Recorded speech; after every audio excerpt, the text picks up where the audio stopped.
Hello, hello, hello, hello, hello, hello. How is everyone on this wonderful, wonderful Friday evening?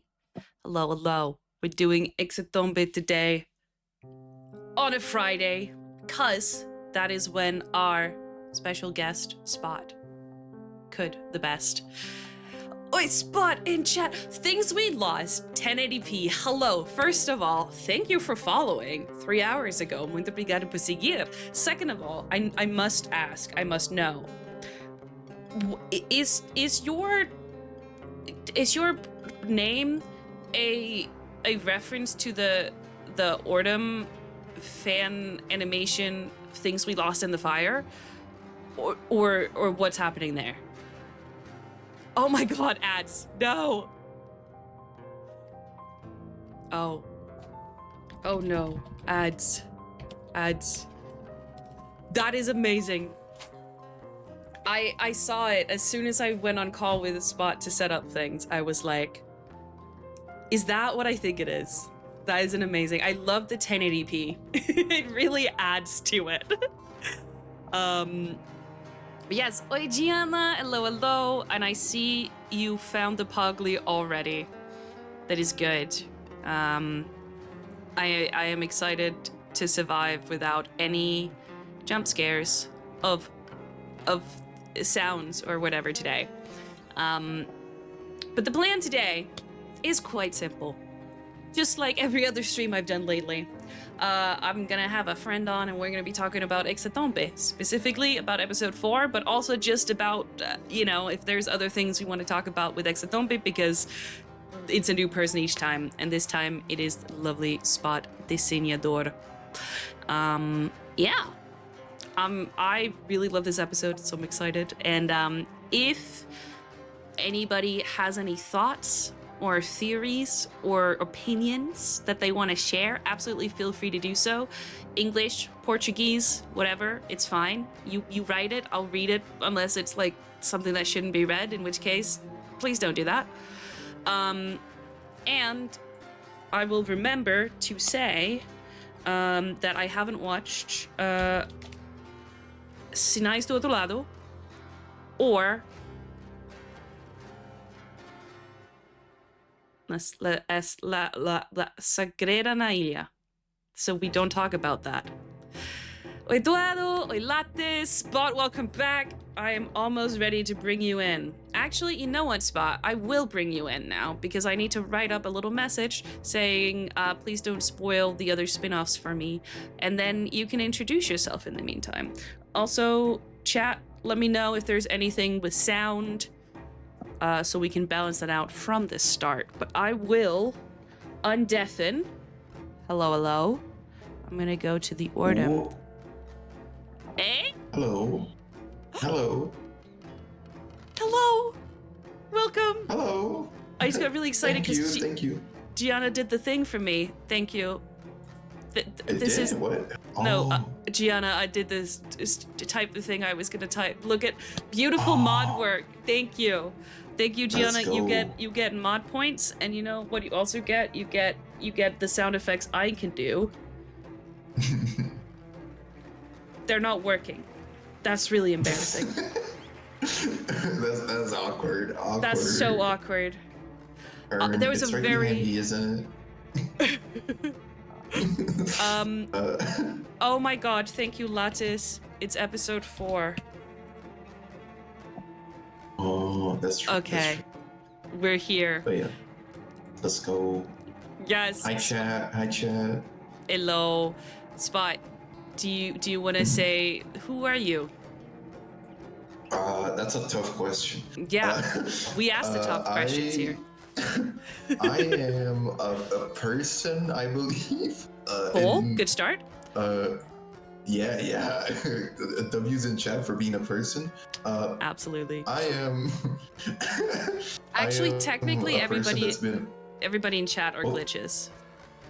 So. Oh, okay. So, yeah. True. I had to leap out of my glitch form. Yes. To perfect. be a person for a bit. That's okay.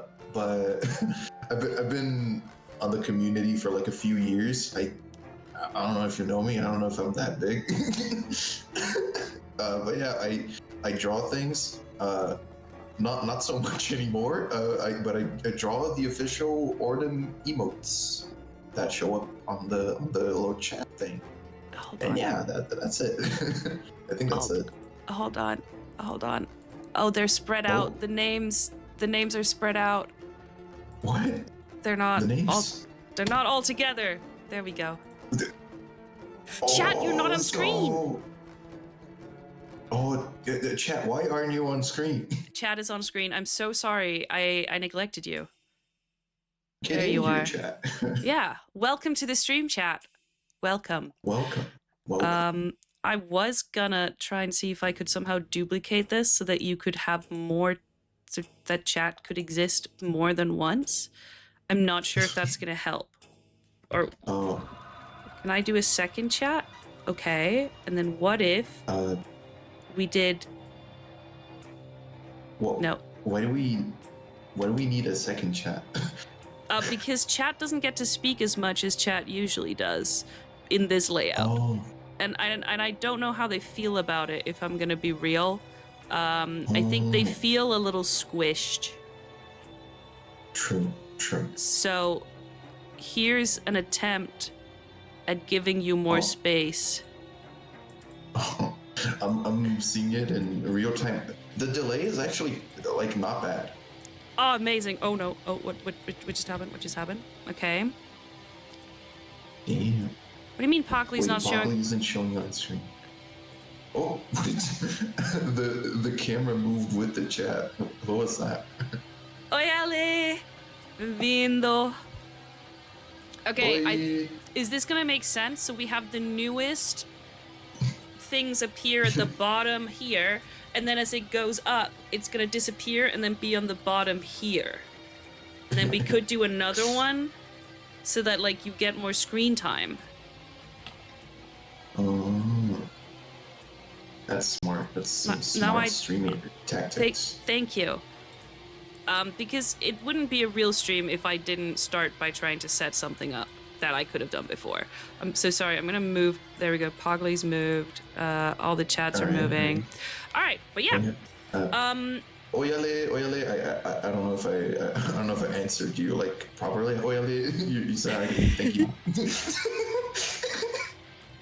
All right. Well, you know what? I think we should just start out with I want to get a vibe check on how you're feeling about Hexatombe so far as I fiddle with this. Okay, so yes. What am I thinking about Hexatombe? Yeah, just like generally speaking, and then we'll get into some specifics and thoughts. Like how is also just a reminder for you, as was a reminder for chat. I've not watched Sinestro do Lado or O Segredo na Ilha, so please, any thoughts that contain things from those, don't share. Sure. I'm gonna be careful with that. I believe I'm very good at not spoiling things. Perfect. But yeah, we'll see. So, Hexatombe is being a very fascinating season for me. So don't be scared, Mal, because I'm gonna mention the other spin-offs, but I'm not gonna mention anything that happens in them, right? Yeah. So I think it's weird that this is considered a spin-off because it's like being made at such a different circumstance than all the other ones, because the other ones have a different vibe to them. And I think part of that is because a lot of things happened in between Sinais do Outro Lado e Hexatombe. So it's kind of weird that this is part of the trilogy in a way, but not like in a bad way. It's just that it feels very different. Okay. And I'm loving it very much because I don't know if you get this feeling, Mal, but I think Hexatombe feels like a love letter to all of Ordem Paranormal because of all the references and stuff. It really feels like I don't know if this is Stefano and Beef's doing, but I feel like there's a lot of references that it really feels like there are Ordem fans writing this season.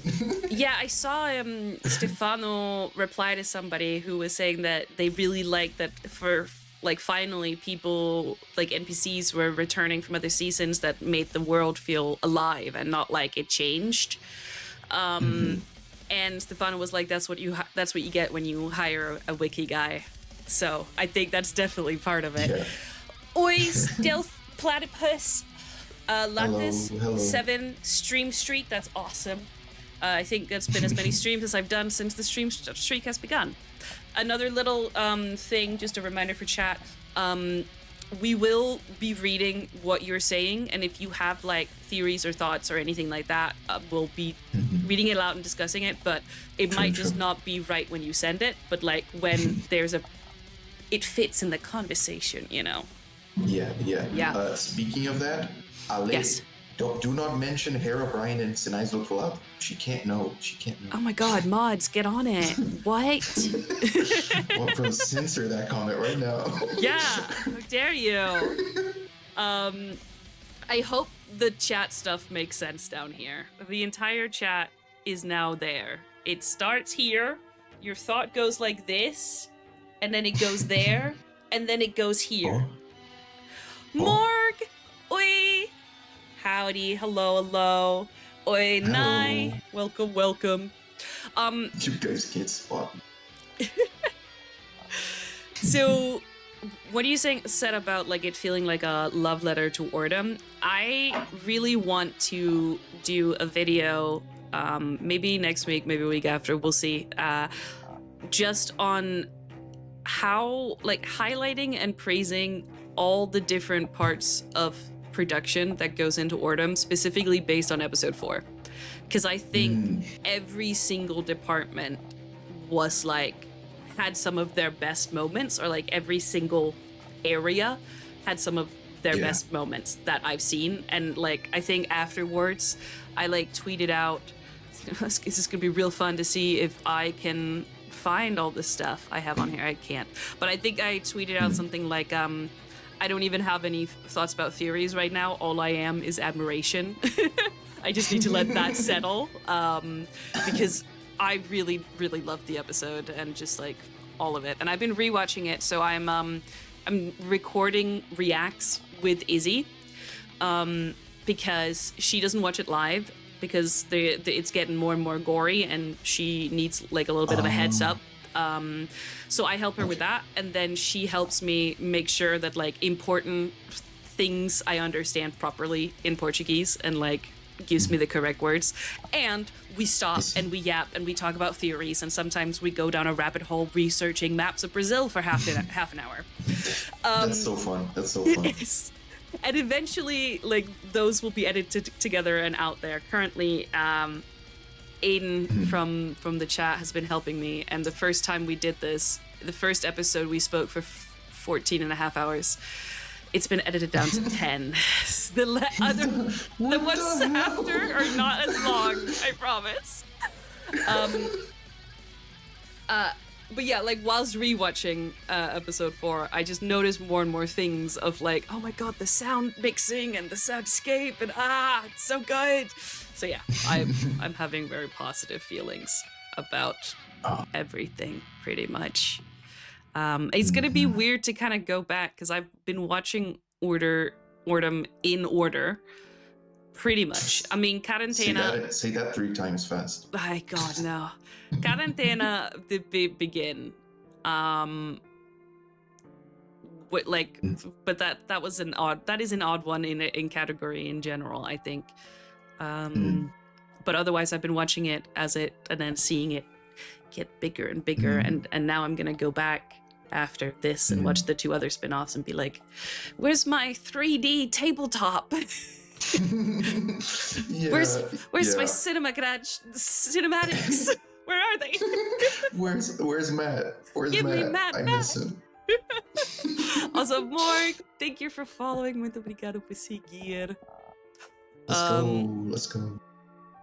Mal, you watched the first season. I did watch an ECSL. In terms of remembering details, the ones I remember the least about is probably like Iniciação Natal Macabro and Quarantena. because I have not Fair. streamed or spoken. Like I didn't like theorize throughout them. I'm sorry for you. Fair. That's crazy. That's crazy. Okay, I like the first season. I mean, I like it. I understand why it's ranked lower in terms of like how good everything is, but like I think for a first season it was good. I particularly struggled with the fact that I knew the least Portuguese I will ever know whilst watching Ordem, whilst watching that season. And I had not been used to relying on subtitles for many years. And I was also not used to watching long-term content that I had to keep my eyes on the screen for, because I'm very much the type of person. It was like I watch movies half of the time on my phone because I'm terrible. I'm a hypocrite because I'm a media production student who majored in film, but the ADHD hates staring in one place. So yeah, it took a long time, but I got through it. Okay.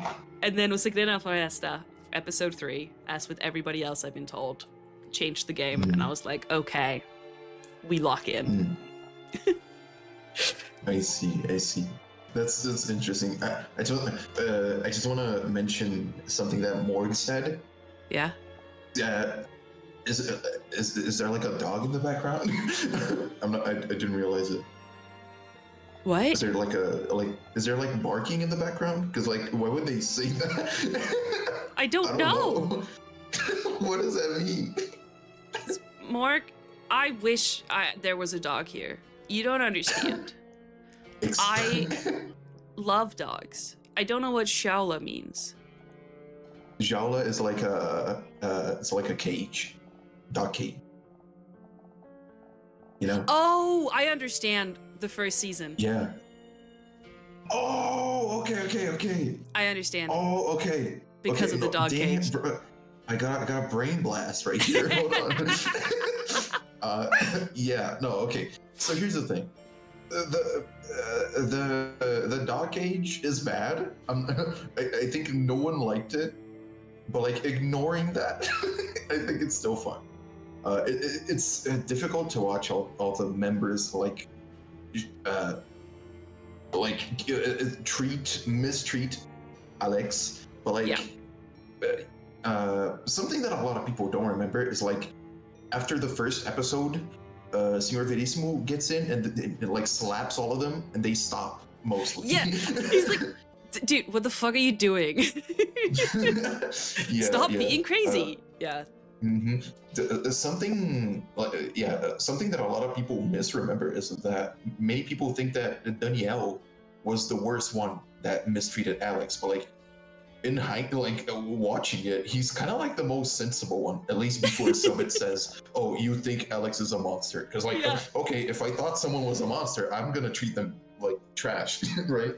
So another fun fact about me watching that, I completely misinterpreted Thiago, because the first things I latched onto with him was him using dear and darling, like querido or querida, to Liz and to like the female person in the coffee shop, and to me, being in England, in a small town in England at the time, that sounds flirty, right?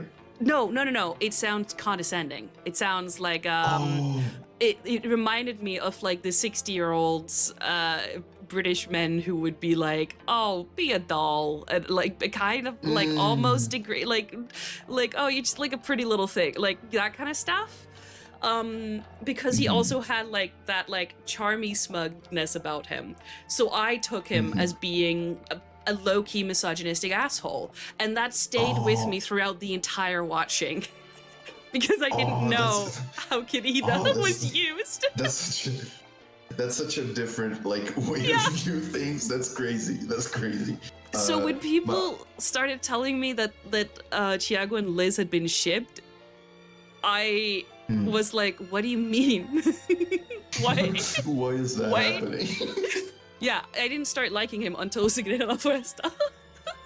But on the other hand, I didn't catch on to kind of some of the asshole tones of Danielle.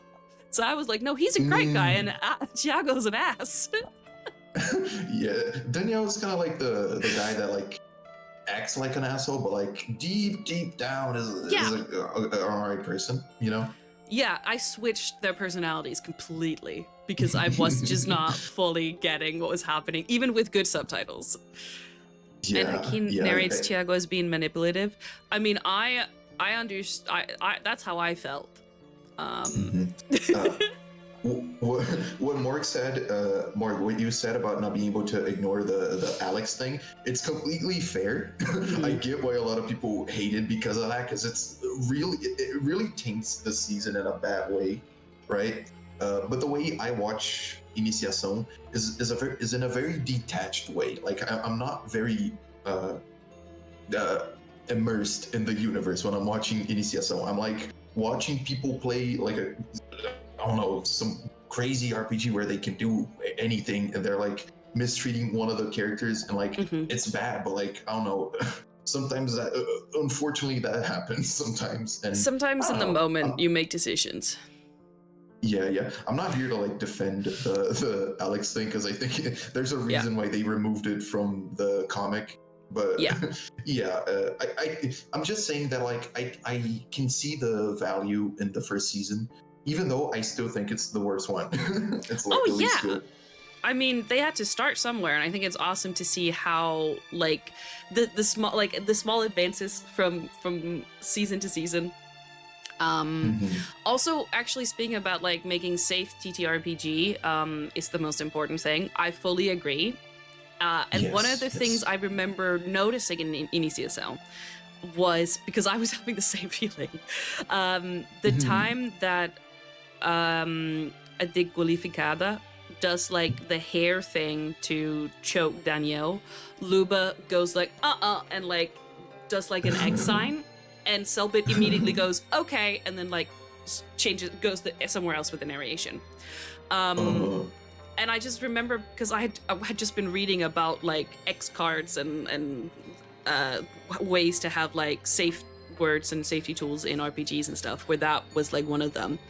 And like I said, to me, I'm also not always the best with gore or specific types of narration, and that one where I was also like, oh no, and then he like X'd it out, and I was like, thank you. But I just thought it was really cool, and like the clear like, oh, and then we just kind of divert and we continue. I think it's I love when you get to see things like that, and I would love if stuff like that was mentioned in like talks about Ordem. Like I remember the TTRPG that got me into watching streamed RPGs called Kolok, that I'm always shouting about. It's very good. If you like Ordem and you don't mind stuff in English, you would absolutely love Kolok by Hyper RPG. It is very, very good. High production level, incredible actors, a weird story that shares so many thematic similarities with Ordem. Please. Anyway. That's interesting. And in like the behind the scenes talks with the creators of that, they were have brought up several times of being like, no, we deal with very like sensitive and sometimes triggering matters, sometimes specifically stuff that the players have gone through and therefore want to explore, and went through how they have safety tools when they do live streams of like, there's a button in front of each of them and it shows up on the GM screen if somebody wants to change, so that they don't have to say it out loud and stuff like that. And I as a viewer, I appreciate it, knowing that and being like, oh, they're being safe. And it got me thinking about stuff like that when I play RPG. So I think that would be cool. Yeah. It's a good practice to share around, because a lot of people get to know RPGs buy these streaming things, like Yes. buy Colog, buy Ordem, and like it's fun to set a good example, right? And it's true that Ordem needs to talk more about safety in RPGs, but I also get like why it hasn't, because like it might seem out of place if you do it like out of nowhere. I don't know. I'd be like in a Hevelando or something. Mhm. I think it could be cool. Yeah. Or, I mean, in the rulebook, I personally would have loved a little bit more emphasis or explanations of how to have those conversations in your own groups. Yeah. We can add a lot of things to the rulebook. Yeah. But you know, I just It's funny. think, because I remember asking people as I was joining the community of like, has anybody heard Cellbit speak about this even on live stream? And I don't think it has been, but like I get the feeling that it is something they talk about. So yeah. I'm pretty sure they do. Or maybe so. I don't really know because I got a friend group and we're very like close. We're very intimate. So we end up like not even having the trigger talk because like we already know each other so much. But like there's a lot of RPG groups who don't know each other that well. Yeah. And need to have that talk, you know. Yeah. Even if it's just like with the GM of like, oh, these themes or something. Yeah. Yes. Yeah. Subject over. Yes. End of conversation. Good talk. Yeah, I told Spot earlier that like just to help me with editing, if there was like a topic or something, if we could try and like round it off before we jump to something else, because like, you know, somebody was sharing a theory and then we interrupted and went down a rabbit hole somewhere else, then in editing it gets confusing. So and end next scene. Yes. We're pacing this like an episode. Of Exactly. Well, that was Yes. yeah. I wanted to talk a bit about what you said earlier about starting with Quarentena, because Yes. that's an interesting way to start. Yes. Right? I don't think there's a lot of people who did, unless they're like actually, you know, foreigners, right? People who don't. The gringos. Yeah. So it's a interesting situation because Quarentena, like a lot of people can and do say a lot of things about Quarentena, but technically it's one of the most advanced seasons, right? It's got like beautiful 3D like and stuff. Production, yeah. Right. Yes, in production sense. So it was probably like, I don't know, maybe weird to like take a step back and start from Iniciação and then O Segredo na Floresta, right? It's gonna be funny to see how you react to it, because we had like a pretty we witnessed the transition like in release order. So I'm really proud of how far the 3D has come. Because I'm gonna share one of my takes here. All right. Okay. Hold for the hot take.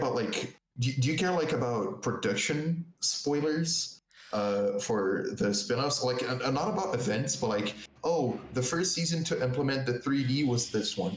Oh no. That's fine. Oh no.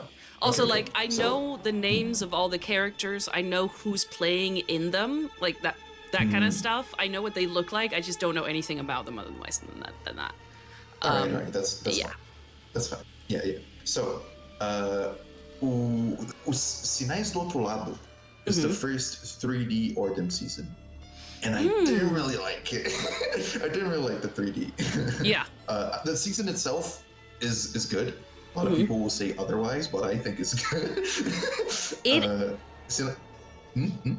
No, I was just saying it's really interesting because like some people often bring up the two spin-offs with asking like, have you seen this? Have you seen this? And it's like half of them says that Os Sinais do Outro Lado is the best season, and the other half says it's O Segredo na Ilha. Yeah. With Sinais do Outro Lado in specific, you either love it or hate it. Yeah. I get that feeling from it. I like it. I like it a little bit. Wait, we're not here to talk about it. Yeah, no. Right. I mean, but it's it also like it's totally fine. What you like, what you don't like is subjective, and I'm totally cool with like criticizing or in like respectfully or explaining why something wasn't your vibe, and that kind of stuff. We just don't, we don't hate and say that things is dumb or stuff like that. Exactly. I got a really big problem with a lot of like criticism people throw at Ordem, not because of the criticism itself, but like a lot of people just don't know how to be polite. And, like, yes. There's people working on this. And like I said, I've never done anything in the style of, well, the closest I've ever done is Secret in the City, which was nowhere near that production level. Having done various production things with media and theater and all that kind of stuff, like I can kind of imagine how much work goes into everything. And I'm just like, even that it airs is sometimes miracles. It's like even the simplest production is like a miracle. At least I think I look at that, right? And I don't know, I feel like working with like, I don't like work for Ordem in the sense of like working in the season, but like you freelance. But like, I dabble in it. Yeah. But like, I feel like having that contact, like working for like the as part of the team, even if it's a small part, it gave me that perspective more. Made it seem like, oh, they're just people. They're just people trying to make it like a good thing, like a cool show. Yeah. And I think you can tell, like, the love that goes into this. I actually, as a little, like, aside not the RPG, but the game, Enigma do Medo, I was talking about that a lot throughout, and especially during like the last stream I did with it, where that to me felt like a love letter to RPG and video games, like both of it. And you could tell how much love went, or like to Ordem, not to RPG, to Ordem and to video games as a genre, how much like love and enthusiasm for both the universe but also like video games as a medium had gone into it. And I love when you can tell that. And I spoke a little bit about, which I know is also spoken about in the community as a whole, about some of the parallels you can draw between how RPGs function and like the mechanics and what you need in RPG, and how the universe or O Outro Lado in Ordem functions, and how you can kind of tie the elements to certain elements of an RPG and all that kind of meta stuff, which I love, and it's fantastic to kind of I love it too. Analyze. Which, again, it just shows how much love there is for the genre of the thing that you're making or the medium that you're making, which, as a media production student, I'm a big fan of. That, like, there's different stories that fit different mediums, because different mediums have different strengths and different ways of showcasing elements that will... Oh, sorry, I'm hitting my microphone. That'll be conveyed to the audience in, like, different ways. And I just love when you can tell the passion and that there's a meaning with why this is an RPG and not just a short film, and why Enigma do Medo was a video game and not an RPG. I think that's awesome. Yes, it's. I love when like stories take advantage of the media they're being told in. Yes, it's so fun. I love it. My meta-narrative is like my favorite thing. Yes! My dissertation was on comic book adaptations, and looking partly at how well the stories were adapted to fit the mediums, and if they were able to if they were able to kind of see, okay, what tactics or mechanics were used in the comics from the comic medium, and could that be translated to the screen, but now with screen stuff, as in like, could you find a parallel without trying to do it one-to-one and stuff like that. It was very good. It's very fun. Oh, that's interesting. I That's so love fun. it so Yeah. much. Yeah. I adore the meta elements in Ordem. But Yes. yeah, how do we get here? How do we get You to were this talking subject? about me starting with Quarantena. So I will give you yes. the proper. This is, I said Hexatombe episode 4. I think we're starting out with Ordem as a whole, because this is the first time Spot and I have spoken not through text. Yeah. So you know what? We go through all of it. It's all is fair game here. I just want to have but conversations. I'm gonna try to be brief. No. Be brief so we can get to the subject. No, you are absolutely like allowed to, like, that's what I meant. Like, if you want to branch out, that's completely fine. Because I love talking about this. Okay, thanks. So- Thank you. I was introduced to the existence of Ordem through QSMP, and the general idea of the elements through the explanation Cellbit gave with his like element rooms in the castle. And then being a massive RPG nerd myself, I was like, huh? The guy not only knows how to roleplay in Minecraft, he roleplays elsewhere. Tell me more. And then I think I watched like the first hour of Initiação and was like, oh, we're gonna make another 14 and a half hours episode. Listen, there's no episode that's gonna start at some point tonight. That's tomorrow. We have all the time. True. Yeah, we're going till we pass out here. Yeah, till there's no more words. Yes. Yeah, so and then I watched Quarantena, which was the first time I've watched like a live stream that had to be paid attention to at all times live. It was also in the middle of the night because I lived in London at the time. So even though it was in English, which is a language I'm quite familiar with, it is not my native language, but I am like practically fluent in it. I pretty much caught like half of what was going on. And I remember trying to be like, wait, but what about there's the element things? And those like ritual? I saw ritual stuff on the ground. There's no what? Huh? And I could not make it fit with the assumptions and the bit of Iniciação I'd seen. I was like, you know, I'm here. This is fun. I don't understand how connect, but that's fine. Ordem started out very different from what it is now. It did. And honestly, it's been fun, like, in short amount of time, seeing the development of the system. Yes. I think it's interesting how like Ordem kind of started in a already existing universe, sorta like not like not really, but like it used a lot of concepts from Esoterrorists, which is another system. Yeah.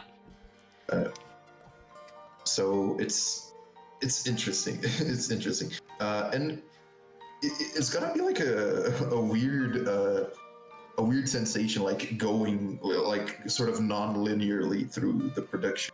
Yeah, it's gonna be interesting.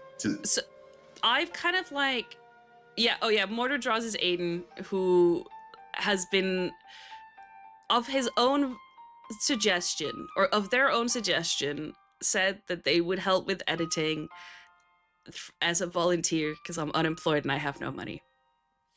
And has been helping me make clips and edit a 14-hour video. So we're just gonna hold on. We're just gonna have no. Oh, you're in front of the other chat. No, hold on. We're fixing this. We're gonna toggle this now. I have a little shout out here called support the editor. Aiden also does art.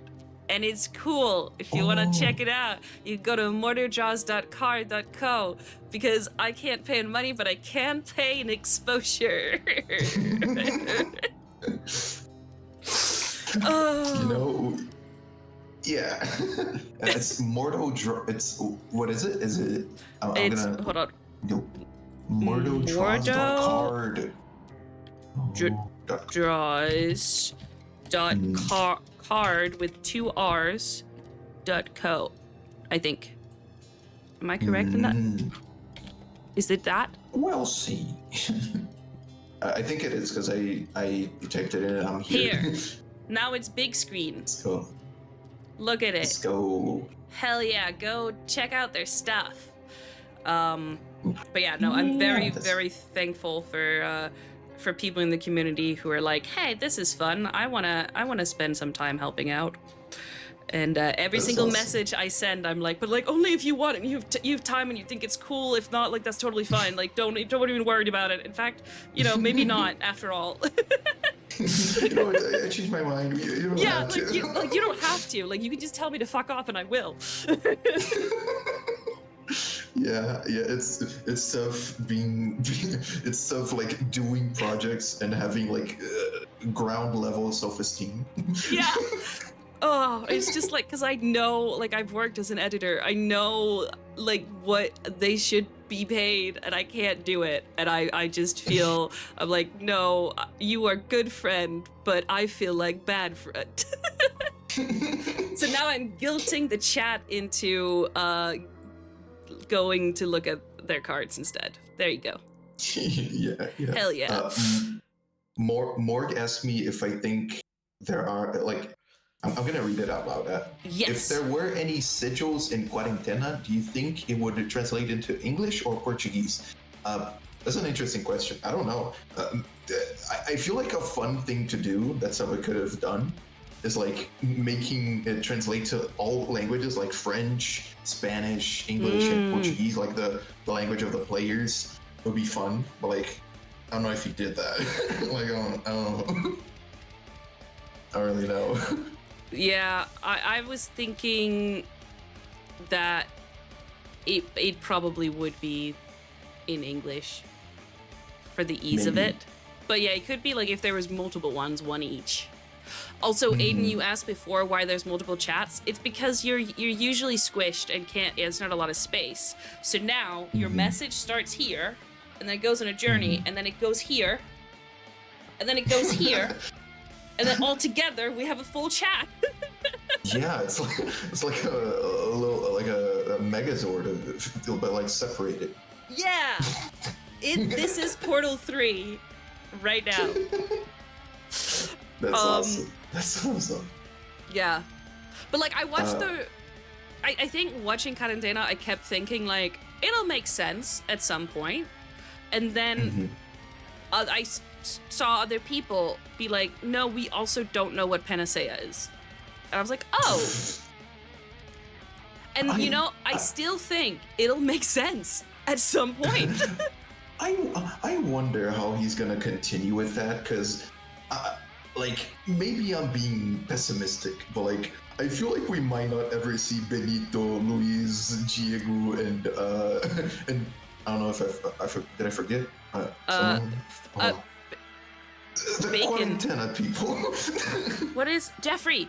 Foolish. Jeffrey, yeah. I feel like we might not ever see them again. What do you mean? They're totally fine. They're totally fine. Yeah. Calamidade Parte 2, come back. Yeah. Actually, Oh, no, did you have a... What? You started a sentence, and then I went, actually. I mean, if you wanna, I don't know where I'm going. All right, cool. Because this is something. So Izzy and I just released a video. Oh, I forget that you can see this. Fun. We just released a video. I'm gonna put it here.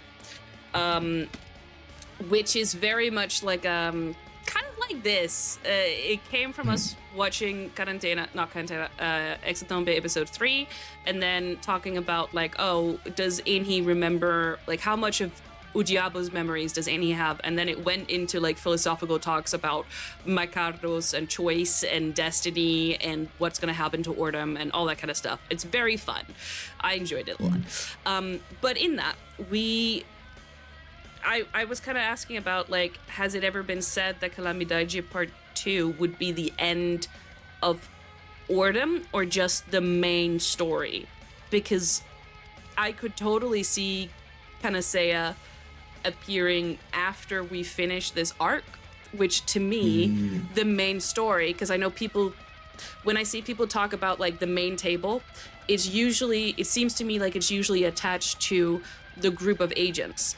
But I think that if you look at the story, it's actually like it's Kian's story, like it's the Kian arc of Ordem. The Kian saga. Yeah, the Kian's, because like all of it has been tied to him returning and now him trying to realize Calamidade, even when we didn't know that it was. So I could totally see if Cellbit wanted to, he could finish off that arc and then now let's do some other stories or explore other parts of the universe, which could be Panacea. And in my head you could even include Artur, who's never gonna die. Without it being a continuation of the current main story. Like that's a key in. I hope that happens. Me too. I talked with Stefano a bit about that, and he didn't spoil me on anything because he also doesn't know about the future of Ordem. Because as far as I think he only knows like what he writes. Like Cellbit is like keeping Calamidade Part 2 locked in 7 keys. Yes. But I think it's funny. I think there's a possibility that Ordem might slow down after Calamidade Part 2. I think so. Yeah, because like Cellbit probably wants to get back into YouTube. he says that for like, I don't know, 7 years already. Yeah.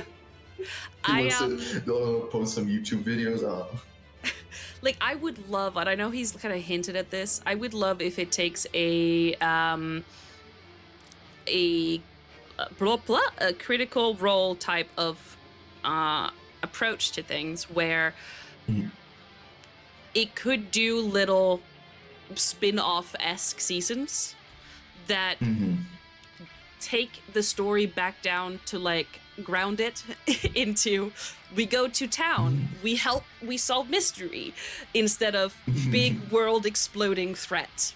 Yes. And you could totally do that with other GMs in the same universe, but without it necessarily having like world writing consequences.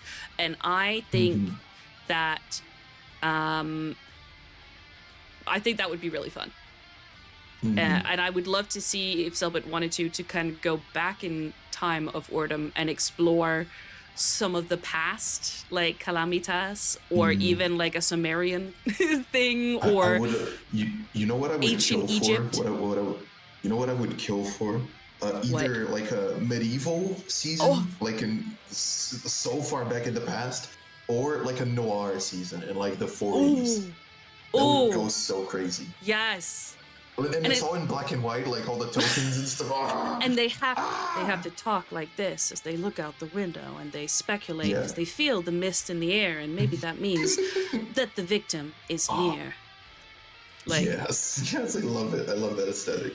And it's like, he could do the stuff that's gonna expand the world building, and then people could just do little things in between.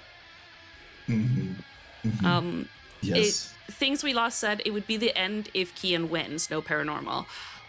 I agree, and I think that's as a writer, I would be feeling conflicted. Because the nature of RPG and the nature of Ordem demands that there is a way Kian wins and there's a way his plan works, at least somewhat. But the fact that outside of this, Ordem is also a system that is being sold to people. And if you sell a system that has a definitive end of the world date, it's suddenly a very different vibe, you know? Like they would never be able to go beyond 2023 and 2024, whenever Calamidade Part 2 is going to be set. I know some of it. I know some of it like retconned or it already, but like I think it would be so funny if Quarentena kept jumping forward in the timeline. Like Quarentena is always the future for some reason. So they will delete all Ordem YouTube videos and take back all the Ordem's books. It'll be like Unis Anis, for those of you who understand that reference. Yeah. You'll all get your money back. Somebody comes over to your house and like, pass, give it to me. Give it all. Here you go. You were actually just renting it. Sorry. That's awesome. That's So yeah, I don't know how they're gonna solve that one, because I don't see, realistically, I don't see a world where the entire universe explodes.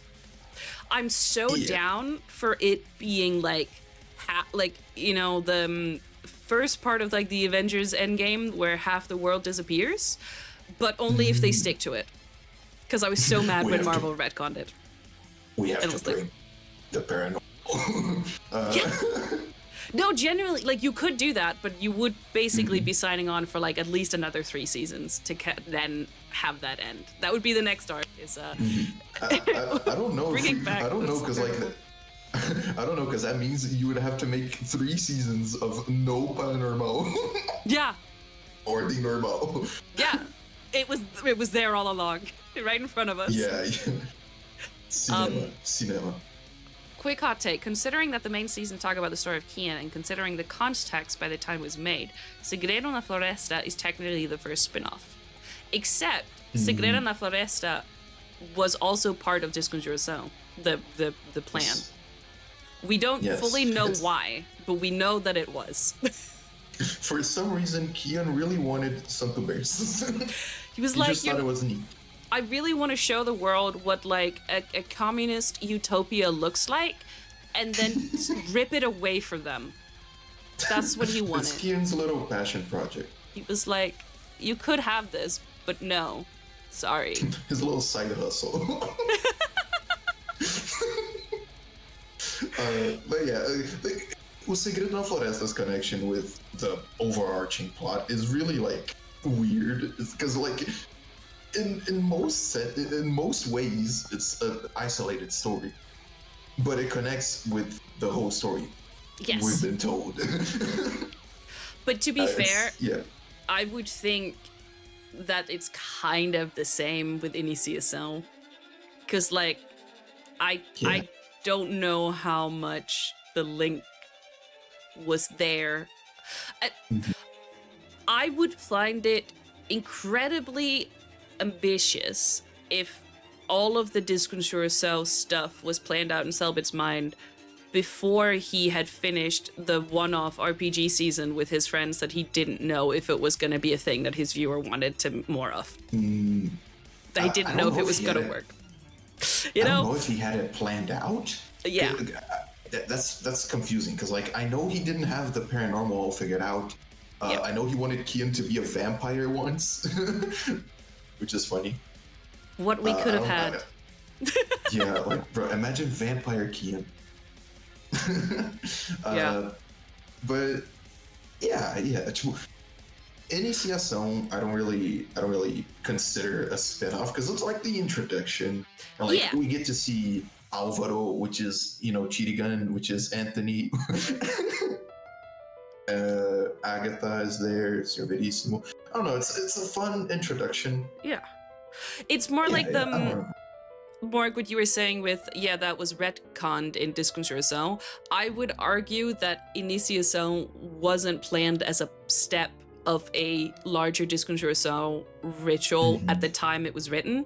And then whilst writing Desconjuração and figuring out the world and figuring out, okay, where do I actually want to take this story as like as a thing that is combined, he was like, oh, I can make ties and there we go, now it's meshing together, and it was done well. To the point where, looking back, it now feels like it was planned all along. Yeah. He wrote a lot in Desconjuração times. Descon. He wrote a lot. Like he was like, as far as I remember, he said like he wrote so much, and like most of it wasn't even shown, which is crazy. Those are workaholic. It's the best kind of story writers. Yeah. But yeah, I think the only other thing I did out of order was technically Enigma do Medo. I was like 2/3 through Calamidade, and whilst I started Enigma do Medo, but then otherwise it's been in order. True. But like, I feel like that wasn't like a big spoiler, because like we knew Verissimo was gonna disappear before Desconjuração even aired. Oh. So we were all like just waiting, because the trailer for Enigma do Medo dropped the same day the trailer for Desconjuração dropped. That is right. So, yeah. So we thought that Verissimo was gonna disappear after Desconjuração, but then he didn't. Yeah. For a while, people thought that Enigma do Medo happened in between Desconjuração and Calamidade, but then the Calamidade's ending happened, and we were like, no, it's now. It's now. He's heading off. He's going. Yeah. Yes. By the way, you know, to remember. The thing with Panacea, there, in the Discord, in my Discord. Hello, we have a Discord. That's not how you spell Discord. Join the Discord. We talk about things, and sometimes, a lot of the times, those things are also whatever is happening in Ordem. True. And there's some people who are bringing up. I think Lattice was one of them, that like a way Panacea could make, not like be explained, but like make another appearance, would be if one, there was a Panacea team, and two, if whoever is treating Dalmo's kid is Panacea. Oh, that'd be worrying. Yeah. That'd be worrying. Yeah. The only other appearance of Panacea I'm aware of is in a mission inside of Sobrevivendo ao Horror. Okay. But it's not even like something big. Like, they're not even the point of the mission. They just show up as like a drugstore you can buy things from. They're just there. Nice. I don't know if the implication is that they have something, like some hand in it, but like I don't remember. Okay. But it's not like no spoilers or anything. They wouldn't really spoil a major plot point in a mission. That's something that I thought was really fun, is that the whole Serafim Vermelho is now being taken from one of those missions. So true. It's another way of like tying the entire thing together, all the different. Yes.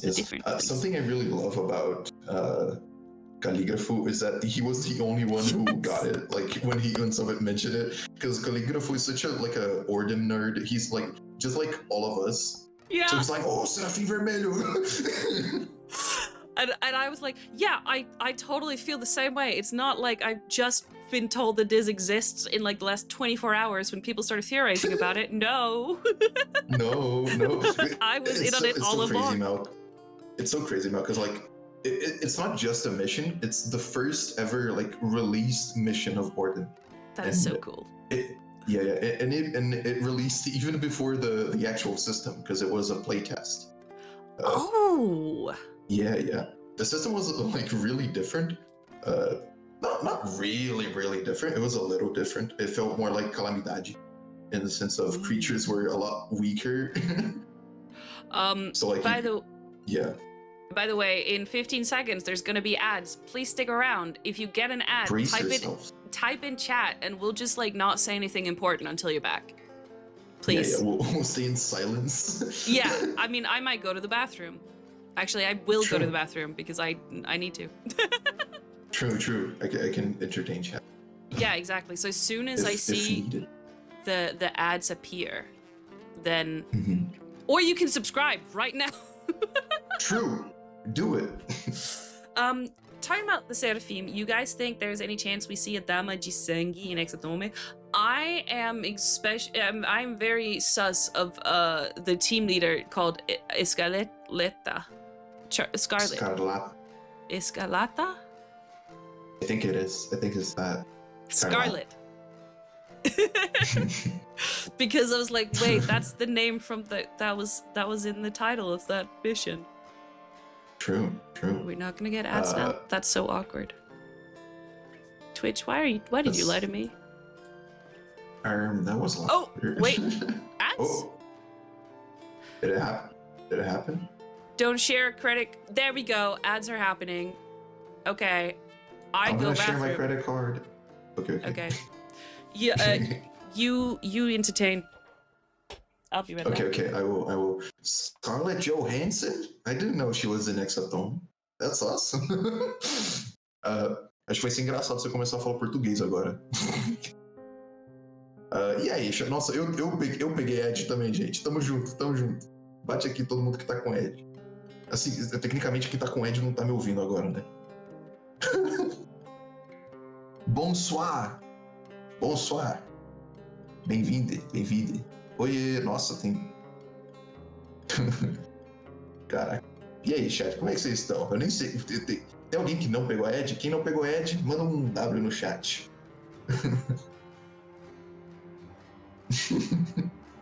Olá, oi. Welcome to the stream. Olha o inglês do pai. Olha o inglês do cara. Eu não peguei Ed. Let's go. Tamo junto, mordo.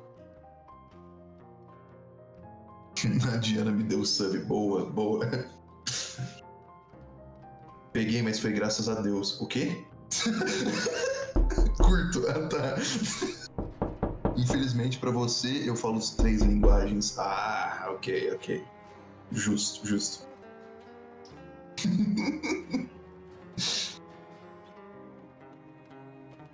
Caramba, hein? Nossa, a Twitch tá me promovendo uns bagulho muito bizarro aqui, gente. Tipo, uns jogos meio estranho. Que susto. O quê? O que aconteceu? Saiu com a porta? Ah, tocou o áudio da porta? Eu não tô ouvindo. A Mel não me permitiu ouvir, infelizmente. Eu não pego Ed, eu sou Ed. Let's go. Tamo junto, Ale. Eu também sou Ed.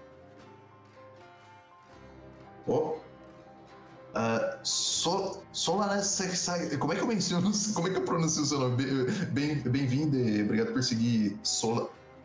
Vou te chamar de Sola, tudo bem? Posso te chamar de Sola?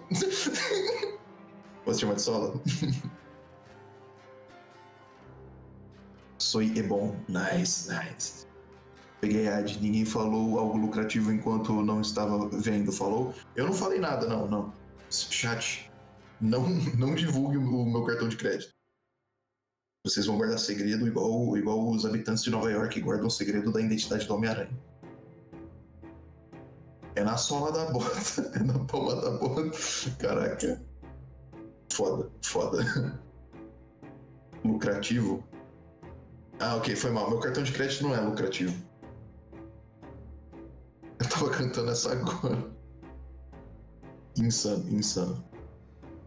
Uma música que eu pessoalmente curto muito é aquela lá do Não Adianta o Solo Preparar. Olha a Mal voltando.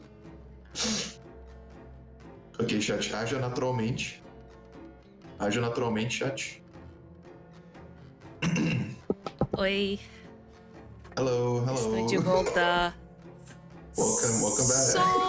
Solancy, thank you for following. Wait. Merci beaucoup. How do you pronounce it? Merci beaucoup por... Oh, yeah. I don't know how to say following. Yeah. I don't know Bienvenue. either. What? No, what just that's. Oh God, I used to know, do all the greeting. We just say follow. All right. Merci beaucoup pour le follow. And Morg, muito obrigado pelo sub. Thank you for the subscription. Hello, welcome. Welcome everyone. Welcome. I got myself Let's go. the official stream drink of the Malfunctioninggames stream. Guarana, please sponsor me. I think I'm your biggest customer in Denmark. Coisa nossa. I buy Come out. here, coisa nossa. You know coisa nossa, Mal? No. Like No? more stuff? Okay, so it's coisa nossa. Yeah, so yeah, that's the translation. But like coisa nossa is the official channel of Guarana, like of that brand specifically. Yeah. And it kind of does like collabs with people. I think Cellbit played Among Us once there. It's Listen, pretty I'm sure I've influenced everyone in chat to drink Guaraná by the fact that I drink it on stream every day. I'm pretty sure. True. I'm sure that's how it works. True. That's how it works, right? It's definitely Yeah, that yeah. and not the other way around. Mm-hmm. Yeah, no. Every Yes. time I go, I buy like 10 at a time, and it's just like the entire shelf. I look like a maniac, but it's because there's one shop in Denmark that has it. It's like- they're like they like look at you and like, oh, it's the Guarana girl. Yeah, it's her. I go in. It's her.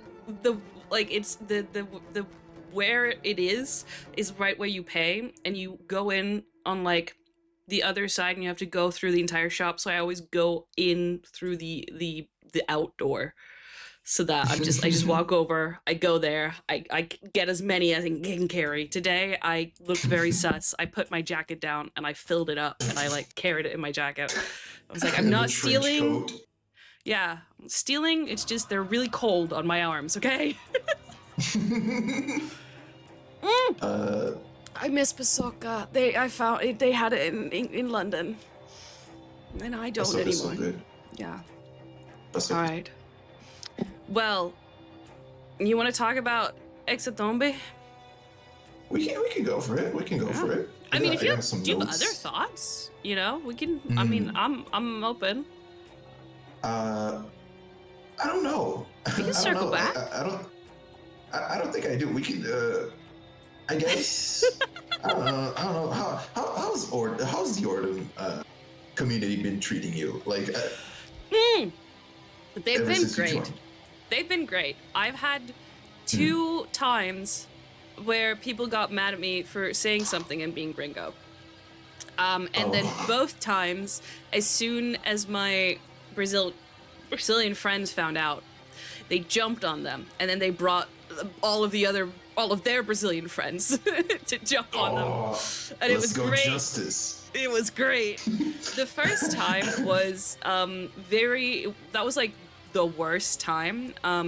It's very topical right now because that was during the Tamacabro, where I had seen a couple of people talking about like maybe we don't put not safe for work things in the main tag, and then I made a post, like I tweeted someone talking about it, and I was like, hey, it's not just because of kids, it's also because people are on Twitter at their job, people are in the bus, like some people are just not comfortable seeing that. Also, there's streamers that, you know, scroll Yes. through the tag. Maybe we don't send it to them. Like that's like the fourth wall of fandom sphere. We don't break that. Yeah. And then Yeah, people were I- like, you don't know the history of what we've gone through with shipping. Like, shut your mouth. Like, some people got a little nasty. But they were very mad that, they were trying to say that I was enforcing my culture upon you guys. And I was like, you don't, I bet you don't know what my culture is. You think I'm American. Yeah. Yeah. The fandoms, they do some oopsies. They do some here and there. oopsies. And I was like, listen, the day it happens with everyone. the day a tiny country like Denmark, in the current age, can enforce our culture onto the giant continent of Brazil, you know, maybe we can talk about it. But Yeah. sure. Yeah. Yeah, that wasn't the best No. moment. But it happened. It happens And then it a got a lot. bunch It of happens other a people lot. talking. Like and it was fun because then there was a bunch of Brazilians who I didn't know who were like, actually, I'm so glad she said something because I completely agree. I just didn't want to get jumped. And I was like, I'm here for you. Yeah, I'm glad you said that too, by the way, because like I don't have anything against people who draw not safe for work. I'm friends with a lot of people that do that. But like me myself, I don't really want to see that all that often, you know? I'm like, if I want to see it, I'll seek it out. It's also like I've been in a lot of fandoms before, and a lot of that happened on Tumblr, where there is a much better tagging etiquette, where it's like people would never dream. At least when I was there, it's been a couple of years. People would never dream of not having a not safe for work tag. And it would be like very organized, and then you could find the stuff that you wanted and you could filter out the stuff that you didn't. And it was good. So I actually thought it was like a common sense, like, Solance,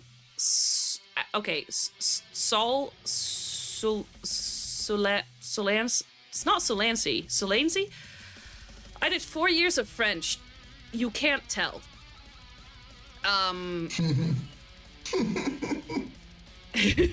Sol is fine. Okay, cool. As Sol said, like, it's just basic etiquette. Yeah.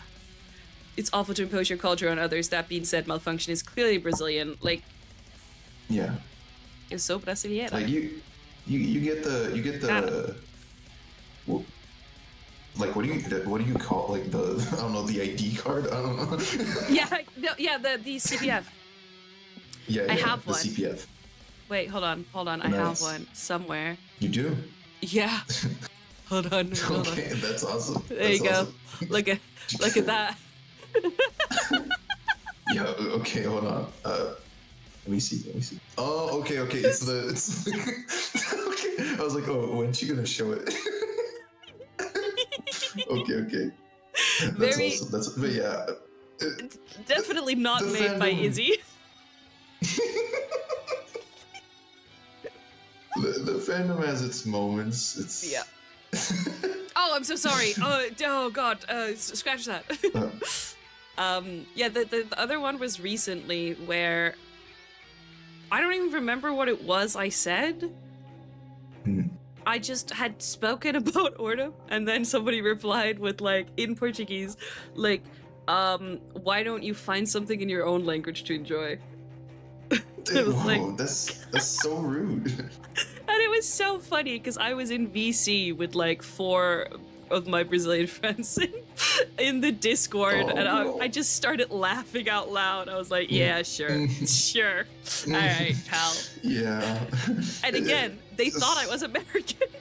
It's like, we Brazilians have a very simple mind. I know. If you're speaking English, you're American. Yeah. There's no other explanation. Oh my fucking God, Gianna.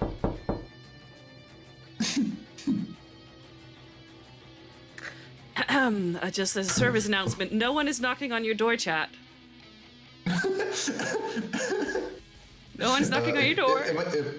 The delay is like not as instant as it was before, so it might be cool if you like share the screen. The screen. Yeah. I don't know if that's okay. I don't know. Absolutely. No, it's fine. Like, it's not horrible. It's just not instant like it was before. Like before was so great. Yeah. Oh, yeah. I don't know how that happened. So you can only see the Miro board. Hold on. I don't think I can share the stream. Wait, I can share. I can share OBS. It's just probably gonna be a little small. Yeah, I don't mind. I don't mind. Let me try OBS, and you can tell me if you can see anything. I think that's okay. That's okay. I can see it. Okay, cool. Because it's small on my screen. Okay. So like. But besides from that, people have been really great and really welcoming, and it's been amazing. And I'm so sorry, Sol. I'm about to throw shade at your country for a little bit, because as I was saying, I did 4 years of French in school, and part of that was going on like a week trip to France, and like we were like exchange students for a week and stayed with French students, and then they came over and stayed with us to learn English, which we don't. It's just because the Danish school system is good at English. It's not because we speak English in Denmark. Oh, okay. Yeah. I was gonna ask that. Like, what is English to Denmark? Like, it's a second language that currently people learn from the first grade. Okay, but like people don't actually speak. No. Like. No. Okay. We are just incredibly aware that we are a tiny country, and for us to have any sort of influence internationally, we have to be really good at English, because why would anyone ever learn Danish? Okay. There are around Fair. 7 million people in Denmark. Okay, yeah. So like Brazil has a similar situation, but like we're much bigger. We're a much bigger country. So like Exactly. I imagine it must be even tougher for Danish people. So like Brazil, from what I've seen, you've latched on to your culture and been like, no, we're fucking great and it's awesome. Like we want to share that culture, and we love it when people are engaged with it. But like we have pride in being Brazilian. Denmark, we're like assimilation. Oh God. Like, yeah, Scandinavia is cool, but like we're basically like half American, but like socialist, you know? Like we're like a cool kind of America. Like if America worked, it was us, you know? Like it's, you know, we're so international. Like don't worry about it. That's awesome. Yeah. To me, that's like an evolution. It's an improvement. That's what we're doing. In general, the vibe from France is that like if you don't speak French perfectly, they will just stare at you and reply in English. And I've experienced that where I tried to order and they're in French like je voudrais un croissant chocolat et un chocolat chaud, and they were like, and do you want whipped cream with that? I was like, yes, please. That's gonna be so. that's terrible. I hear some horror stories about France. I hope it's not all true. I mean, it's not. I've also met like for example, the girl I was staying with was lovely. Like I've met individually French people that I've met have been great. It's just like culturally, there are some. The barrier of entry to speak French is unreasonably high. So when I was starting to learn Portuguese, and everyone was like, we don't like, listen, it doesn't matter if you mess up the grammar, or it's like not the completely right word, like it just try, it's fine, we love it. And I was like, yes, thank you, this is awesome. Brazilians like really enjoy people that are interested in the culture, in the language. We always like get really excited when foreigners like take interest in us, which is charming.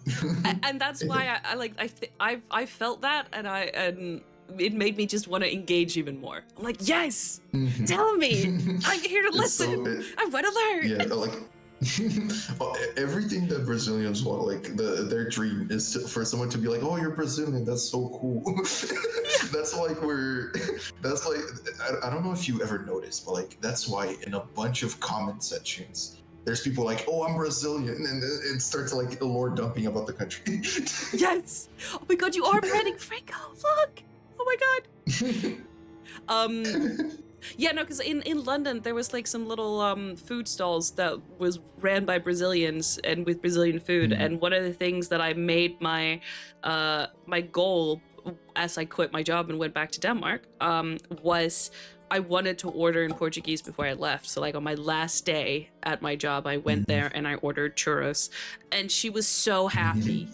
And she started like immediately like asking me questions like, oh, how long have you been learning this? So cool, like in Portuguese. And we had a little conversation. I was like, yes. Oh, that's lovely. That's so cool. That's awesome. Also, so I was in Nice, I think, somewhere around there. So not Paris. Well, actually, I was in a Paris airport for one of the times I tried to order, and he just did not give a shit. Yeah, I was in Nice. It was around Christmas time. Oh my god, not Nice. What happens in Nice? What goes on in it? I don't know. Like, it was like Christmas markets. I'm so sorry, bro. Okay, I feel like we're like... We're unlocking. I feel like Nice... I feel like Nice is like a infamous place. I didn't know this. Top 10 worst mix any... Oh. Well. Oh no. You know what? Like I would... New York City? I would... No, people in New York City are so friendly. They are? Yeah, if you're not American, they're so... Oh my god, they're all over you. Oh, the friendliest people. To be fair, when I went to the US for like a month or so, people were lovely to me. Like, no one treated me like bad in any way. Maybe it was because I was in like tourist things and people, you know, they want to treat guests well. But I don't know, like people were lovely. Like they were just like, "Oh my god, you're Scandinavian? Where's that?" It was so great. Because like I don't know if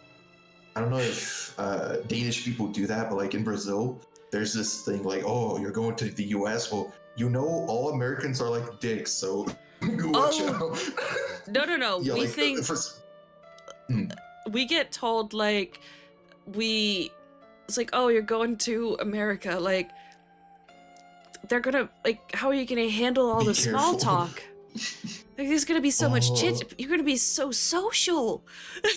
Is that so? That's like the opposite in Brazil. That's so funny. Well, you know, if you look at the history of Denmark and Brazil, you know, I do think that there's some certain factors that may influence the way Americans think about countries in South America versus countries in Europe. Okay. Yeah, true. Maybe it's some of that.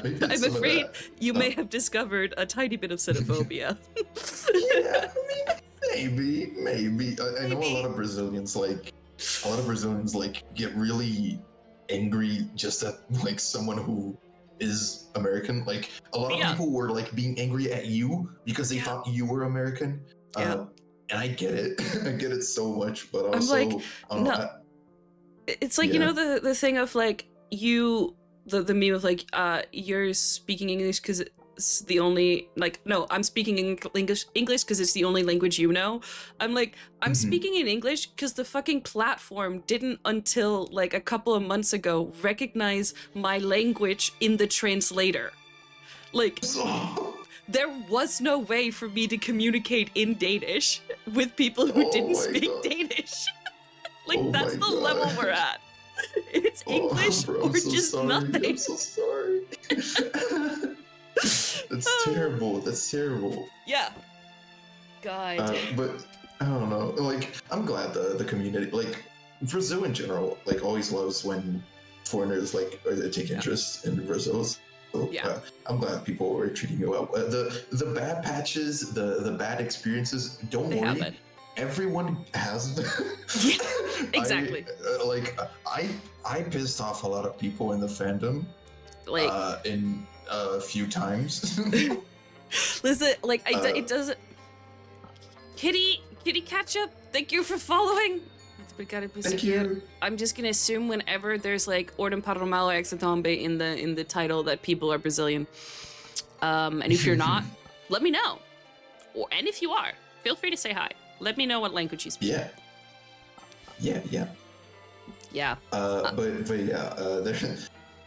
To be fair, this might be like a call out post, but like the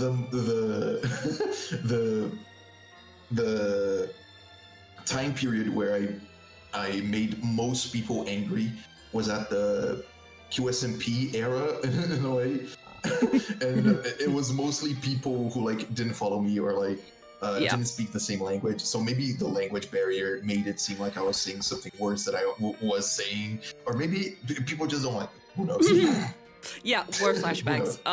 I know for sure that the language barrier did do stuff. because there were times where I would, after having learned a bit of Portuguese, would read like the translation and being like, wait, why are you saying the exact opposite? Like they would insert don'ts or nots where they weren't, or the other way around. And I was like, interesting.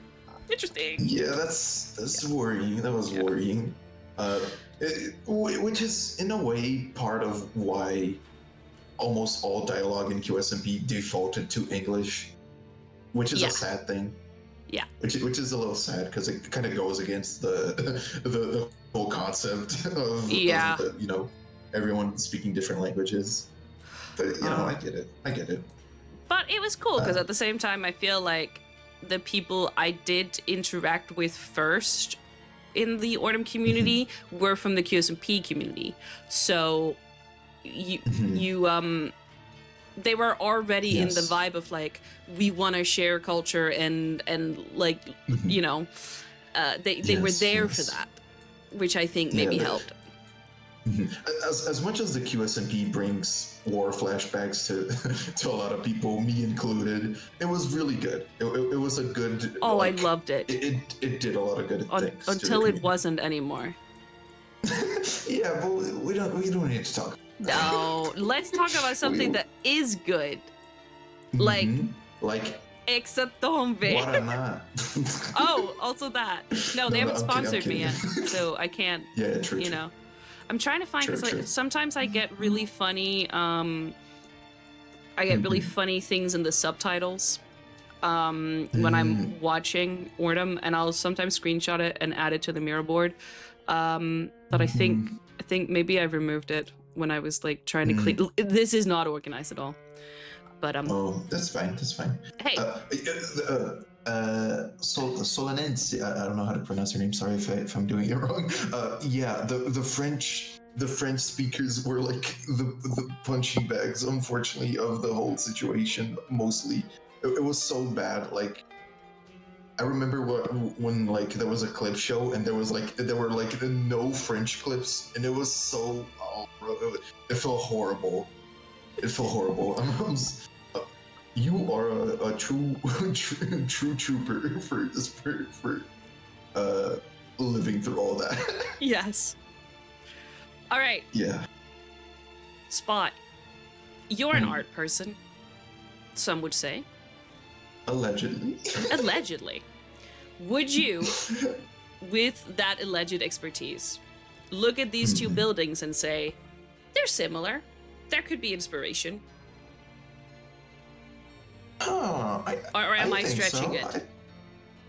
I think so. I can see it. Like a similar color scheme and stuff. Yeah. So I'd like to introduce to you. You, of course, are familiar with the Yoon Hotel, shown in episode 1, I think. But I don't know if you're familiar with the Church of Lucifer, the first satanic church in Brazil, specifically in Rio de Janeiro, which is what you see here on the left. And I just thought that was interesting.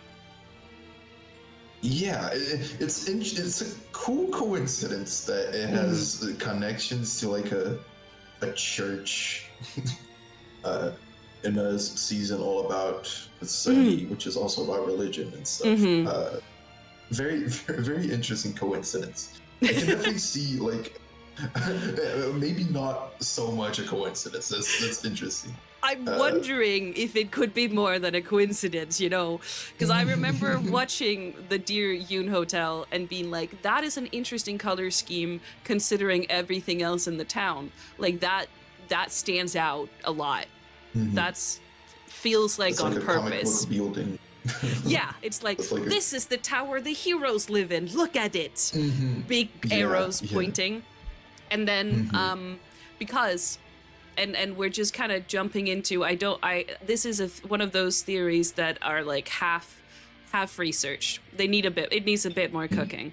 But I've been seeing people comparing the intentions of the crown of the thorns to like the 7 deadly sins, or to the 10 commandments, all stuff related to who? Jesus, aka not our guy. And then I realized Satan has his own church. It's less organized than the one Jesus has, I will say. That's true. And it is not possible to find like a certain, like, these are the 10 commandments of the satanic church. But they do have like general vibes and like overlapping intentions, which is one of the thing I learned because I was Googling Satanism. They're talking about how like it's not commandments, they're not rules, it's more like a way of viewing life as like a guidance, and then you find out what it means to you because it's all about individualism. But I was looking at the sentences, which did I not copy them in? That's so embarrassing. It is like if Joey was a skyscraper. I think that's such a funny comment. Hold on, Joey writes God with a lowercase g and turns into a skyscraper. And somehow. Yes. Okay, hold on. I have it here. In like a second, I scroll up in the Discord. I keep scrolling. I scroll right to the top because it's the very first. There we go. And then we put it there, which is gonna be the Satan corner. There we go. The Satan corner. Yes, the Satan corner. So, I also need to pull up another page because I have entirely too much open. So we're doing this on the fly. Here you go. That's good. I like flying. Yeah. So, the 9 satanic statements. There is also the 11 rules of the earth, and then also the 9 satanic sins, and that's just from one church. And then there's another one that has like very different vibes. But hold on. And boom. Here's some more. I can't find them one-to-one in what I've seen so far. But some of them, like the gorge yourself with a banquet superior to your hunger and drink insatiably beyond your thirst. Satan represents indulgence instead of abstinence. That feels, they're kind of similar vibes. I see. And then this second one, may the unworthy one who would dare to scourge you remain unscathed, was kind of something that was in like more of the text I was reading of like if a person is just annoying, it's beneath you. You should save your wrath for those who really matter. What wasn't there one of them that said something like that? Damn, Satan's some like kind of like a chill guy. Yeah. Like I didn't know he was chill like that. Oh no, it's all like it's not it's first of all it's not like the it's not God Satan. Oh yeah, just quick question. How do you feel about religion? I'm an atheist, so all right, sorry. cool. Sorry. Cool. Sorry. So good, just so good. you know, to figure out where we're at. Oh, yeah. I'm actually a Satanist. Yeah. Well, I'm like, well, why aren't you doing this? Yeah, I start lore dumping about Satan. That'd be awesome. Yeah, so like it's not about good, go on. It's not about like Satan as a biblical being because that would be like believing in the Bible. It's more like taking some of the like it's using Satan as like a way of reclaiming like being told that you're heathens who believe in Satan and like saying that he's the opposite of what they see that is wrong with the Bible type thing. I think that's very interesting. I don't know if you know Anthony Padilla, but yes. like he made an episode of like about talking to Satanists, and I thought that was so fascinating because like media portrays Satanists as like the evil people. Yeah. and like when you talk to them, they're like they just seem like normal people, and I'm like, yeah, that's awesome. That's cool. It's kind of funny because I recently explained to Aiden that the reason why like being pagan is linked to worshiping Satan isn't because that's what pagans do, because paganism is from before Christianity was a thing. It's people who believe in like the Greek gods or the Norse gods, like people like that. But it has that connotation because the Christians came and was like, well, you're worshiping a god that isn't real, so surely it must be Satan. So therefore you are devil worshippers. And then that's how that got linked. That's weird. I think religion is such an interesting concept. I think there's a lot of atheists who are like, oh no, fuck religion. I don't care about religion. And like, I think that's so fun. It's like real life lore, but like Yes. it might not be necessarily real. Who knows? But like it's interesting. So the last person I was talking to on here was Kiri, who is a Catholic, and has kind of he said that he was born a Catholic and then went to atheism and went to another thing and another thing and then came back to Catholicism. So there's been like a journey. And I was like saying that I have issues with the way organized religion is often used, but I never have issues with like kind individuals who believe in something. Like the thing I hate is like when churches force people to do things. I hate that. Exactly. So like the actual like concepts within religion I think is fascinating. And like you said, like it's part of history and it has a major impact how like culture and society has been shaped throughout time and still is. So I find it really interesting to learn about, but parts of I am not a big fan of. The fandom's kind of toxic. Yeah, the fandom is a little toxic, you know. Especially, they have this weird hierarchy where like some of the fans think they're better than the others, and they get to tell like the lower fans and also people who aren't fans like how they should be a fan, and it's kind of weird, you know. Like, come on, we're all fans here. We're all living. Like I feel like I don't even need to say this, but like I'm an atheist, but like I believe in most values that most religions strive for. Like, you know, don't be a dick. don't be a bad person. You know, exactly. It's interesting. It's interesting. I was born in like just a kind of a religious family. Like, not really. Like, my mom didn't force me to go to church, but she is religious, you know. But I think part of what made her like more accepting of like, you know, maybe your children not being so religious is that she married a divorced person, you know, and I really know the specifics. She's Catholic. I really know the specifics, but like, I think you're not supposed to do that. Yeah. But she did it anyway. She was like, "Oh, fuck you." Good for her. I think. So you know, she's very healthy with it. I think she's not like, "Oh no, you're gonna go to church and you're gonna pray." Yeah.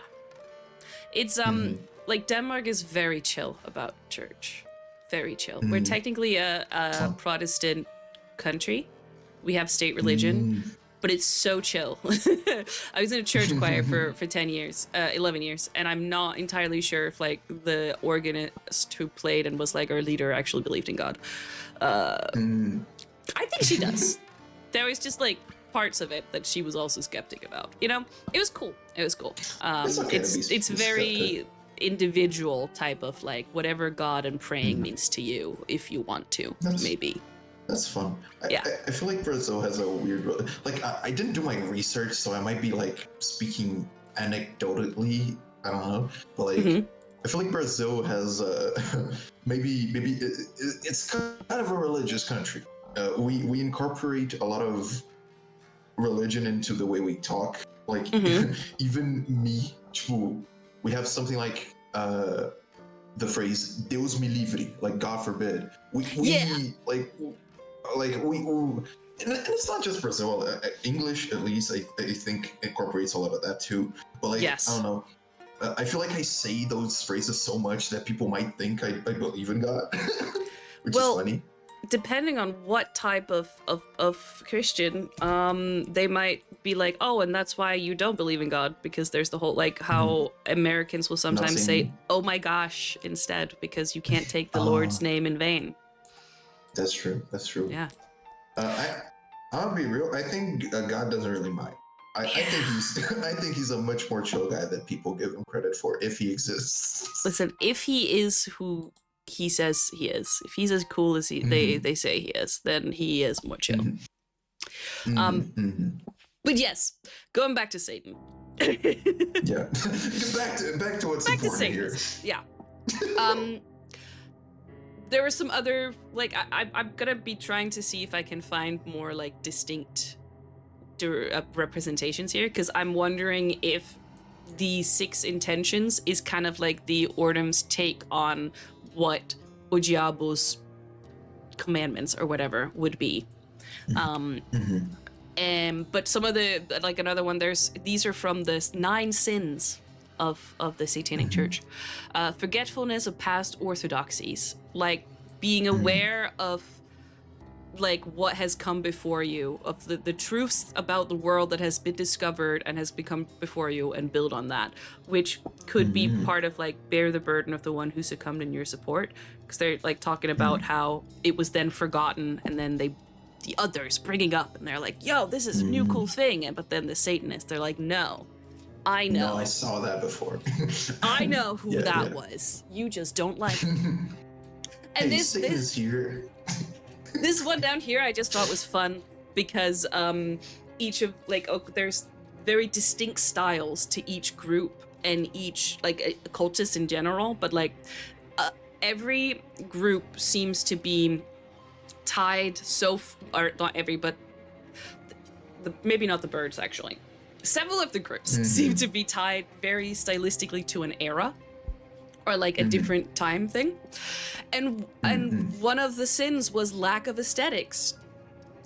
That, because aesthetics, yes, dripless. Yeah, you have to have drip, because aesthetics is important in lesser magic, which is kind of like, from my understanding, things like the pagan Wicca type magic that humans can do. And it's not what's supposed to be pleasing, it's what is. Aesthetics is a personal thing, reflective of one's own nature. And I thought that was interesting. I mean, it could just be like a design choice, but Satan approves. Satan likes drip. That's good to know. That's good to know.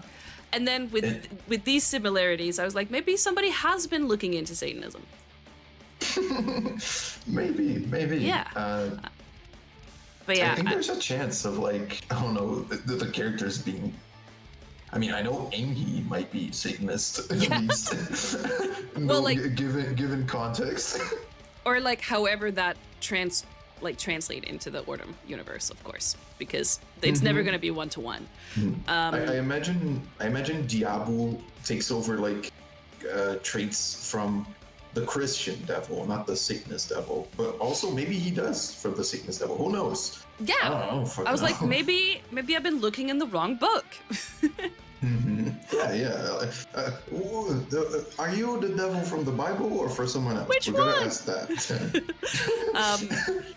But yeah, because, like, it was I was seeing a lot of people talk about these intentions, like, matching up with personalities of sacrifices, or matching up with, like, the desires of each group. Where, to me, because it's been described as the intentions of the Crown of Thorns, it's much more like this is another way the Crown of Thorns is trying to, like, manipulate and influence them into feeling and being a certain kind of way, kind of pushing its intentions and desires onto them when these sacrifices happen. That's interesting. That's okay. That's fun. That's a fun way of interpreting it. I feel like the season is gonna. I mean, I don't know if it is, but, like, I think I'm catching on to, like, it's gonna be a lot about like identity and like maybe free will. Yes. What's I don't know. Oh, hello. Oi, Nifty. I think. I think it's gonna be maybe.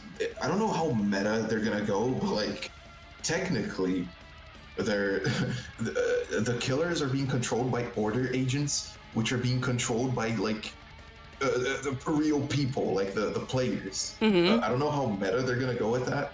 How exactly how much? I wish they went all in on the meta, which I don't know might be what they do, because for some reason Hexatombe couldn't come out before Enigma do Medo, and Enigma do Medo dabbles in the meta narrative a little bit, yeah, I would say.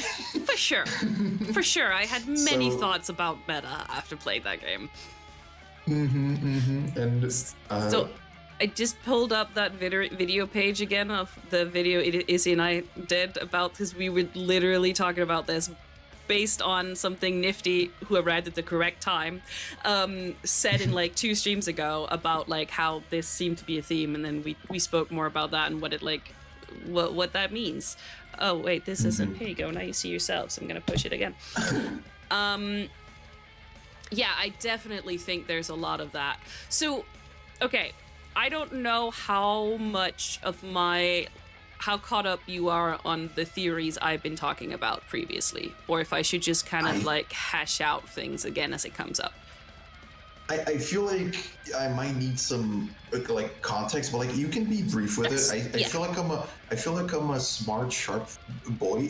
Yeah, exactly.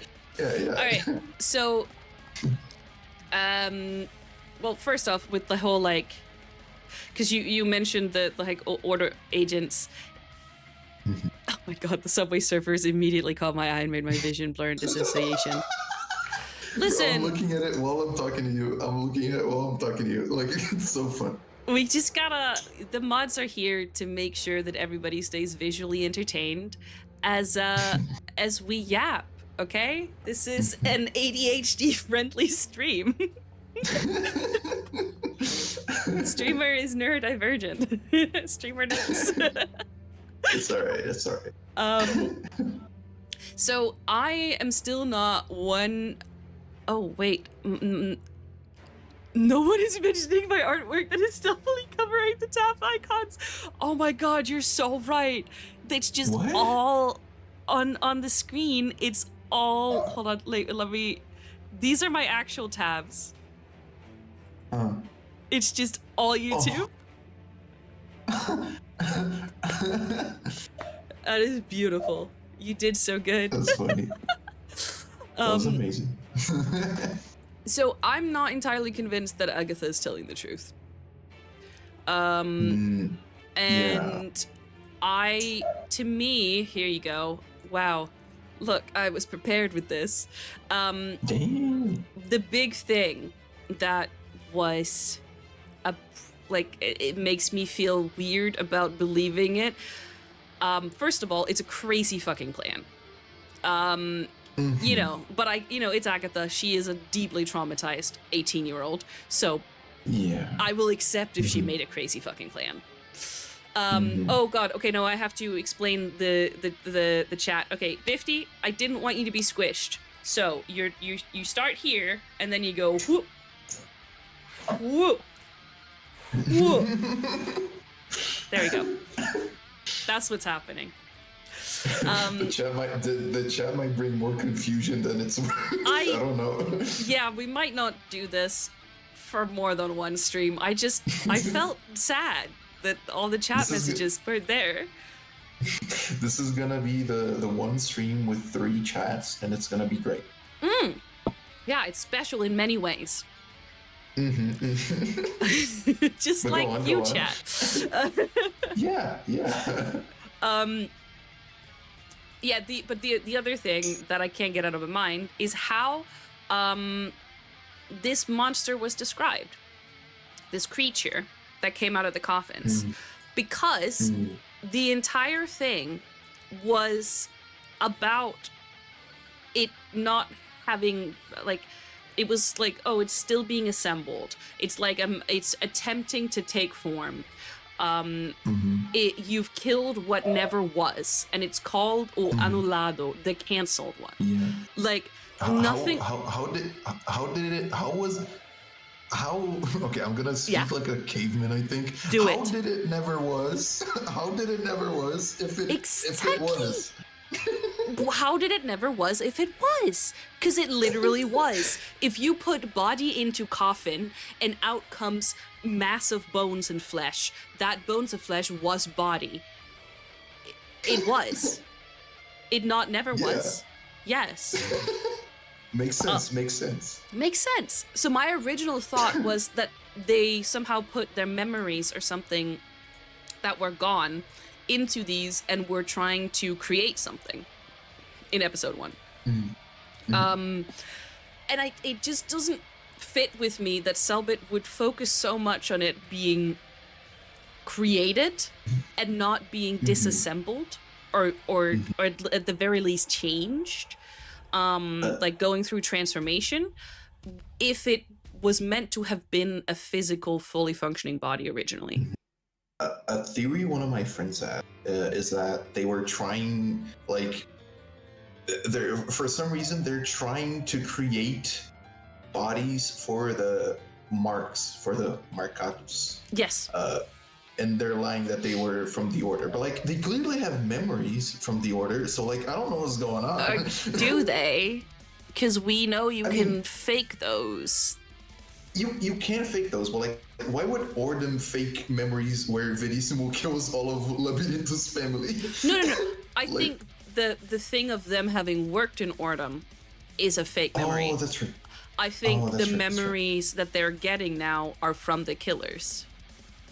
So, but that's really confusing because, like, I remember Cellbit in the first episode saying, "Oh, these cards I'm handing to you is your memories from the Order," but the memories he's narrating to us in the red moments is like the memories from the body, I guess. I don't know what's going on.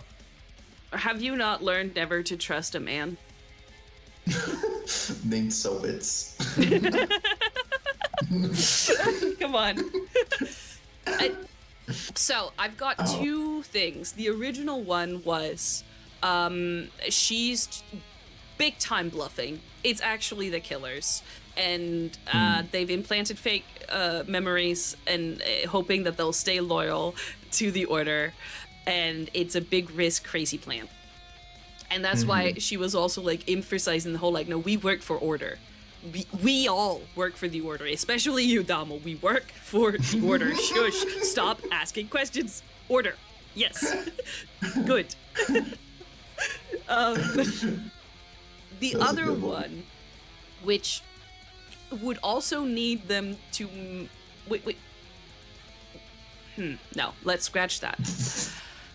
Perhaps Verissimo didn't know that the Lab's family was allergic to gunshots to the face. Wait, you can't blame him for not knowing. Yeah, I mean, you don't know till you test something, you know. Yeah. The other one is, which is kind of going back to something, because I gotta make sure that I credit people when I can remember where I took bits from. Pedro, one of the mods here, also in the Discord, was with me on the second of these streams. It's on the YouTube. Plug.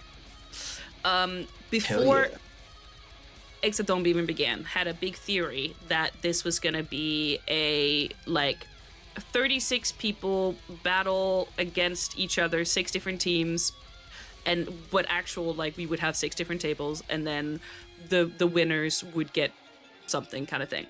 And that the idea was that all of the characters were gonna be sinners in some type of way. So morally gray. And got me thinking recently that the Order has a big fancy prison full of people. And if they were gonna risk somebody, why not risk them? You know? Especially one of those people being Damia, who is very much related to stuff that's happening in the season with Henri and Usirko. And He is like a repentant occultist who wanted a chance to show that he was on the Order's side. Could, if there are other people inside of the killers as well, which is still an if to me, could it be people like Damir who weren't fully trusted, but also not like fully, we think you will fuck us over? And that's part of why like there's some memory stuff. And then the early like the memories they're getting now of like, oh, we don't like the Order, could be from when they didn't, because it's like going from the past and then slowly going forward. Yeah, I think it's gonna be either they're the killers and the Order is just lying, Jesus fucking Christ. Jesus fucking Christ. Jesus fucking Christ.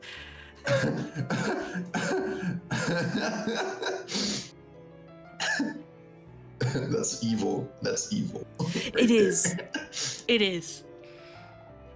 Damn, but I got scared. but it's either they were always the killers, or the people inside them weren't exactly the most loyal agents. You know, and I think it's gonna be fun because like I wonder how they're gonna react when they find out.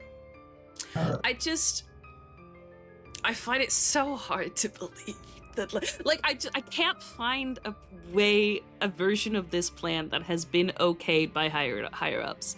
Like the only way this makes sense to me is that Agatha has gone rogue and Aaron's like, she's my favorite little occultist, so I'll make sure she doesn't get killed. But who am I gonna snitch to? Yeah, like I don't say a word. Like, because it's insane. But like at the same time, as far as we know, like the people we've seen spearheading stuff with the killers have been 3 traumatized 18-year-olds and a traumatized 17-year-old. So like, I guess that's what you get. Yeah. Maybe, I don't know. The Order, yeah, not the best move. Not the best move. I can say that. I have many thoughts and feelings on newly turned 18-year-olds being allowed to be fully fledged agents, being the first order of contact with people who've just gone through traumatizing experiences with the paranormal for the first time. But you know,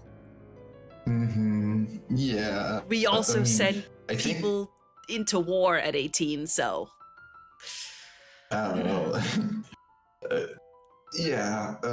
Something that I feel like is gonna stay up, maybe a plot hole, just so that the story can happen and have a more interesting beginning, is like, why did you send them back to their lives? Like, what did you think was gonna happen? And that's another thing where I'm like, what she said, it cannot be true in the way that she said it. Because the whole like, we were hoping you would just get information through living their daily lives. But also, by the way, the deadline for the rituals to begin is tomorrow. What daily lives were they gonna live? Like, I don't understand. I just... And also, Agatha has already performed a ritual where she transferred her mind with all her memories, right? She didn't lose any memories. So why did they need to lose their memories as agents? You know? Because she did a little fixie fit. I don't know. I'm just like, you know? I genuinely think she's lying to them. It's just... Also, because like, if there's one thing Ordem likes, it's a plot twist about people not being who you thought they were, that has and it was there in front of you the entire time. Like, that's kind of I love that. Every season. the bread and butter of Ordem. Yeah. Which does, you know, effective twist. Bring me to another guy. Oh, G-Man. There he is. But there's an ad starting in 35 seconds. So I don't know if you have any finishing thoughts about like Agatha you want to talk about before I move on because I don't know. yeah. I don't know if I have finishing thoughts about Agatha. I think there's something going on. I hope she appears again somehow. I don't know if she will. Maybe like they'll figure out there's something wrong and like never see the Order again. But maybe she appears in the like epilogue of the season. Who knows? Yes. Yeah, I don't know. But yeah, I think yeah, there's definitely something going on. While the ad is running, yes. I can also tell a funny story about the emotes. Yes, I was gonna ask you about that. Go ahead. Fun story. So the day I already tweeted about this, but like the day Cellbit asked me about the Trastornados emotes, right? From Giovanni and most. Mm-hmm. It was the day. It was at the day of episode 3, right? The first day of Hexatombe, and it was before the episode like was airing. And he was like, "Hey, might be fun if we do the emotes for the other teams also, because I had just done Psicolera, right?" And he was like, "Okay, cool." And he was like, "Okay, so you can do Giovanni and Mosto." And I was like, "What about Tahafa?" And he was like, "Yeah, you can do Tahafa too, but I would recommend you start with Giovanni and Mosto."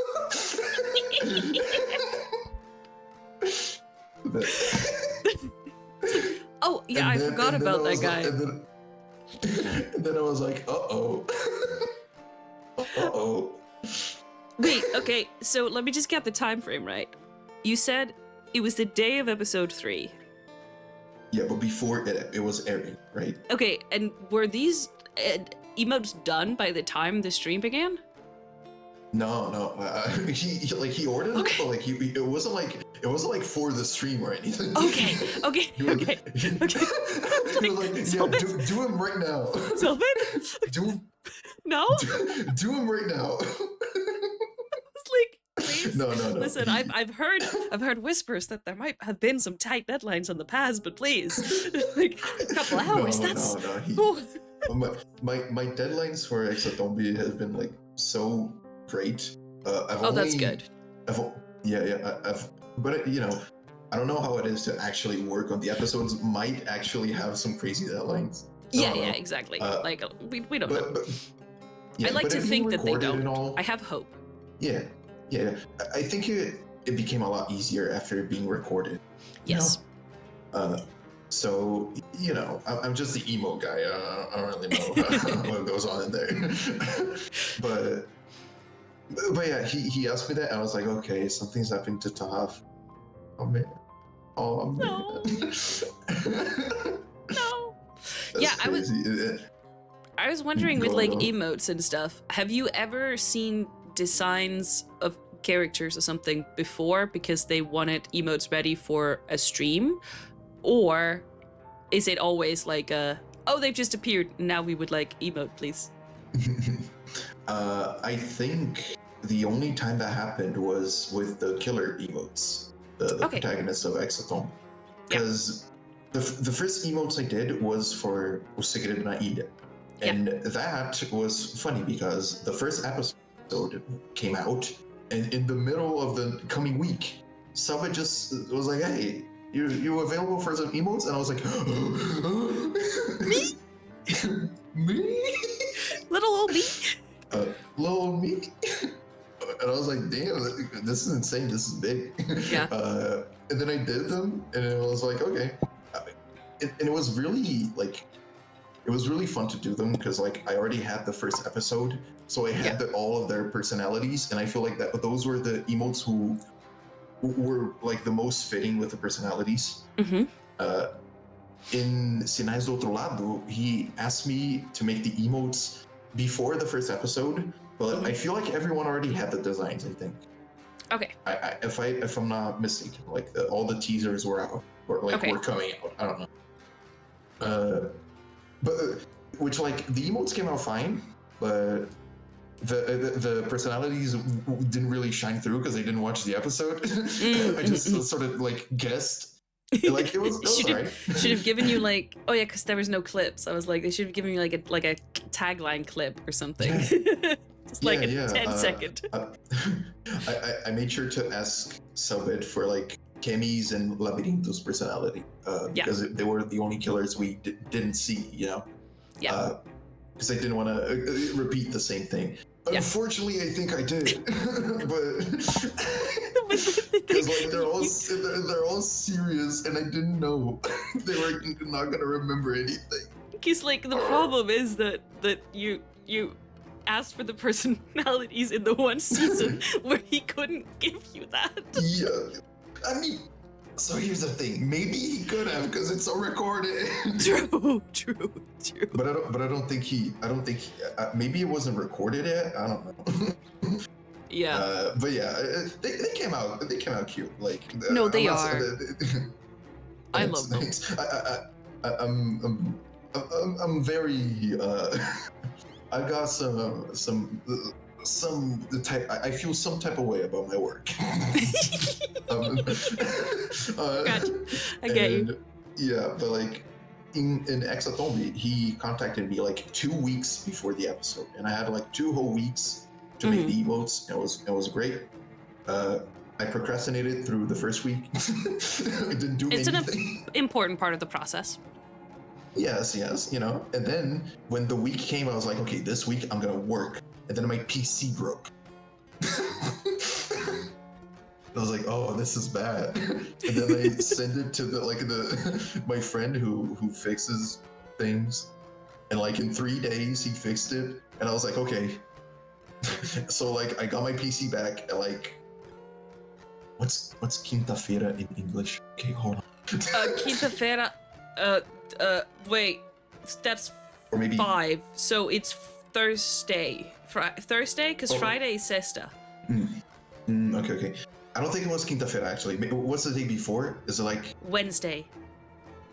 So yes. I got it on Wednesday. I'm really bad at weekdays in English. I got it on Wednesday back, and I was like, okay, I got 3 days to finish it.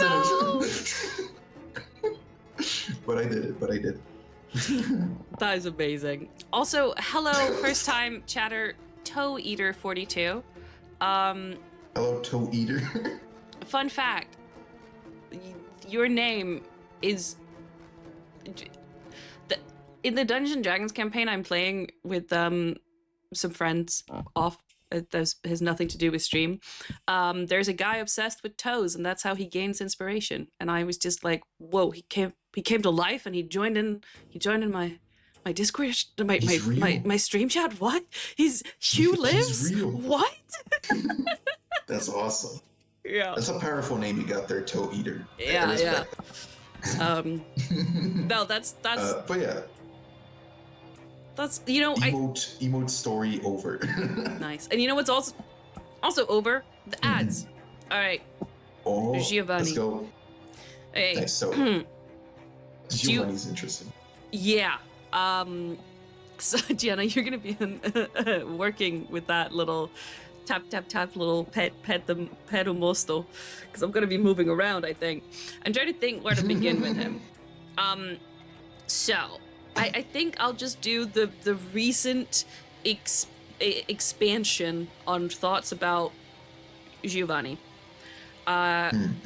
which was going down the rabbit hole of the Rose of Jericho, which is the plant that was found in episode 4, and reminded Henri of Giovanni. Just like a little plant that was covered in blood. And I will leave it here because it's a bunch of screenshots.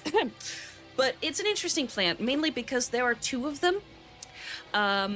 One that is the true Rose of Jericho and is linked to the Bible and the city of Jericho, and one that is the false Rose of Jericho, which is native to deserts in America and Mexico. So I'm assuming it's also the one in Brazil.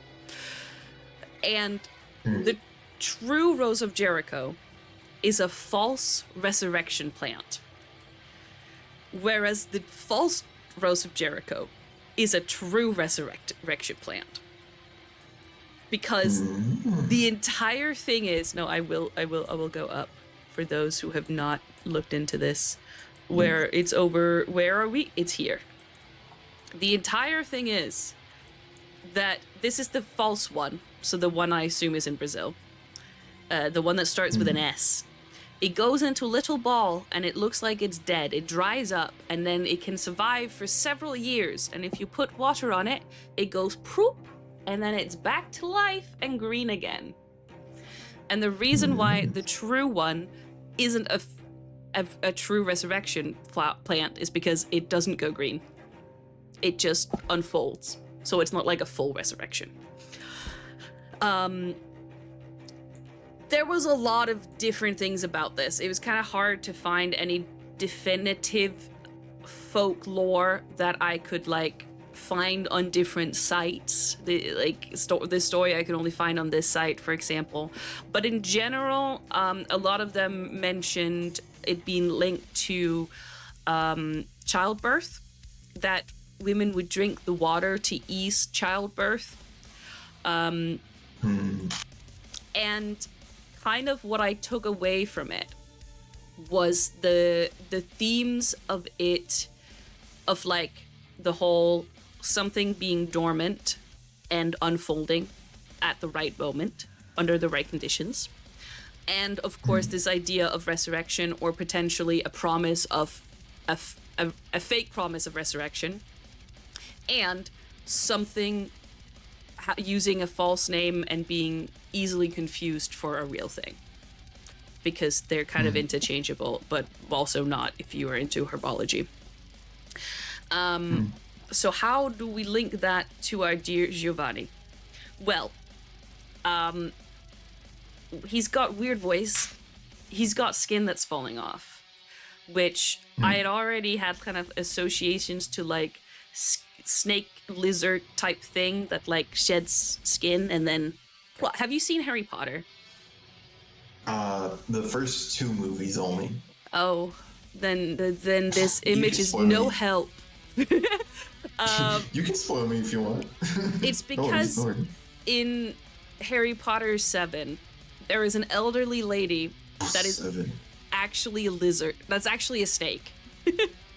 She's a dead woman that a snake is using her body to seem like she's still alive, and then it goes like out of the mouth, it goes blah, and then snake comes out. And that was like the vision I had with Giovanni. Wait, what is Maleka? What is MLK? MLK is moleque, eu acho. Moleque de Ordem. Hello, oi, muito bem-vindo. Oi, tudo bom? Moleque. All right, okay. Yeah. Feel free to write Portuguese or English or whatever you desire that is using the Roman alphabet, please. It is helpful. So there's a lot of thing of like Giovanni's not actual Giovanni. I think I've seen people talk about like if it's a clone or if he's using that ritual where he can disguise himself. But I don't think I've seen any references to that either fucking with your voice or as having your skin peel off. So I was wondering if it was something a little bit bigger and that he's maybe some type of creature entity ready to like plah when you pour water on him. when the time is right, he will plah into lizard man or something like that. Okay.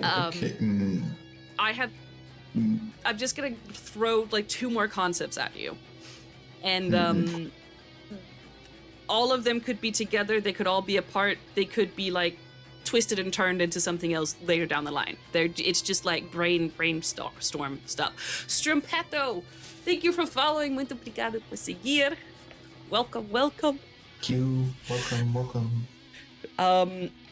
So, right from the beginning, there was the character design here of these almost golden chain like barbed wire that's wrapped around all of them. which reminded me a lot of a certain other guy that we've seen. I heard of him. You know, you may have heard of him, you know. He's just a tiny character. Yeah. And we know that Giovanni has somehow,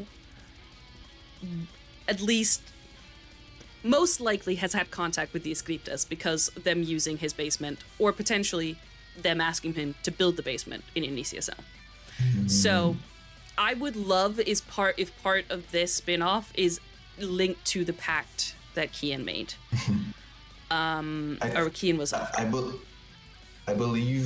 Hexatombe, like, this is a little theory of mine. Maybe it has like no grounds. I don't know, but like, I feel like Hexatombe is not just gonna be another spin-off, but it's gonna serve as like a prologue to Calamidade Part 2, in a way. I feel like whatever happens in the end is gonna lead straight into it. I fully agree, which is why I want Kian to be involved. It's actually, before Henri was announced, I was talking about the stream right before, where it was like, so it would make sense if Henri appears as a sacrifice, because Kian and stuff. But let me just gather my thoughts. No worries, okay. No worries. I'm not gonna do the whole spiel of like linking it all together, because I'll just repeating a lot of stuff I've said. So I'm just gonna throw another concept, which is kind of like you have. I sometimes do theories into like different steps. You have the first steps, which is like the most logical, and then you'd go one further out and then one further out. It's like an iceberg. Yeah, and it's based on like what would make a good narrative, because that's a lot of how I theorize. It's like, what would the good story? What would be fun to take this, and can we make it? Can I make it fit? I feel like a lot of people need to think about that when theorizing. Listen, Spot, that is how I solved the Kian thing in Disconcerto before it was revealed, because like that was the better story. That was the more fun narrative. That makes sense. And you know, once you've had one big win, you keep trying to chase it over and over. Get back to that feeling. Yeah, 99% of people quit right before winning. Right before hitting Diamond in Minecraft. Yeah. But something. Before you like really get into it, I just want to say what Nifty said is an interesting theory. Also, also, why the hell is he wearing that? Get that cage off your head, bro. Yes. What are you doing? I'm gonna read that out, actually. Also, the cage implies something being contained, that it's in his head, and golden implies lots of knowledge in his little noggin. But it could be deeper symbology, that he himself is a cage, a golden cage who tries to appear formal but hides a more beastly nature. I like that. Cellbit was kind of reluctant to call the spin-offs. He only called them seasons as normal, or special seasons. And originally the first spin-off was only 4 episodes of a small arc which would prelude Calamidade. They are conceptually Calamidade prologues. I love that. True. Yeah, he was a little. That's true. That's something that I sometimes remember, that like he didn't go straight into calling them spin-offs. When he announced them, he was like, "Oh, there's stories, like there's new seasons." Like, Eventually, he gave in and just started calling them spin-offs because it was easier. But like, it's interesting, like remembering that, I'm like, maybe there was a reason why he didn't really want to call them spin-offs. Yeah. All right, so let me tell you my crazy little. Oh yeah, I have a thing for this. It's called Interesting Thoughts That Might Lead Somewhere But Not Yet. It's a catchy name. Yeah, it's the theories that I'm like, I can defend less, but like maybe it'll go somewhere, so I'll keep them in my little mind, in my little noggin full of knowledge. So we have a description somewhere of the Crown of Thorns, and it's not this one here. It's very confusing because the Crown of Thorns is both a cursed object, which is like a bracelet or a necklace, like a physical accessory. It's also the name of a bell, and I only know about the bells what is in this season. You'll get familiar with them. Let's just say this. Much to all of the people in the Discords upset that they can't discuss them. To be honest, Mel, to be honest, Mel, you're not missing a lot. We also don't know much about them. Yeah. I know, but at least it still they keep telling me that, but it still comes up with, and I can't tell you this theory, like the connection that I made, because you don't know yet, and I'm like, thank you, but also, It's very similar to the Tenebris thing, which is like, oh, Tenebris, she knows about Tenebris now. Okay, let's not talk about it because there's no info. I mean, there is some of it, right? By the way, Maluka. Moleque, oh God, Moleque va. Se você quer, você pode escrever português em chat também. Yes. It's all good. Sem problema. Sem problema. Não precisa ser inglês. Não. Eu entendo mais ou menos. Todas as pessoas. Mais ou menos. Mais ou menos. No chat são brasileiros. They're speaking English because that's how I understand. Yeah. But Mal watched both spin-offs in one setting right now, and you don't know what you're asking for. The type of VOD you would have to do timestamps for have to being a very loose word. Support the editor. But it's gonna be interesting. The first contact with the bells being in Hexatombe, because a lot of people were theorizing that whatever Hexatombe does with the bells, it's gonna be like a plot twist or like a gotcha. Like it's not gonna be the same as all the other ones. So it's gonna, I don't know. Well, that's kind of what we're seeing with the relics and the entities. Like they're not really acting in the same way. They're similar, but not quite. But yeah, it's confusing because and it's also like maybe what the area is called. The same with the Estigmado being both like a thing that we've heard of in the rules, and then also the thing that's on their backs, the sacrifices backs. But no, I think the Estigmado might be just a coincidence, because I think that power in specific, that little ability had a different name before, and it's a whole thing. And it's a whole thing. I'm not gonna say the name because part of the reason why they changed the name was because the name was a little. Like, let's not put that in the book. All right. Okay. Yeah, we don't need to bring that up. Yeah. Heavy subject matter. Maybe it's like a coincidence, or maybe someone was like, hey, since we're gonna change it, put the Hexatombe word in there. I don't know. I don't really know. But it's interesting. But so with the descriptions of Coroa de Espinhos, it says that it looks like the thorns of a rose bathed in sangue, in blood.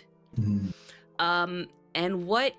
how did the little plant that reminded of Giovanni? It was a little plant, the plant of Jericho, bathed in blood. And the full name of it is the Rose of Jericho. Now, obviously, it's not a thorny plant, and it is, I still don't really know what I think the Hexatombe crown of thorns is, but it wouldn't surprise me if maybe there could be a link to Giovanni of like the whole, like he is actually more important than we think in terms of how Hexatombe plays out. I think in the Discord I was like, what if he is the like he's controlling the games from the inside, Squid Game style. That'd be funny. I think there's a possibility that Giovanni. I think it's one of two things. he's either not gonna be like an actual contestant, or he's gonna be like much more dangerous than we think he is. Like, he's got something up his sleeve. But also, like, these kind of looks like thorns covered in blood as well.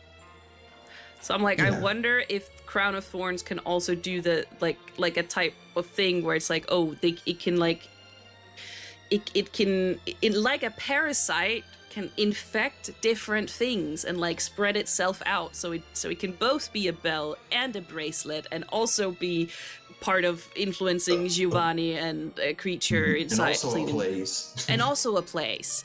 Just because, again, Nifty was pointing out the fact that parasites is a common theme, and true. And then I don't remember how it got there, but whilst watching with Izzy, as Aiden said, he is Jesus. I was like, you know what? Let's throw out a fun little. This is what I call like a 5%, or some people would call like a crack theory, where like it would be kind of crazy if it happened, but like it's not impossible. There's been a lot, like, I know that there was people who has done like Jesus references with Kian before. Or what if to get out of these chains he needs to be reborn through the Hexatombe? He's gonna be Jesus. Maybe because Diabo was like offering him a pact. Yeah. Some people were like theorizing he refused that pact. I think it would be really weird if he did. I think so too. Like the season finishes. Let's make a pact. And then next season begins. No, I'm good. I'm good. No, I'm good. Yeah. So like my original thing was that, oh yeah, and then that's why Henri is able to like recognize the plant as something that reminds him of Giovanni, because maybe whatever ritual is kind of linking these two could be involving that plant. But Gabs! Hey Gabs! Thank you, hello. Thank you. And expand on that, Nifty, please. But yeah, I was thinking that the reason Hexatombe existed was a way of finding like a one true Diabo, a one true wielder, that all of the sacrifices are previous wielders or just previous receptacles, not necessarily full wielders of the relic, but receptacles that Diabo has used to have physical form. And also taking them one step further, I was thinking that they could all be children of Diabo, as we basically have confirmed that Henri is. And Hexatombe is a way to find the one true worthy heir who gets to wield the full powers of the Senki relic, whilst also taking out the other potential heirs contesting the Utrono, basically. I think that's a possibility. I thought of that too. I was like, what if this is like who gets gets to be the devil? And then that because Henri is there, it's also a way for Kian to continue his little gathering of, I need one main occultist in all of the elements and get them the different relics so that we can do the Calamidade. And then Giovanni being involved and seeming to kind of manipulate things, potentially having still connections with his cryptas, could also be another chance of like helping that along. No. So I was gonna suggest like another possibility of why he was like, his arm was like weird, like melting. Like I don't know exactly what. I missed Cellbit narrating that, so I'm just trusting everyone who's telling it to me. I think it's peeling. Interesting. It was in episode 3, right? Yeah. When I first heard it, I just chalked it off as like, oh, he was probably fighting something or someone, so he's hurt. or maybe he was the target of a ritual or something. But maybe it wasn't that. Maybe it seemed a little sus. Yeah, I wrote it as peeling off and revealing flesh underneath. Yeah, a lot of people were saying like, oh, maybe he's using a ritual. Maybe it's not him. Maybe it's someone disguised, or maybe I don't know. There is a ritual, Sangi ritual, fourth circle, which is involucro de carne, which is like flesh vessel. I don't know if I don't know if it's that one you got there, but like it's not, but it's one of the ones I've heard mentioned. I'm just gonna check if I have it on one of the Twitter posts. Yeah, as if he's coming undone. It was explained it. Yeah. Maybe it's one of those. Maybe it's like a Sangi clone of him, which would be very smart, because like instead of throwing yourself into the portal, why don't you just throw a clone? Like if you die, okay, your clone died, But to be fair, I think I don't remember how the ritual works. I don't know if you take the same damage as the clone or something.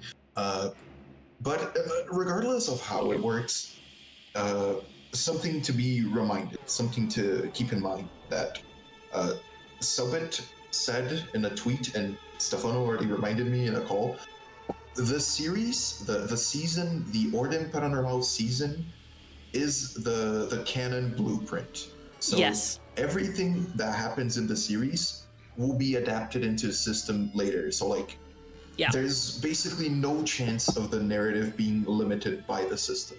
So, it can't be a clone because it doesn't work like that. Well, maybe it does now. Maybe he did something that made it work like that. I don't know. Yeah.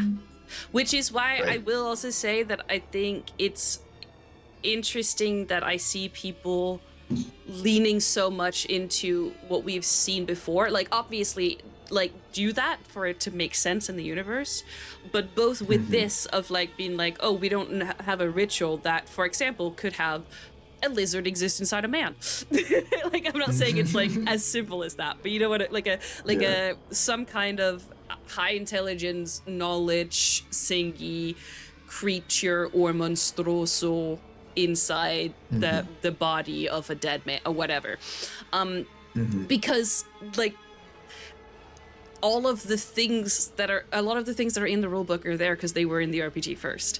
And it would be really silly of Cellbit to only use monsters and only use rituals that we know how work, because it takes away the element of surprise. And as I keep saying all the time, I feel like knowledge should be a counter to fear, because what makes you less scared is that if you know how things work, if you know what they are, it's not as scary. Yeah. I get that, but also fear is not just fear. I know. Whatever the hell fear is. Yes, I know. Listen. So like, I just, as a conocimiento person, okay, I just think we should have more credit. We should. Conocimiento needs a win, okay? Okay. But like, something I actually thought of something that was sort of like the opposite. I think conocimiento is like the element that most resembles fear, because that makes sense sometimes too. The more you know, the more you fear. Ignorance is bliss. I agree. Yeah. But like another thing, just like a quick aside of like the thing about only looking at things we know, is people trying to figure out who the agents are based on, like, who the supposed agents inside the killers are based on the list of characters that we know. Because even though I did bring up Damir, I think he's the only one I would think could be a plausible person that is already fleshed out, or character that is already fleshed out, that could be inside one of them, because his story has such a link to what's going on. Because otherwise, it would one, like, if player characters, you'd have to get the other player on board to give up their character and not like be able to do stuff with it more. And two, because of the whole lost memories, it is incredibly hard for the current players to make choices that would feel in character with the characterization we already have of the person. Like, it's impossible. Yeah, like how do you? I don't even know how they're like developing personalities because it's such a weird setup. Like you go in and you don't know who you are, and you like, do you think of character traits or do you wait till they're given to you? Yeah. Well, I don't know. It has to very be interesting. It has to be a mix of both. And it's like, if it's, because I've seen people talk about it being like the characters from anything from the people from Enigma Numero to like characters from other seasons. And I'm just like, it would, if they did that, no matter what happened at the reveal, people would be like, yeah, but that's not how that character would do that. Because they can't know. Yeah. So as a writer, I would probably, like, I don't think I would do that. Not saying if they did that it's wrong, but like, I just don't see that popping into your mind. I'm very adamant about saying that's not gonna happen. Like, player characters at least won't be given away. Damir is an interesting thing to say because like Latte already mentioned in chat. Yeah, Lattes. Sorry. Already mentioned he doesn't like Damir very much, which personally I think it's very sad because I love Damir. I think it's my favorite character he did. But I get it because he has personal reasons for not liking him. But so like technically it would make sense for him to be like, hey, Cellbit, you can give Damir away to someone else. But like I feel like it's very out of character to do that because like I feel like someone's character is their character, and like we're not gonna give them away to someone else. It's their baby. Even if they don't like their baby, it's still their baby. You don't gotta play as them, but like we're not gonna give them away to someone else. Yeah, I think it's kind of like I'm of that mind. They can become an NPC, but like saying that, I personally think that if Dante was to go to anybody, Caligrafo would be a great choice. I just want to throw that out there. I mean, he would do a great job. I love Kali. I talked with him a while. It's been a while since I talked to him, but like he's such a lovely person, and he would be a great Dante. But I don't know. I feel weird. Yeah, exactly. I'm just saying, like, if it was necessary for the plot that Dante existed and still had a character, I think he's one of the ones who could do it justice. Also, because he's such a big fan that, like, he would have the research down. I feel like he would be like, I feel like he'd be so pressured. He'd be like, oh my god, bro, I'm Dante. Yeah. Because here's the thing, Mel. I already talked about this. Yeah. Assuming I'm gonna keep being the emo guy, right? next season, I'm gonna have to, I don't know, make Arthur's emo. Which, like, okay, fine.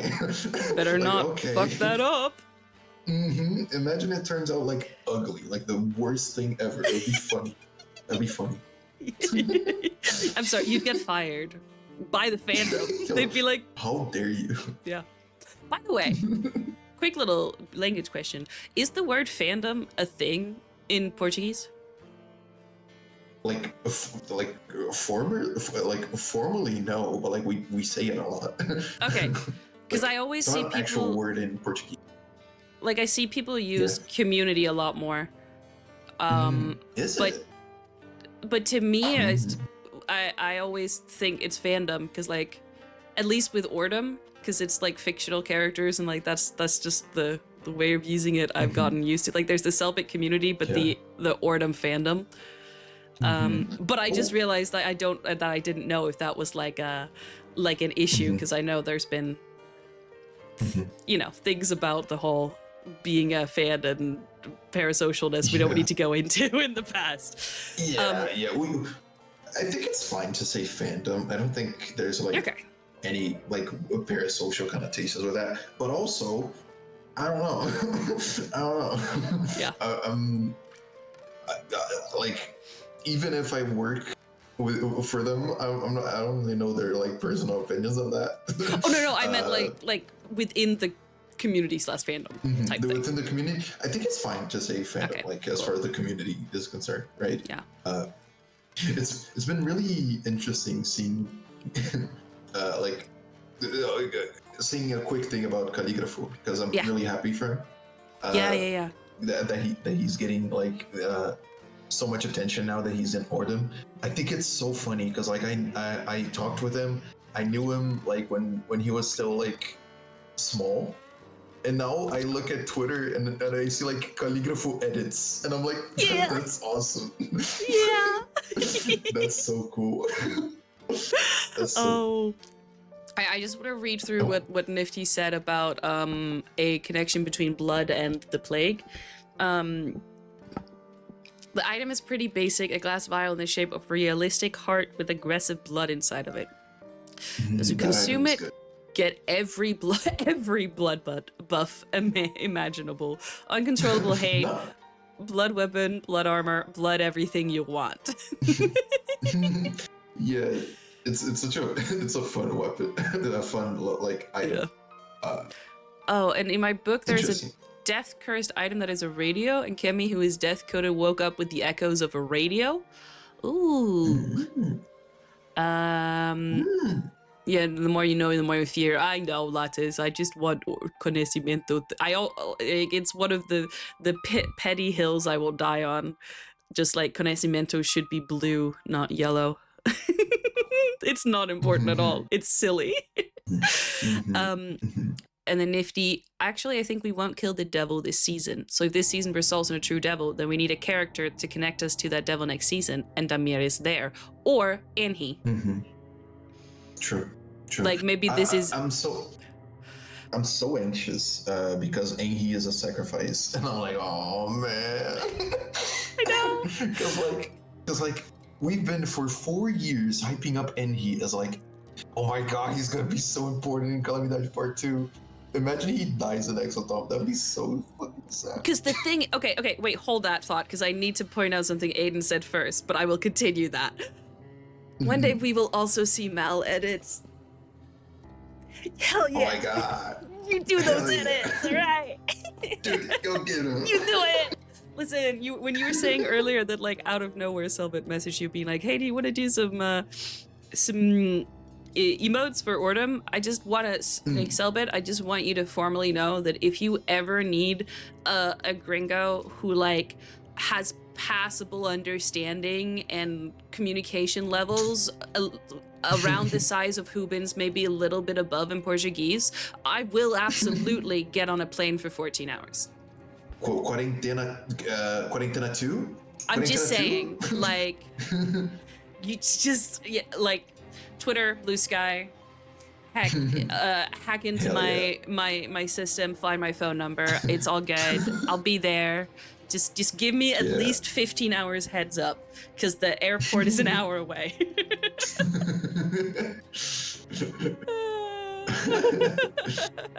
You will get edits someday. You will. I trust. I hope. I would be cool. As long as they're like cool edits. Like, yeah, like, you know. It's not like listen. It's not like uncool edits. Yeah, not uncool edits. Out of nowhere, Cellbit messages me like, hey, can you do Mel edits? I'm a big fan of her. Be like, sorry, I already have enough unpaid work, so. That's fun. Oh. No, I know. What are you talking about? So, yes, wait. Oh, it is paid? Oh, shit. Then you messaged me, hey, Mal, I now have paid editing work, so, sorry. Oh, it is paid. Oh, you mean because I pay? Oh, happiness, thank you. Thank you for dealing with my self-consciousness over you doing unpaid work for me. Oh, that's awesome. That's awesome. I love unpaid work. I know. Hey, it's not like I don't have a paid job either, so I get to skirt by on that fact. I'm on unemployment benefits. I'm with you guys too, okay? Because like I do freelance sometimes whenever Cellbit like light up the spot signal, but like I don't got a fixed job either. Yeah. Yep. No, we were talking about. Wait, hold on. Rewind. We were talking about Henri and dying. Yes, we were talking about Henri and yes, dying. yes. Can I? Here's the thing. Can I plug this goddamn video one more time? There we go. So do you guys talk about that in the video? we did. As part of like a choice of like, if the choices are like, obviously they could derail the sacrifice and find a way to save everybody, but it's not it's not a super Ordem way, you know? And I think the idea that like of choice of like they technically have choice, but they also don't is like a thematic throughout, and therefore it would be fitting if the end was kind of like a you can get to live, but as O Diabo, which would mean losing yourself. Because we've seen O Diabo shift back and forth, and I wouldn't surprise me if it turns out to be like as we called it on the Discord, a trial run receptacle for O Diabo, that's not a thing if you do the full thing, you know? Like, Anfitrião remembers being Arnaldo, but he's not Arnaldo. He's Anfitrião. And yes. And regardless, the entities are linked. You know, they're personifications of the elements, and the elements have very like strict intentions and things that they interact with. Freedom to abandon oneself. Yes. Yeah. It's the second person who ever gets to make that choice. I think they might be able to make the Hexatombe fail, because like they say the past Hexatombes all failed. Yeah. Somehow. Which might not even be that hard, because like if all of them failed and like there was no one trying to make them fail, then like it's gotta be easy to put a wrench into things. But I feel like Engi might die in the way that like, oh, we stopped Hexatombe, but then Engi dies anyway. But like Engi dies not because he's a sacrifice, just because something happens and he dies. I'm not saying Engi specifically, but like they can stop the Hexatombe, but like someone might die in the process. Maybe it's Engi. It's also like actually, I want to ask you, why do you think the other Hexatombes failed? And do you think every single one of them has failed, or just like all the ones we know of? I don't know. It was a very brief thing, and like it was very out of nowhere. So like I don't really. Maybe everyone was so like something that might have happened is they were so into the killing game that they forgot to leave 6 people alive. Maybe this happened. Like in a much less silly way, you know, like they you know. But like they were so like into like, oh, I'm gonna kill you or something. So maybe there were already 6 people. Yeah, like maybe there were already 6 people, but everyone hated a single person or something, and they killed him. I don't know. It's weird. But yeah, I think maybe we'll get like actual explanations as to how it all failed, but maybe not. I don't know. Yeah, I think part of it could be what Nithhi said, that it had no marked ones. I do wonder, I think I would almost rather it be a different thing that wasn't fulfilled, just because we've had that one before.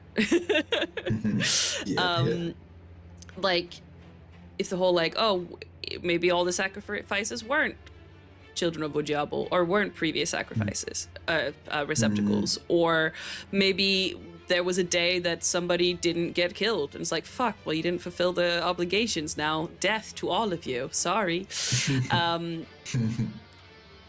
And I wonder if, so Seraphim Vermelho, there is in my mind the idea that it could be just a different name for Diabo, or maybe it could have been the one other time that Hexatombe succeeded. As far as as far as I know, Seraphim Vermelho is how they call an angel, supposedly. But Yeah. I don't know if they're calling, o Diabo an angel, or if they're talking about an angel. So that was an interesting comment that I think Kiri made. I didn't get him to elaborate on it, and I wish I had. But the way I understood like a couple of comments was, and if there's any Catholics in chat, please tell me if I'm saying something wrong, that in Catholicism, the devil is much more of a thing, and it's in the way that like saints are much more of a thing and angels are much more than a thing in other types of Christianity. Because like technically the devil is not mentioned in the Bible, and technically hell in the way that we understand it, with like full of flames and whatever, not mentioned in the Bible. Yeah. So in Catholicism, it's, as Aiden says, it's more of an actual character rather than a concept. And the character of the devil is Lucifer, a fallen angel who used to be one of the archangels, so like the big main ones, and then fell down and got control of hell instead. So that, and Kiri was saying that all of the references to the like biblical and saints and stuff like that, because that seemed to be happening, made him think that it was leaning into the more Catholic way of the devil. Because also, if we're around Bahia, it's the place where colonizers first arrived. It's the place where the first Christian, where is it? The first Christian, Where is it? the first Christian Brazilian ever was. Where is it? Here. Catarina Alvarez Paraguaçu, whose sons happen to be named Gaspar, Gabriel, and Jorge. And this is a perfect. I didn't know the first. Is she like the first Christian, Brazilian Christian? From the first. That's so cool. Christian, the first Brazilian Christian family, and she was baptized in France. And I found her, and this is the type of the fun, coincidental rabbit hole research that happens all the time when I look into Ordem, because I somehow got the thing right that they were gonna be at least like in near Bahia. Not because I know shit about Brazilian geography. I barely know Danish geography. But because in the fishing video with Murilo, Cellbit suddenly was like, hey, the name of that fish, did you know it means fish in Tupi? And I was like, why is Cellbit suddenly throwing out fun facts about like a native language right before an Ordem season is happening? And then there was the whole Caatinga that was like, oh wait, that's also from Tupi. So then I was like, well, fuck it, we're gonna research about that to see if there was any, if potentially there was gonna be any links between Tupi people and this season. So far, haven't really found them. But amongst on the Wikipedia page right at the bottom, amongst the notable Tupi people, that's not the actual word they use, I've just forgotten, was 3 people. One of them was Catarina Alvarez Paraguaçu, who was also known as Catarina do Brasil, who was the first baptized and was born in what is today the state of Bahia, and she died in Salvador, Bahia, where she gave all of her money to build one of like the first Christian chapels. And I was like, damn. You know what? Bahia is the place. It's there. It's that it is. And I just like that she had 4 names that was linked to stuff in Ordem.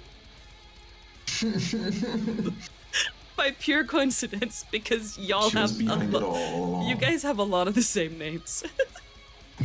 Yeah, we got a lot of repeating names here. There was a tweet today that I saw that was about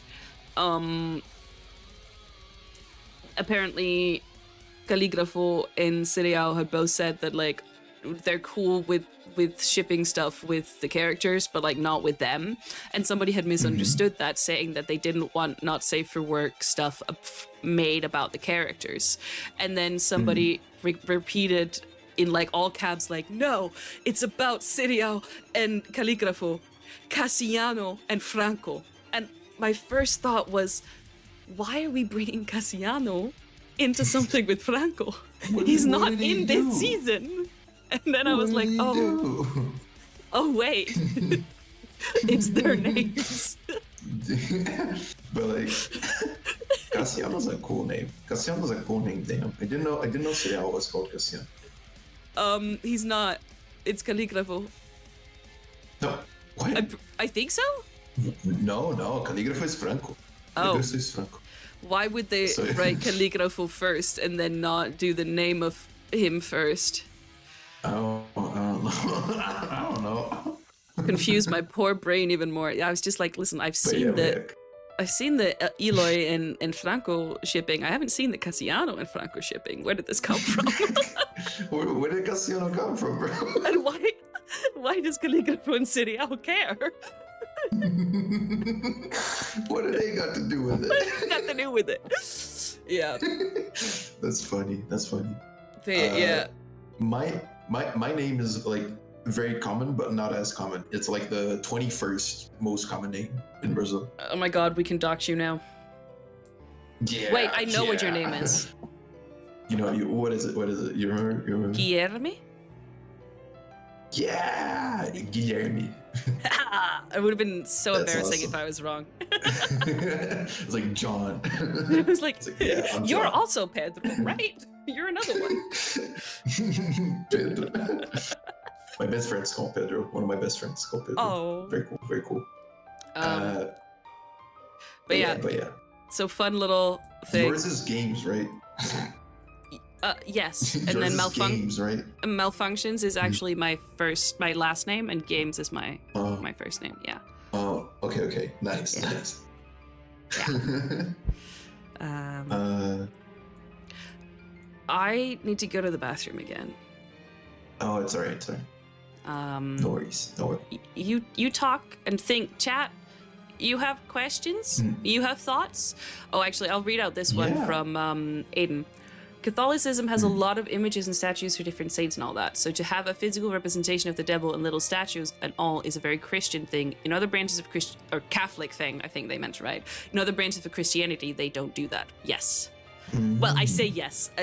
The branches I've come across, which is mainly chill Protestantism. So fair. Yeah. I will go bathroom and then we come back and then you get to bring up a topic. All right. I got a few. Nice. the little thing. Oh my god. The little glitch thing in the camera, that's awesome. Eu tô falando inglês, mano. Eu tô falando inglês sozinho. Que isso? E aí, chat, como é que vocês estão?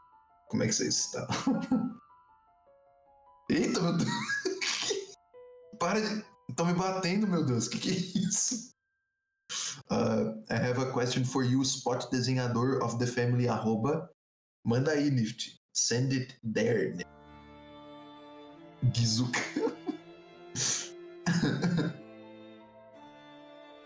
Para Gizo, ele é convidado. Mano, não me bate, gente, por favor. Eu já tenho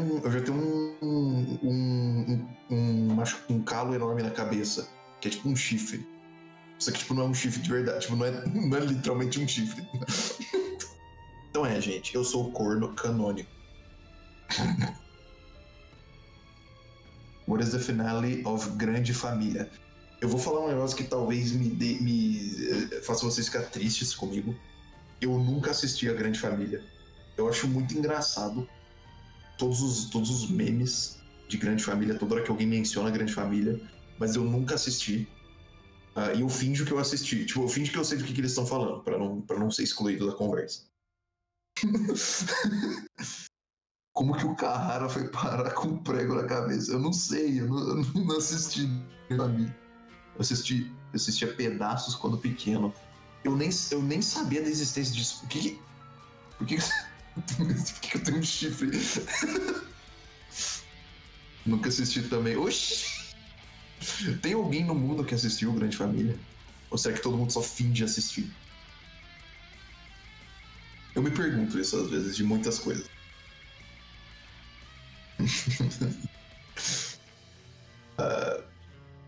Eu fico me perguntando disso de, tipo, política, tá ligado? Tipo, será que alguém realmente entende de política? Ou será que só tá todo mundo fingindo?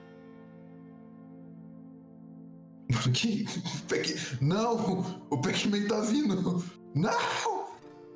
Por favor, não! Acho que todos fingem. O Lattes tem muita cara de quem assistia. O Pac-Man contornou eu. Ai, que medo.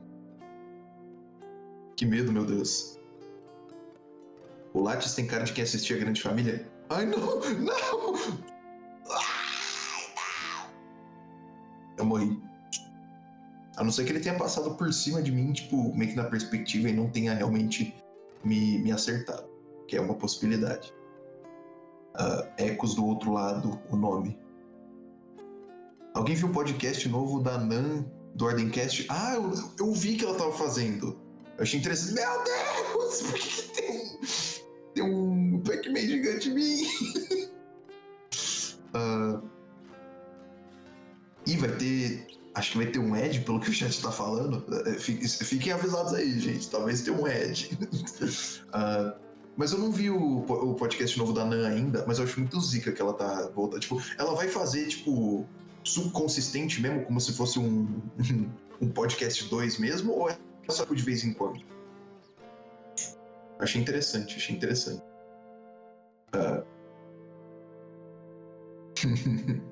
Deem sub agora, deem sub na Mel. Muito importante que vocês deem sub.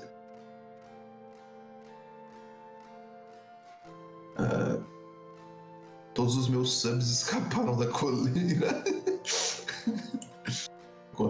Acontece. Mas eu ainda não vi o podcast novo da Nan. Acho que seria legal, mano, se ela voltasse a fazer um podcast, tipo, consistente, igual o Ordencast. Acho que seria da hora. A comunidade... Seria bem legal na comunidade.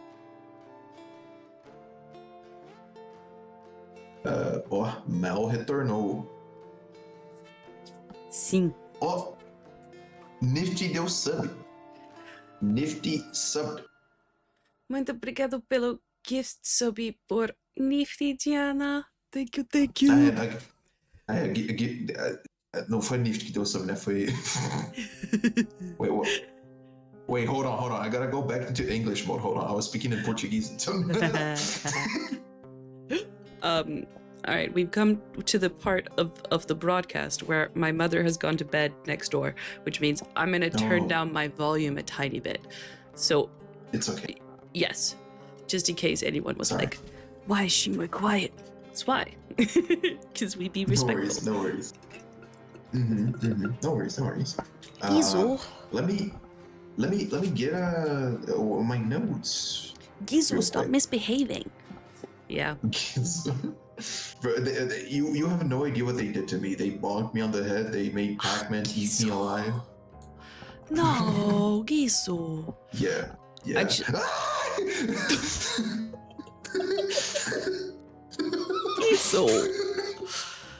Oh, so Gizmo is the good one. Gizmo is the one that's like in all the emotes. It's like the grown-up version, and then Gizo, which is actually spelled with an S, I was reminded, is like the little mischievous one. Okay. That's some good lore. I gotta trust Gizmo and not Gizzo. Yeah. All right, Exactly. All right. Interesting. So, Yeah. In my notes right here, I got some cool notes. Hell notes. yeah. By the way, I hope my what do ramblings you- made sense, because, like, I had started several sentences, and I was like, and now I'm going to try to jump to another sentence, and I don't remember how I did this jump last time. It's all right. It's all right. I managed to follow along. Okay, good. All right, tell me. I don't. Well, now all the theory talk. I don't really know like how to add something of value because I think I'm not a theorist at heart. Like, You know what? I That's can, okay. Yeah. Like I can theorize, but Mhm. like you do so much research and you put so much effort into it, and I'm like, oh my god, bro, she's awesome, bro. I'm gonna leave it up to her. Oh, thank you. Yeah, I try. Well, I'm like, if I'm begging people to come and listen to English for a couple hours, I need to deliver something good. I think it's been great. Hold on, let me retweet your Oh, thing thank just you. so you tweet Yeah. it. You gotta let people know periodically that stuff's happening. I do also, I benefit from having really great people in chat and on Discord. For example, there's after episode 3 and 4, there's a lot of this that's just like screenshots of conversations that was happening. So I was like, okay, I gotta keep this for later. My brain is gonna be thinking thoughts. Fair. It's hard to have like I also feel that like it's hard to have a coherent conversation when you're so excited about something and it's like such a cool subject. Yeah. It's very hard, but anyway, I have some cool subjects. So, what do you think of the whole separating the players part? Because it's happening a lot, and I think it's gonna keep happening. I love it so It's very good. much. I was so excited when it happened, and I was like, hell yeah, they can have secrets. We can have miscommunication, but like in a good way that makes sense because they actually don't know. I was just also, I'm loving this cast, this table so much. They're so fun. My only criticism is that they are very good at speaking over each other, both interrupting, but also just straight up having two conversations going at the same time. And oh boy, listen, I'm doing my absolute best with the tools that I have, which is like 3 years of self-taught Portuguese, some live captions that really, they don't love. Sometimes they're 3 minutes behind. And it's all happening at 1 a.m., okay? Okay. So when they split up, I was like, oh, great. There's a little bit more air. It's so much easier. Also, it lets characters shine who are maybe not the most outspoken. I know people have been noticing like Caligrafo getting cut off, but I've also been like, there's a lot of Diabo that I haven't seen. He's kind of mainly been like comedic relief because of like lack of social understandings, and it's funny, but I like that now he gets more chance. Yeah. I don't know how much is like actual in-character lack of social understandings and how much it's just Abelha being shy at his like second time playing RPGs, you know, which is an interesting way to look at it. So let me just quickly fire a quick little another theory in there. Because I think it would be amazing if we assume that Agatha was telling the truth, and that the body in the casket belonged to whoever was inside Diabo, because there's like things with the lineups of the two crew pictures we had at the time. His position matched with the coffin in both of them. What if it meant that the agent is dead and gone and actually did take the mind with it, and now it's just Diabo? And that's why he just keeps being like, what do you mean I'm not an origin agent? I have a wife and a kid. Like, guys, I like smash. Like, that's what I do. And that the memories that Avelia are getting are just Dalmo's memories. And he's just like genuinely confused. Like, what's happening? He's like, what do you mean? That's interesting because I'm like, so is Abella like not getting what's going on, or is it like something he's doing on purpose? I ask myself that. I'm like, that's interesting. That's interesting. I don't know, but both are funny. Yeah. Like he's been a blast. I feel like a lot of people gave attention to like one person was like, I don't like Abella's room. And like, there's always gonna be that kind of people, especially when a player interprets their character in a different way, in a really different way. Because all the praise Abella got, I feel like most of it was because he's a really funny person, and he appeared in one episode. So we were all like in awe of this new entity joining and being like really funny. But like once we see Abella more, like in every episode, people are gonna be like, I don't like that he does that. I don't like. They're gonna be that kind of people, especially to new players, because Abella is a new player. So it's an interesting subject to think about. But like, I feel like it's the separating into teams part really helps him because like he gets to do things. He gets to do the punch mini game. He gets to root for Kimmy. It's all very character building moments. It's very cool. So separating the players is an interesting subject for me because I don't like doing it much in personal games. No. Yeah, because then people are just waiting till they can play. Yes. Like, it only works if all your friends like have fun just watching other people play, which I have some friends who like that. I like that. I like waiting and seeing what people do when my character's not around. I get fun out of that, but not everyone does. And also, that's okay. In this instance, they aren't getting to do that. Like, I've played something like this, but we played online, and we literally jumped into different Discord calls. I hate that. It was really cool because it was like it was a murder mystery, and it was one of those like one of you is the killer. So in that way, it was fun. But the waiting in between, no. I don't like that very much. And that's why that's where one of the things that I often like bring up either here or on Twitter is that a streamed RPG should never be approached in the exact same way that you would approach an at-home table, because it is an RPG game, but it's also a piece of entertainment media. And everyone there knows that like, okay, we're recording a show, so it's fine if we gotta step out because it's not our time to shine in the show. You know, like it's very different. And that's also why, like, at the beginning, when people were complaining about there not being enough mechanics and too much railroading, I was like, yeah, but they're setting up a story, and they gotta do that.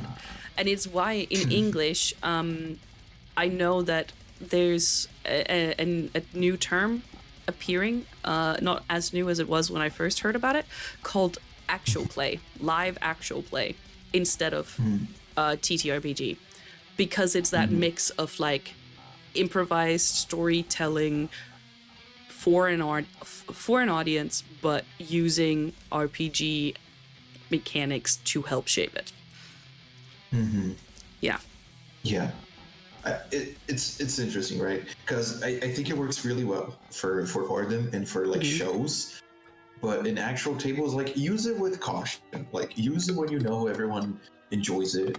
Yes. I feel like most of the RPG community surrounding Order are just doing whatever Cellbit does, and there's nothing wrong with that because like it's your reference, right? And I played tables like that because I've been like that.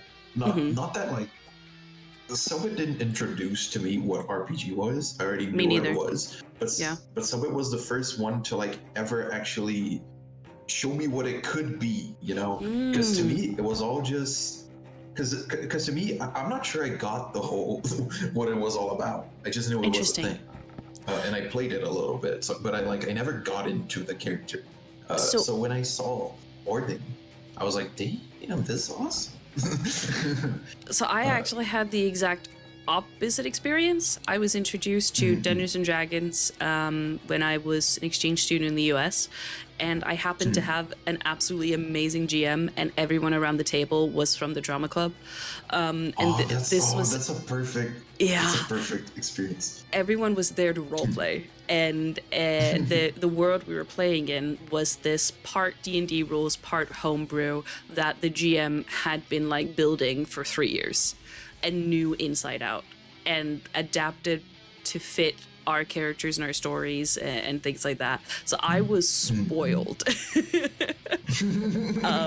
that's a good thing to be spoiled. Yeah. So for me, it was always about the roleplay and the collaborative storytelling. And then my first introduction to streamed RPGs was Kolak, which rewatching it after having seen Ordem, I realized that it is definitely more structured, kind of like the 2 first episodes of this, than Ordem usually is, where it also has a whole little meta thing where the GM is called the driver and is actually part character in like a meta way on its own, and it's really fucking cool. But that sounds awesome. There's more of like the driver will sometimes take over and be like, this Billy Baker is heading home, and like setting the stage for where the character is, and then the players will take over and interpret that. Like there's still player agency, of course, but it allows them to get a lot of story done in 3-hour episodes, and focus a lot on the like emotional side of characters. They just this whole thing of like every episode they start reading out like a diary thing that the player have written to say where mentally the characters are, but their whole thing was also leaning into the live stream aspect and figuring out how far can we push the medium of live stream, and was using a lot of like ways to engage the audience, either by giving tokens, which basically works as like a type of inspiration, and how they use their powers. So you could donate to that and help. Okay, how much can these characters do? There was a whole on their Discord like role play happening in the universe, and sometimes they would bring NPCs from that into it. In the 3rd season, people got to do like little enigmas, and if it was solved, was able to send info to the players that would help them solve the mystery, and if it wasn't, they lost out on it and stuff. They also did things away from the table, like scenes that were like, okay, we're gonna stage this as like an actual improv theater and then go back to the table and stuff, and it was just really cool, but definitely focused on this is also an entertainment and we have an audience. Whereas like that would be watching Kolak is different watching it recorded than it was watching it live, because you know that there was influence. Whereas with Ordem, I would say there is no difference watching it live and watching it recorded. Which is not a bad thing. It's just different approaches to why you're doing a live stream. I think it's interesting. A lot of people think it's like bad to have a linear story in an RPG, and not necessarily. Like if everyone's okay with it, if everyone's having fun, like do whatever you want. You know, it just has to work for your group of people and like the viewers as well. In case if you're streaming, right?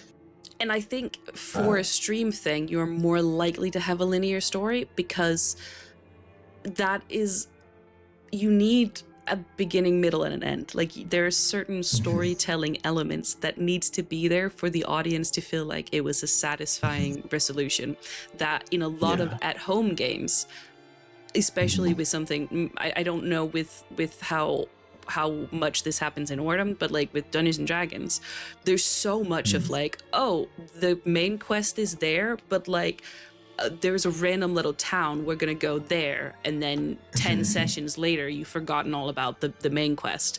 Like there's a lot more derailing than you would be able to do in a live stream, because there's so much like preparation, like there's a extra layer to it in like the presentation.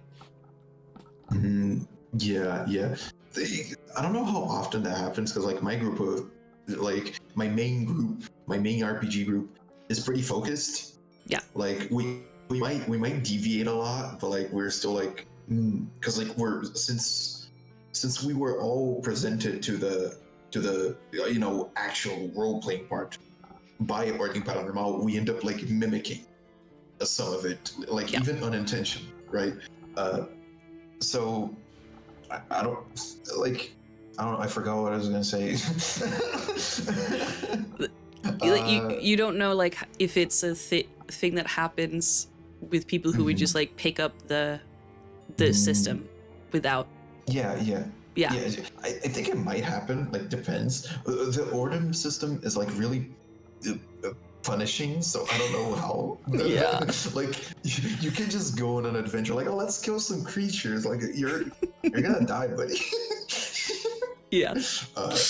But it's, I don't know. Maybe it happens. But that's an interesting thing you said about like, because even the most open world type seasons of Ordem, which are Hexatombe and one of the other spin-offs that I'm not gonna say because I don't know how much you want to know about them. They're pretty open. They're pretty open-ended. Like the players can sort of do whatever they want, but they still have a beginning and an end. At least that's Cellbit, like pretty much always has planned. Yeah. And it has to be like that. It's an episode. So like they're recording an episode of a show. Yeah. And they used to do it live, so there's only so much you can improv on the spot in terms of visuals. Yeah. Now that it's recorded, it's got to be so much easier, because like you can take as much time as you want. I mean, not really. Like they probably got limits on the studio or something, but you know, it's less bad than before. And No. Go ahead. So yeah, I think a lot of people like. I'm kind of seeing the waves shift in the community. Like every time a new season drops, because like every time a new season drops, everyone wants to DM that season. So like now that Hexatombe's going around, everyone's like, oh, I want to do an open world thing, like and stuff. It's whenever Calamidade was releasing, everyone wanted to put as reliquias in the story, like, oh, anfitrião, like, everyone wants to DM whatever's going on. And it's fine. There's nothing wrong with that. But it's fun. It's funny because like I don't do that as often anymore, because like I've developed my own like identity as a RPGer guy. But it's interesting because since I was presented into RPGs with Ordem, I know a lot of the mentality. Like we used a lot of stuff. Like we were inspired by Ordem, like even subconsciously sometimes. In our earlier sessions. So I get like people trying to do the same stuff. I just hope that like they don't do the exact same thing. Like, oh no, now you go to another call. You're not allowed to watch us play. You just don't do anything. Like, don't do that, please. As Aiden's, I love. No, go on. No, go on. I was just saying that, like, as Aiden said, like, last RPG they were separated in teams, and the other team was on a longer path than theirs, so they kept playing, and my team waited until eventually the campaign stopped, and we only had played like 2 times. No. Oh, bro, no. Yeah. That's terrible. Yeah, that's horrible. I also agree. Like, I love that it's recorded too.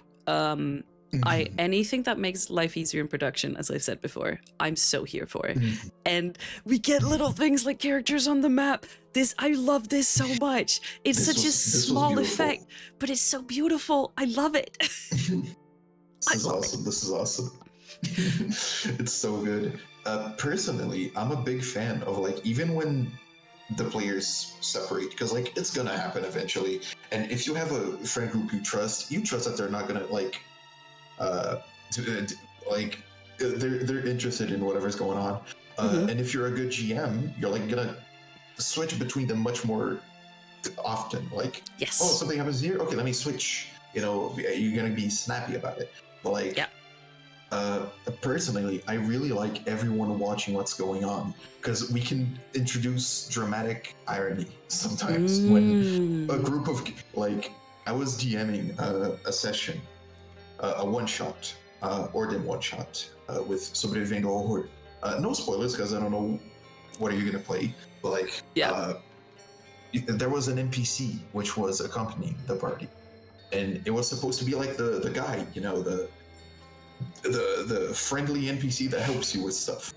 But the team separated, and the team that was the separated team that wasn't with the guide NPC found documents that indicated that the guide was actually an occultist and like evil and stuff. And then I cut back to the people who were with her, and, and it was so funny because everyone had to pretend they didn't know. It was so fun. I think stuff like that works really well if you have an experienced group who understands metagaming and how not to do it. Because there's definitely groups that I've played with who don't approach it like that. And also there's the whole thing of like, are you playing, what is your play style? Like, my play style is heavy on the RP, and I would rather try and make like satisfying story. Like, it's not a secret, I'm not a big fan of battles. Both watching them and playing them, not really my thing. But then there's people who's more like, you know, it's approached like a video game, and it's not so much as like living or playing as the character, but more like, I am controlling this character, and we talk above board and stuff, which is less my style, but probably more the way it's often approached by people like who aren't as used to it, because it's like, oh, that's what you do. But if you have a group that can deal with the metagaming, I think what you described would be very fun. Yeah. There's a lot of people who play RPG as like a war game, as like a combat game. It's like, you're here to win. I'm like, which, you know, if it works for your group, it works for your group. You know, like, who are we to judge, right? Exactly. 100%. My group is like very, very chill with that. They might like make some jokes like, "Oh, I'm so glad we're friends." Like right after, right after they find out. Yes. But like, it's all good fun. Yeah, exactly. And there are times where I think metagaming can be useful if done well, in like a way of like, if something has been derailed and you can kind of help steer it back. Like, I can't think of example right now, but like, I know of a situation where it's like, okay, if you can find a way that your character, where this would fit, like, you can let it influence and stuff. I'm of the mind that there's a lot of good metagaming to be done. It's a nuanced conversation, so I don't talk about it as much, because Twitter has a character limit, and it's the bane of me. Yes. But like, for example, a good example of metagaming coming from the GM, because it's something I did, and I think it was very fun.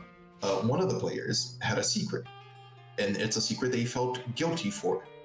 And then they met an NPC who had a similar mistake, and I made that NPC say a mesmerizing line to the player that, like, you know, just to provoke like a reflection, a thought, and like, in universe, there's no reason for that NPC to say that. He doesn't know. He doesn't know that secret. But like, I think it'd be fun. to do that. It's writing, you know, like, oh, what if that character, like, for some reason just said something that Oh. resonated with the other character. I just remembered something. So in the game I'm playing right now, my character really does not like one of the other characters. That's at all. always fun to have. Yeah. And but I am also the only healer. And this character was at 2 hit points. Now, I've spent the entire session like refusing to look at his direction or acknowledging that he exists. And like the in-character thing would be for my character to be like, I don't give a shit about you. So no, I'm gonna keep trying to fight the monster and save the people that actually matters to me. But as a player, I know that that wouldn't be fun for the other person who would just be out of the experience. And, you know, for some groups, the whole like brutal consequences is fine, but that's not really the vibe this is. Like two people who are new, this person is one of the new people. So to be like give the group a better experience, I like obviously had to go and save him. And that's one of those like, it's metagaming because I know as a player he's dead next time if he gets hit, and I'm the only one who can save him. But like you know, you want to make sure that everybody has fun, and then it can be turned into like it'll be a character moment that'll open up for a conversation later on or something. You can go 2 different ways with that. You can either go like, okay, I'm gonna put my hatred aside and like do this, or like you can start to bond because of that like need for metagaming, or you could be like, okay, but what's in it for me? Like you can be a little, you can maybe be like that. That's a fun hook to throw at another player if they're okay with it. Like it's unfortunately turning out that his lost memories are kind of the key to a big part of the puzzle we're trying to solve. So like I kind of have to keep him around. She's not happy about it. Yeah, so like you can like role play your character like exactly. Okay, fine, like like but and it's again one of those where like it would be different if it was Ordem, because like there's an established thing of characters dying and there being consequences and you acting based on your character, and it's okay if someone dies and gets written out of the rest of it. Because you're not a group friend meeting up every week. You are entertainers, making an entertainment product for viewers. So like that was another one of those moments where like maybe wouldn't have done it there, but in a home table, of course, I'm gonna make sure that this guy, where this is his first experience with RPG, is gonna have a good time. I have a friend who's in a very similar position to your character. He plays a character who's a healer too, but he doesn't like one of the characters, but he had to heal them because he was dying. So what he does is very funny because like he was dying, he had 0 HP. So like, and he can choose how many hit points he healed. He has like a healing pool. So for other characters, he heals them like a considerable bit. For the character he doesn't like, he's like, I'm gonna give you 1 hit point. As Ladis said, all you're gonna get. Your character healing them just so she can see them suffering more. True. It's also one of those moments where like I made it very clear to the group, like this is where my character is feeling. This is obviously me as a player being like, let's not make this guy die. So like if your characters who still like him can also help trying to like pull him out of danger, that would be great, because like right now and you know, that kind of, which is also a way of like metagaming, but being like, hey, maybe instead of you guys running straight to it, could somebody just like pull him into a corner or something, please? There's lots of good metagaming examples. Either way, just I don't know, just if you're gonna separate players, do it in a way that everyone likes it. Like ask if everyone's okay with leaving the call, or if they're not, maybe keep them around. Nifty also said, like, maybe if you got a really creative solution, like, y'all will stay isolated in this call, but you'll solve this puzzle and riddle, have fun while we play. And I like that. I think another way is if you do it for, like, a couple of sessions, you simply just schedule different sessions, and then you get everybody back together again. Is another option of doing it. But yeah. So, you know, we branched into the area of mechanics. Because there's been a lot of new mechanics that have been announced, put into play, especially like last episode and this episode. What I want to kind of like go through some of them and be like, what do you? Because I know you're a fan of systems and mechanics. How are you feeling about them? What do you think? I like them. Not just about like you're showing right there the little shop, Giovanni's little information shop, which I love. It's so good. Terrifying image. I didn't notice him at first, and then the second time popped up, I was like, "Oh my god, that's bro! I'm just seeing that now. What the hell was he always there?" Yeah, two eyes staring straight at you in the darkness. Terrifying. Bird cage man. Yeah. That's awesome. That's awesome. So I really like all the mechanics. I hope, like some of them they can't release, like the information shop. How would you even release that? Like it only works for Hexatombe. But I hope they release the build your own base mechanic, maybe the journey mechanic, because they have like journey tests and stuff. Can you explain that one to me? Because I don't think I really understood how that's different from just like ringing, like doing a survival test. So like it is just doing a survival test, but apparently you can like narrate how you want to change the attribute. I don't know if that's like something from the mechanic itself or just Cellbit like implementing one of his house rules into the game. But either way, I think Cellbit has like a random encounter table where he rolls. And like if you fail, you like get a random encounter. And for example, Dalmo tripped and fell over a huge hill. Aguiar got attacked by a snake, etc. I don't know how they would release that. Maybe it only works for Hexatombe again, but like I don't know. I like the idea of journey. I like being a mechanic. I really like it. The build your own base mechanic. It's interesting because it was supposed to be on Sobrevivendo ao Horror, but for some reason it didn't make it. So it's fun to see it now. Like but here's the thing. Whatever this is, it probably wouldn't be in Sobrevivendo ao Horror because it uses Hexatombe exclusive mechanics, I think. like food, water, scrap, and stuff. So I don't know. I have thoughts about the two things you just said. Also, I just want to read out what Nifty said. The journey mechanic is that you do a survival test based on your narration. If you fail, you get a random encounter. If you succeed well enough, you get loot. Okay. That makes sense. And with there's three things I had thoughts on. Also, I will read the ADHD hit here as well. Man, we had Natal Macabro, bells, and the Santa Claus Saint dude. What is the lore of the Christmas bells? Is that relevant? He's gonna start singing Jingle Bell. Yeah. In the end. That's awesome. With the random encounters, I was playing around with the idea of if all of the different teams had pre-scheduled,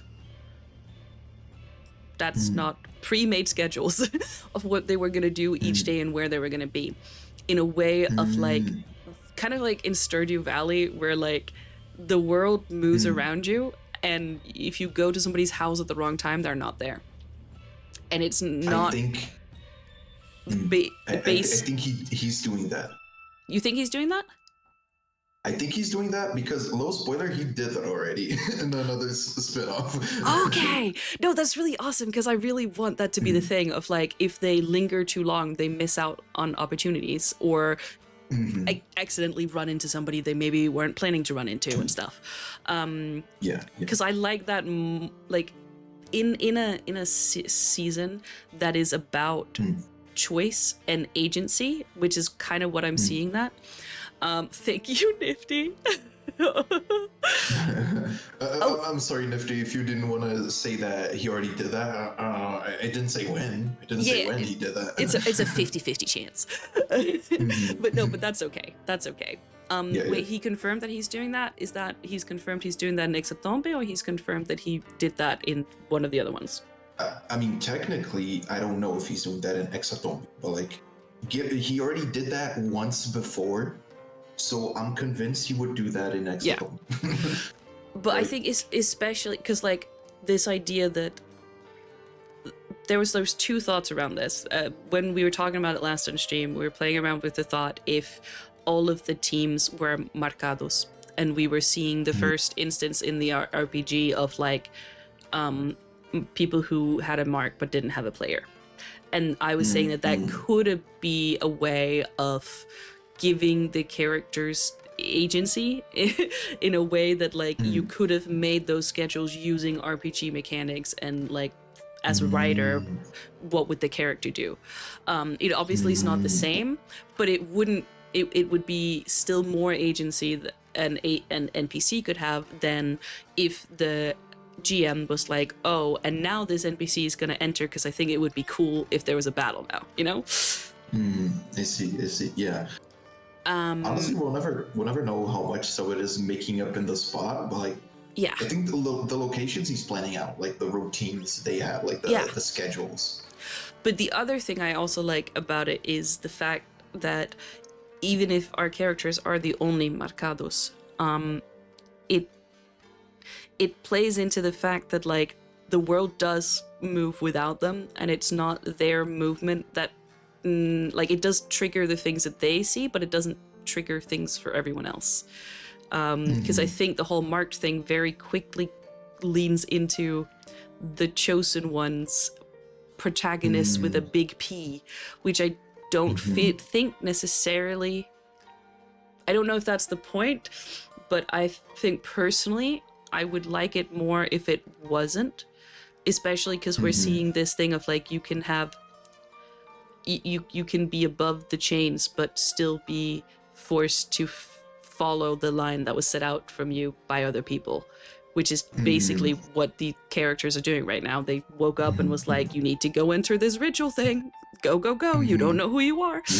And also just like the Ordem theme of like what makes you, which I think is like the whole like, do you have a soul, or is it your memories?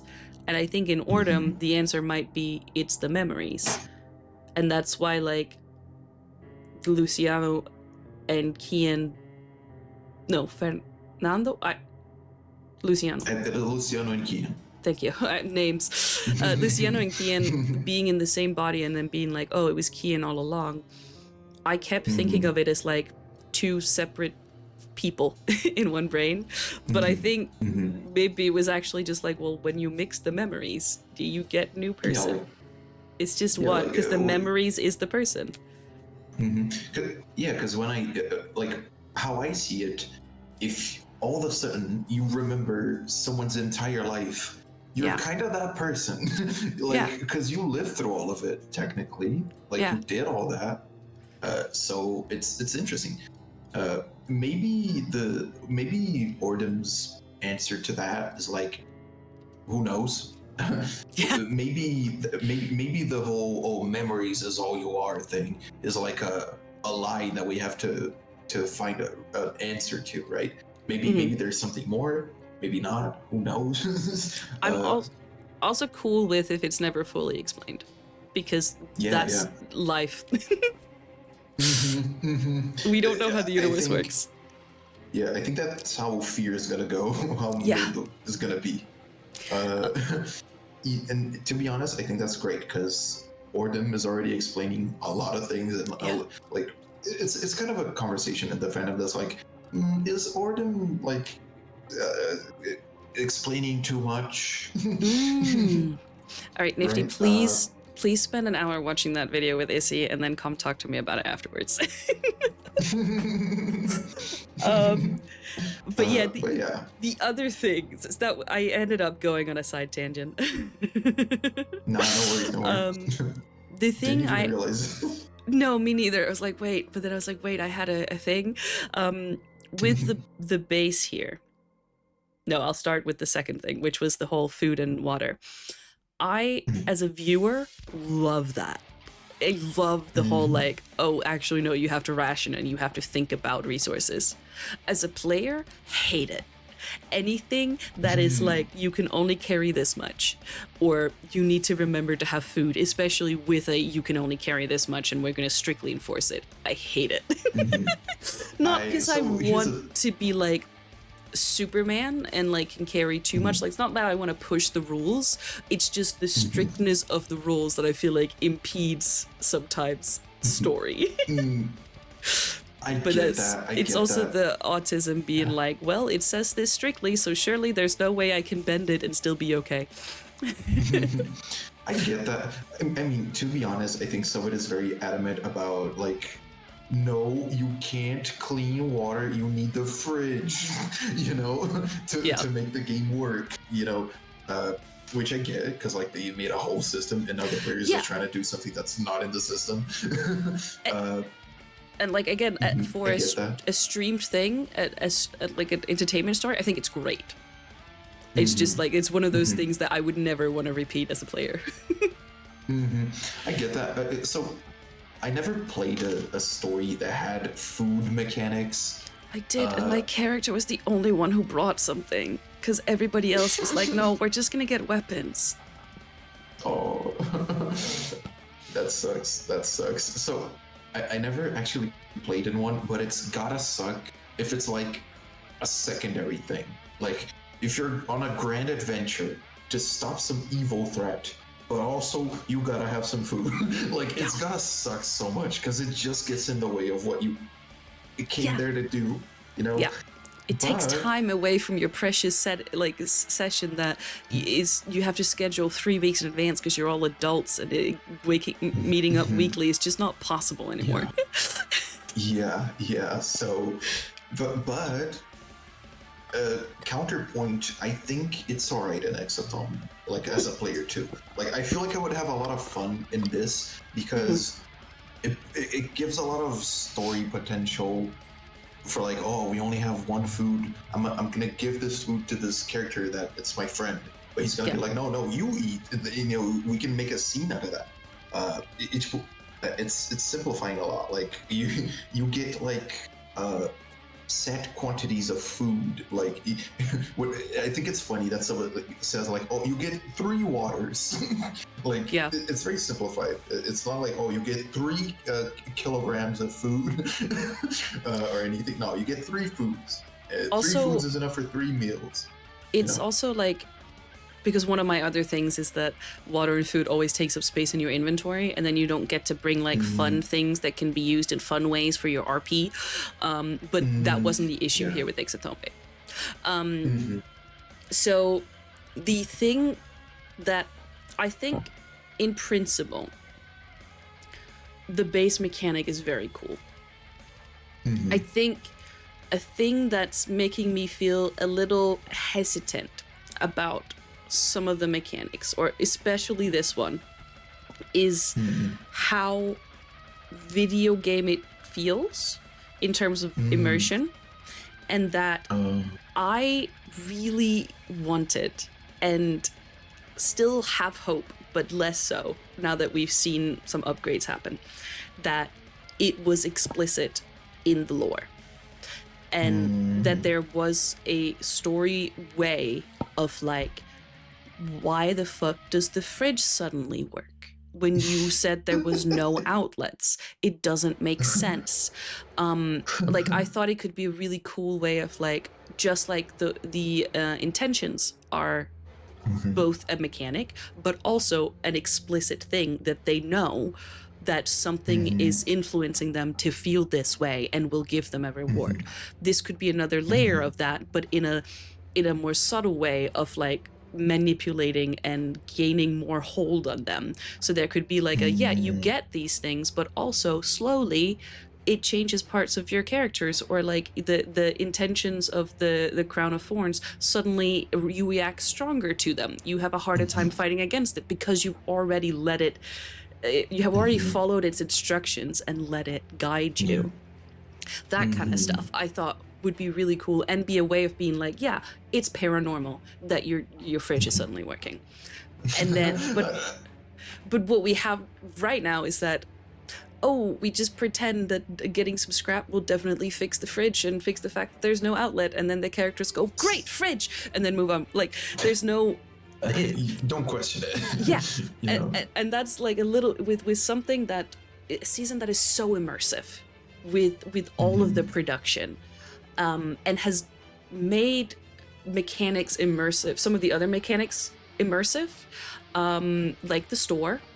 And my favorite one, which was the words that was the mechanic for the tiebreaker of the characters being trigger words for core memories. I was so happy when that happened. I was like, oh my God, that's brilliant.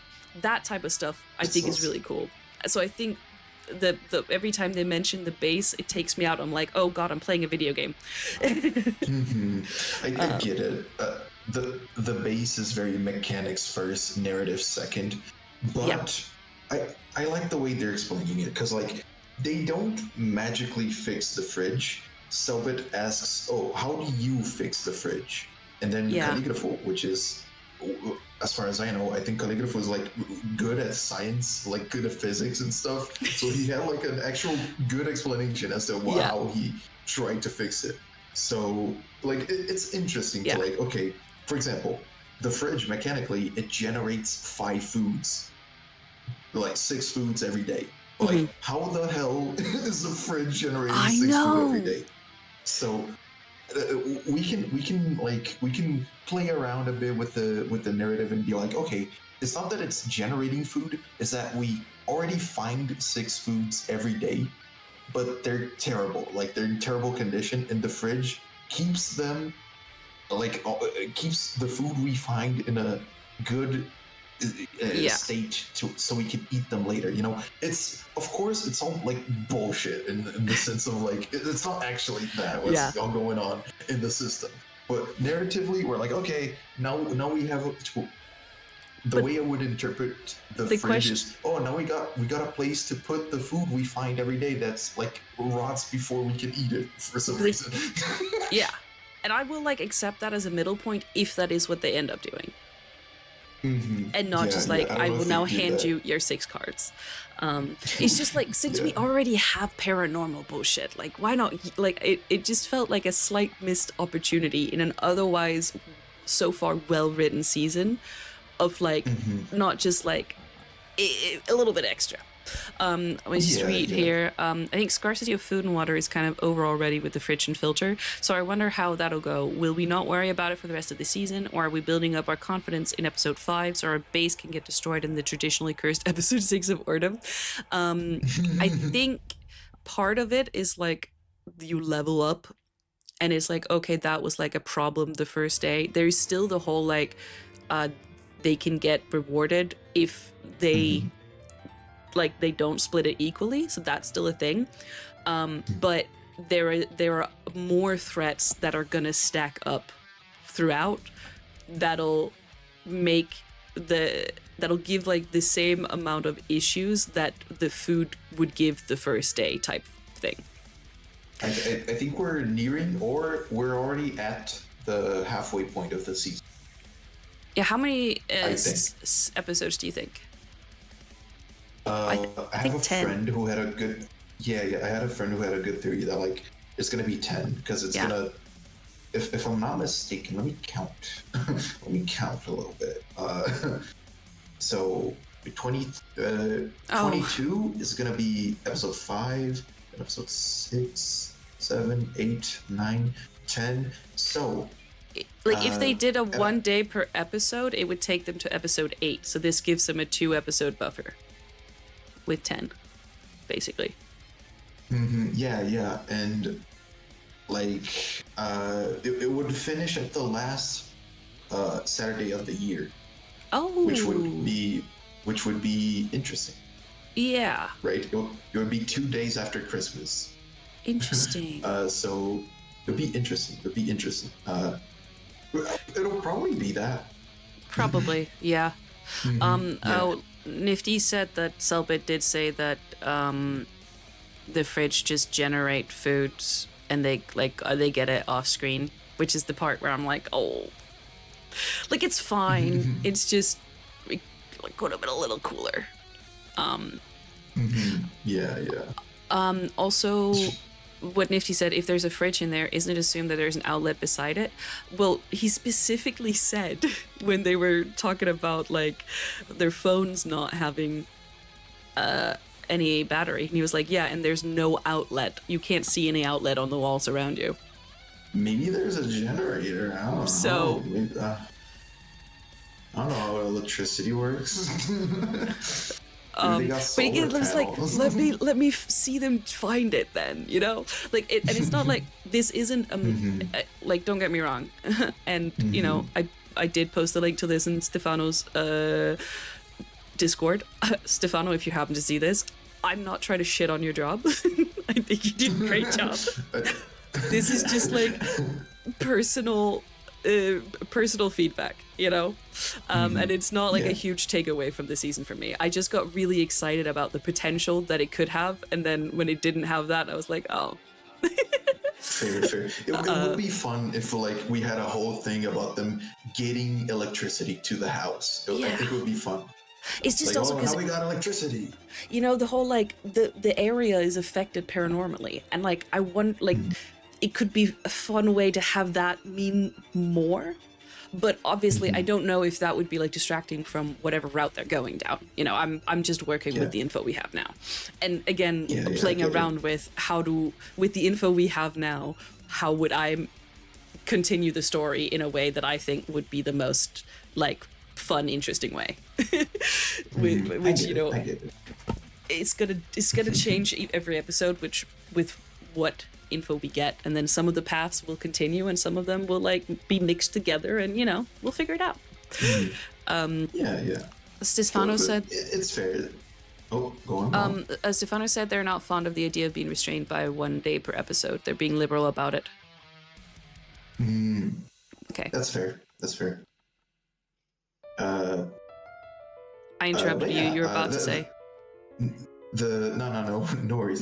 Okay. The build your base mechanic is like not perfect. It's not perfect. No. Maybe it doesn't work for some people, but like I think it's fun. I think it's a cool little thing.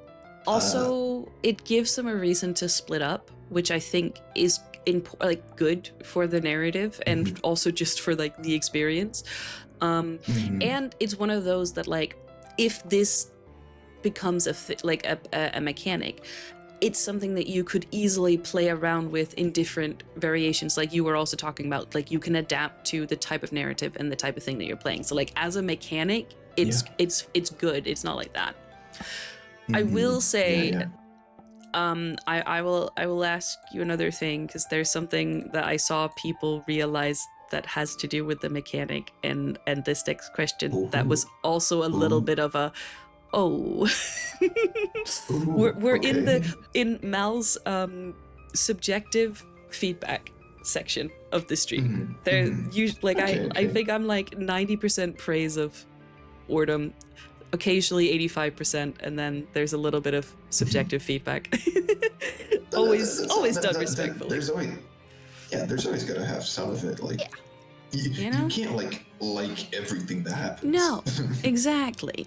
And also, I don't expect to, and it's fine if I don't, because I am not the sole viewer of this. Like, I fully expected Nata Macabro not to be for me, and I would have been fine with that. I was wrong. It was great. I had a fantastic time. But because I'm not a huge slasher gore fan, I'm more paranormal theory puzzle fan. I fully expected that to be a miss, and I was like, and that's fine if it is, because different stories explore different things. So Are the 5 secret upgrades of the 5 teams I wonder? That is exactly what I'm gonna be. Yes, nifty. You know the whole thing about Pombo. Pombo or Pomba. People use both names. I've been explained why, and I don't understand. Still, because a name is a name. Like, it's fine that this is the one word in Portuguese where you don't care about gender all of a sudden. And pigeon is both pombo and pomba, regardless of the pigeon gender. And apparently pombinho is not a thing. Only pombinha is. Why? No idea. But he was so suspicious. And he is still suspicious. I don't know. He's suspicious. The one word. I don't know if he's suspicious. I don't know if he's suspicious. No, actually, like, how do you feel about Pombo? Pomba. There's some. Pombe. Here's the thing. I'm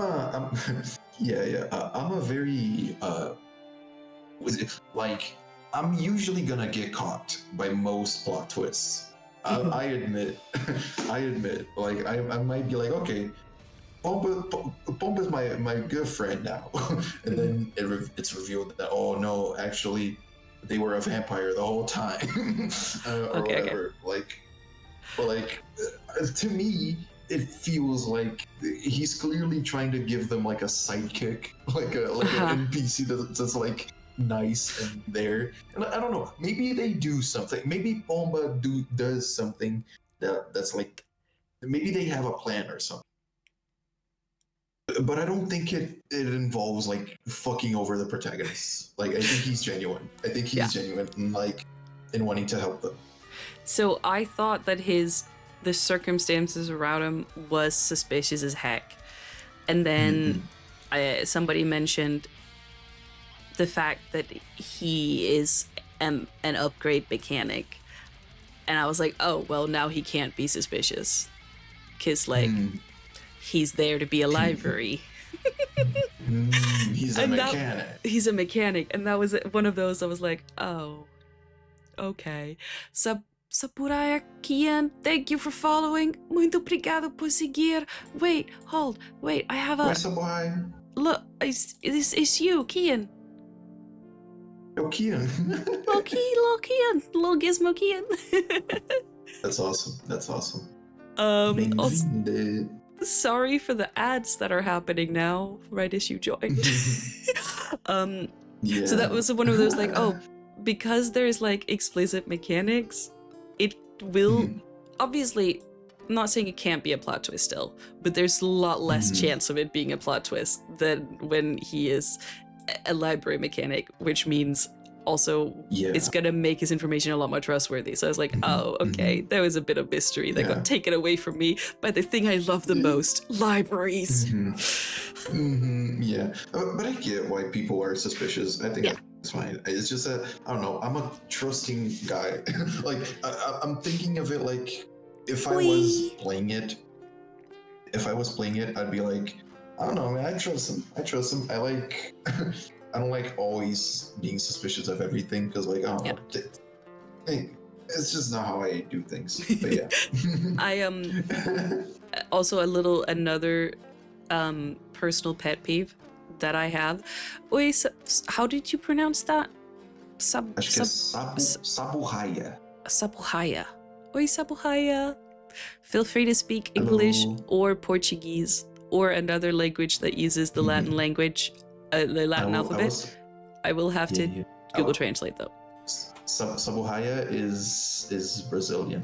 Yes. Okay. Because I was talking to them yesterday in BC. Oi, Sabuhaya. Você pode escrever em português também. Sem problemas.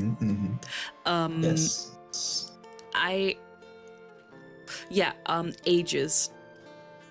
Personally, being of the big old age of 28, I hate that 18 to 20-year-olds are allowed to be agents.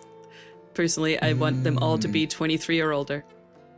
And personally, even more so in this season, the fact that Jae is 20 years old threw me so much, because that was not the vibe I got at all. That's true. That's true. I'm like Jae is like 24 at least. I think they might be younger than Agatha. No, at this I don't point, know. Agatha is 18. Because Okay. Izzy and I went down a rabbit Okay. hole to try and figure this out. Okay. Yeah, Okay. but that means it just makes the whole, because I was already being like, how can she be 20? Like, there's no way they're 20.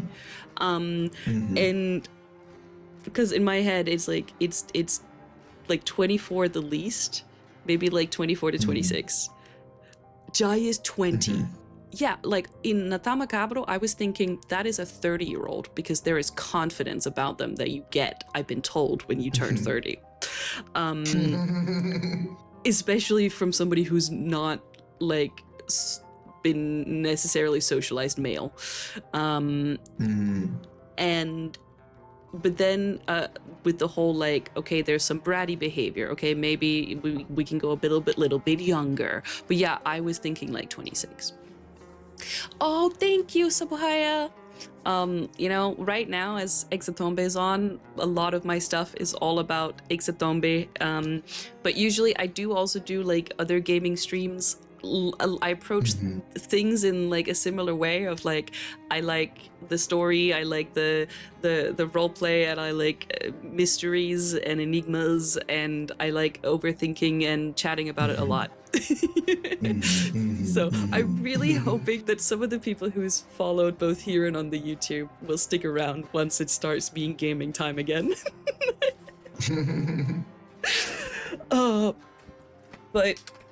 But that makes it even more fun for me when it's emphasized like how young and how innocent and scared Pomba is. Because he's 20 and I'm like, you're the same age. Yeah, it's crazy to think that. The most insane part, Mel, I don't know if you remember that, but Aaron was like 19. Don't. I have been raging. Yeah, crazy stuff. This is not a new topic to anybody who's followed my Ordem streams. No, 20 is an overgrown teenager, Nifty. That is correct. 20 is like, you are not, no. That's why I said the age is 23, okay? You're learning to be adult, but you are not. Like, it makes, no. 18, you are still a kiddo, okay? Legally, no. But emotionally, yes. Oh my God. Yeah. It's like, tough. it is. I get that.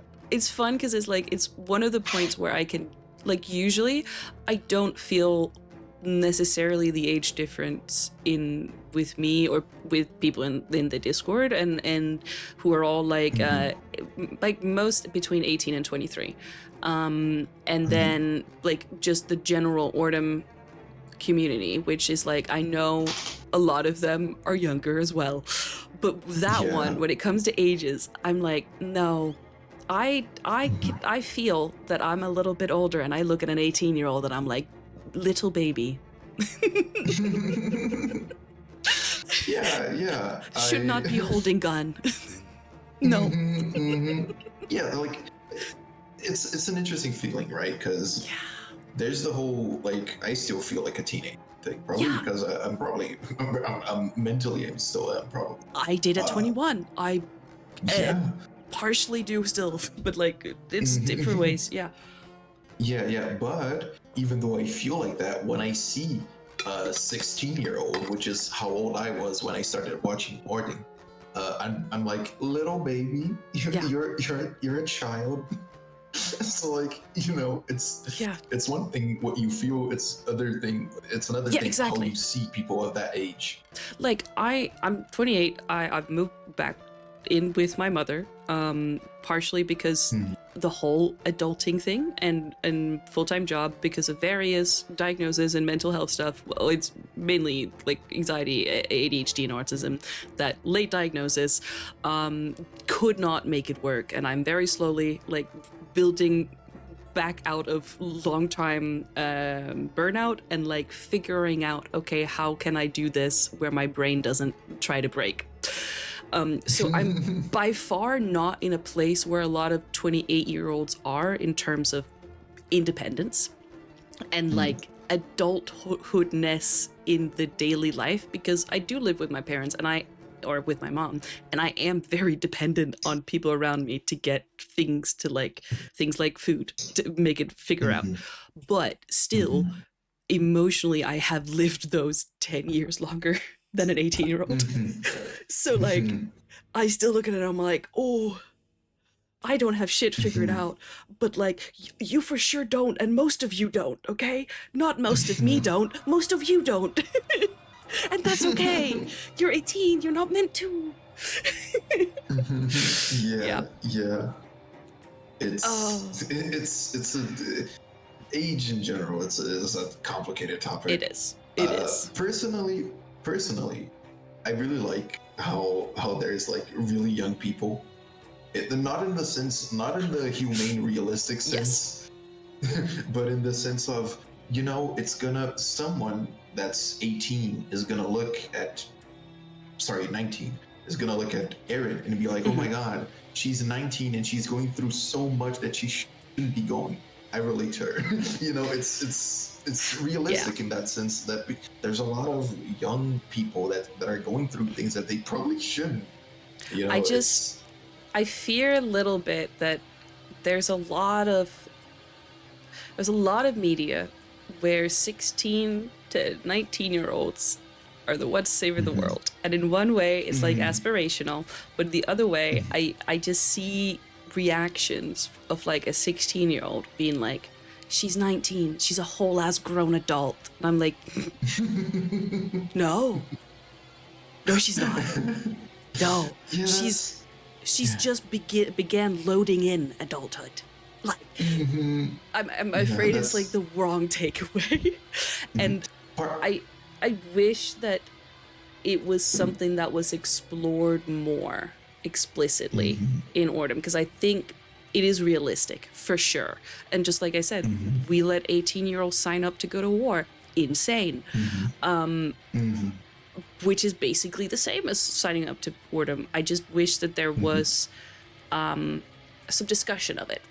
And especially with someone like Agatha, like, we infer that she might live with Bellissimo, but we only see her in the Order, and sometimes she's not there and they don't really know where she is. And she didn't get a goodbye note in Enigma Domero, which, again, chat has heard so much.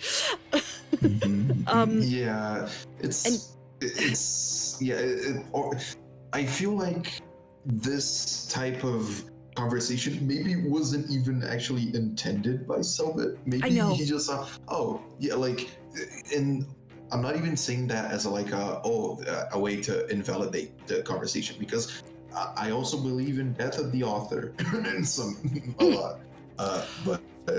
I'm like, what? I'm also like, I'm absolutely on board with the fact and can tell, and I'm excited by that Cellbit has grown a lot as a storyteller. He has also grown a lot in general in life. Like, he was younger when he made Agatha. So it makes sense if that kind of stuff wasn't thought into it, but I think it's still fair to do analysis in what I like to call like the academic way, where like you don't necessarily take in all of the you like look at it from an angle, and you're like, from the angle of like age and responsibility and like emotional care of these children, Order kind of failed. And that's not and like, again, it's like, it's a subjective feedback, and it's like a feedback that can be taken on board either for the future Ordem or for other projects, of like, that would be a cool thing to have in mind when you bring minors into situations like this, to explore it. And I'm not mad at Cellbit for not having done it. I can be mad at the characters in RP for not having done it, but like, you know, it's not the same thing. Yes. Yeah, the age thing is a I think it would be fun if they actually, you know, put it into the story, that whole thing. Or just like it can be part of like if they, it seems like they're going down the whole like moral grayness of the order, which I love. Please, no institution is without flaws, Mm-hmm. and that could be part of it. Of like, you know what, we Verissimo tried his best with Agatha, but also objectively on some parts probably failed her, and that's fine because that's what humans do. You know, like Yeah, he's never been in this and situation Verissimo, before. Yeah, and video. I see a random Portuguese word in the middle of the sentence, and like Verissimo is not the best dad ever. No. Like even to Mia, like Oh my he God. will make mistakes. Paranormal grooming. In like, not in the bad sexual way, but Yeah. in like a reading the comic and seeing this little girl like holding guns and being prepared to fight a paranormal that is both very real and probably necessary due to her dad's thing, and then still feeling just my heartbreak of being brought up to be this fighter agent without having had a childhood of not where that wasn't an option, you know. Like it's both things can exist. It hurt. And like I get Verissimo so much though, because like Yeah. you know there are things beyond your comprehension. Yeah. Like you're like, okay, I'm gonna prepare my child for that. Yeah. I'm gonna be like, hey, quick heads up. You know, and I also think that fucks with someone's mentality. it does. And I think it could be really interesting to explore that, because in reality, there probably isn't a perfect way of solving that problem.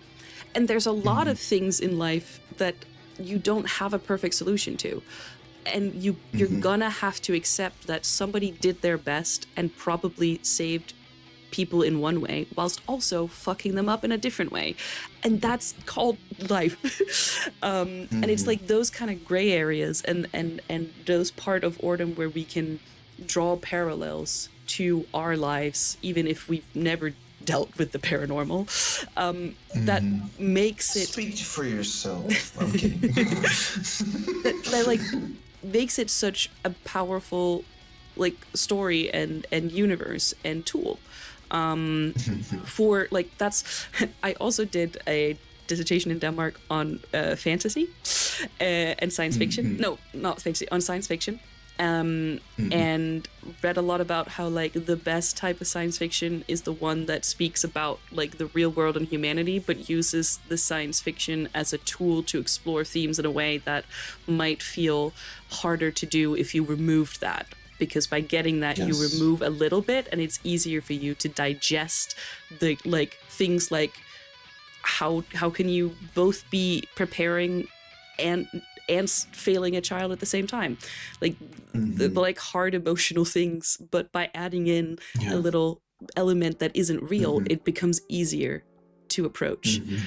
And that's what I love about fantasy, paranormal stuff, science fiction, and I think Ordem has a lot of that. And when I say I wish they paid more attention in a universe to the kids and the harm, it's just me being like, I think you can do this and it would be cool, you know? Yeah, I get it. I also love when stories, you know, treat like real world problems in their own way, like in their own, like if it's a fantasy story and stuff. I think something that I think every Ordem Paranormal watcher like can make the connection is that the paranormal can be like an analogy for like harsh times, like not very good times in your life. Like yes, what you said about like, oh, we never dealt with the paranormal, like we in real life, but like we kind of did, in the sense of like we already had moments where we're like, bro, how am I supposed to keep going?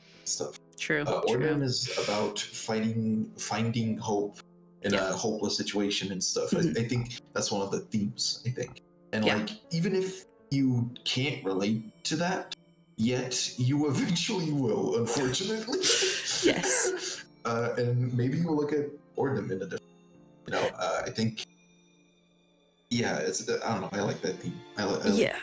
And it's also one of those of like keeping hope even if you know that the perfect ending isn't there. And I think that's why I like when it has like bittersweet endings, because that is also life. Like it's rarely gonna turn out 100% perfect, but it's such a strength to be like, you know, the thing with the Order versus Kian, where I wish they had made Kian's side a little bit more morally gray. But at the same time, I do think that like there is that the Ordem side would still win out on like what would be the better option. And I think the whole statement of like, we're not fighting to eradicate the paranormal and like take away everything that is evil, because that's just not possible. But we're fighting for the people who are living. We are fighting to be able to keep going despite the fact that there is always going to be evil. And I think that's incredibly powerful, because there's always going to be hard times and there's always going to be things that like are going to be tough, but you keep going because living and the experience of being alive is worth keeping going. Yes. I think it's a very beautiful story. I know a lot of people in the fandom are like, oh, Ordem, in season of Ordem, everything goes to shit. We all get sad and stuff. But like, I think Ordem is like a deep down an optimistic story. Like, absolutely, it has, like characters have fun. Characters like laugh. Live, laugh, love in that like stupid, dangerous world they live, and it's so fun to see. I love that. I love that duality. And it's the whole thing of like the end not mattering. It's like they're probably gonna die and it's gonna hurt, but we're gonna do it anyway. And as because the moments where it isn't are worth it. And I think there's something incredibly beautiful about us as an audience as well, going into this knowing we're gonna get attached and we're gonna lose these characters and it's gonna hurt, but we're choosing to go through that future pain anyway, because the experience of getting to know them and getting attached and like loving what is going on weighs more than the pain of having to say goodbye. And like that is like something that can bring tears to my eyes. Part of the experience is like getting attached to a character and then he dies, you know. It's part of the Ordem Paranormal kit. Yeah.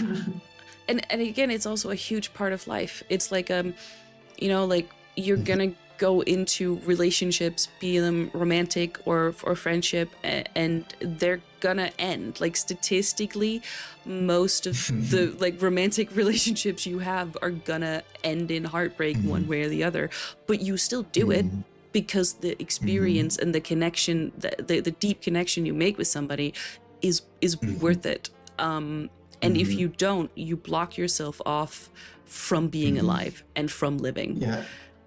Don't lose today for a tomorrow that may never come. Also, HSVTG, I cannot pronounce, don't make me spell that out in Portuguese. Hello. You've joined the stream for a deep moment. What you said about like everything ending and stuff, like life itself ends, and one of my favorite things about Ordem, or I don't know if it's one of my favorite things. I don't know how to talk about the comics. Have you read, like, how far are you into the comics? I don't know if you read any. I've just read the first one because the other ones are not available to me in any way, shape, or form. Oh, that's that's complicated. that's an interesting. Please, Yeah, like please why let don't me you? give you my money. Is there not even a digital version of Segredo da Floresta? Not an official one. Oh, bro. Not one that That's I can get without pirating. Jumbo, what are you doing? But anyways, but uh, like how you can spoil things from the comics. Okay, Yeah. okay. I'm not gonna spoil how it happens, but like O Segredo na Floresta comic is all about Tiago, because they have to focus on a character because the RPG is so big and they gotta focus on a character to make it matter. And Yeah. you know, Tiago dies in O Segredo na Floresta, so it's gotta be him. So it's a whole story about Tiago, and there's like little scenes of a future that never happened. Yes. Yeah. And a lot of people criticize those scenes because, like, why are you spending time on a scene that's not canon, that never happened? Like, because the comic needs time. The comic needs panels, needs pages to tell the story. Because a lot of people didn't like the O Segredo na Floresta comic. Mm-hmm. I see the vision though, because in the end of the O Segredo da Floresta comic, part of what gives Tiago strength to sacrifice himself and to press that button and to wait like 30 years or something in the hands of Deus da Morte is that future that never happened with Liz. Like he kind of gets, I don't know if he was the one thinking all that, but maybe he was, but like he uses something that was introduced in those scenes to press the button. Like he uses it like a family. I don't think it's something that only exists in that timeline, but like we see it in that timeline that will never happen. And so Tiago kind of, he uses a future that never happened to make him stronger. And I think that's very beautiful. And it works with Morchi, because Morchi steals moments from stuff. Yeah. It's very good. It's very good. I feel like it probably also drives home the weight of it more. Like Aiden said, I love it. I thought it was a smart way to show us what Deus da Morte did without it just being I made you old. Yes. Also, like, quick question. Do you read comics outside of Ordem? Or have you? Not much. Not much. I read sometimes.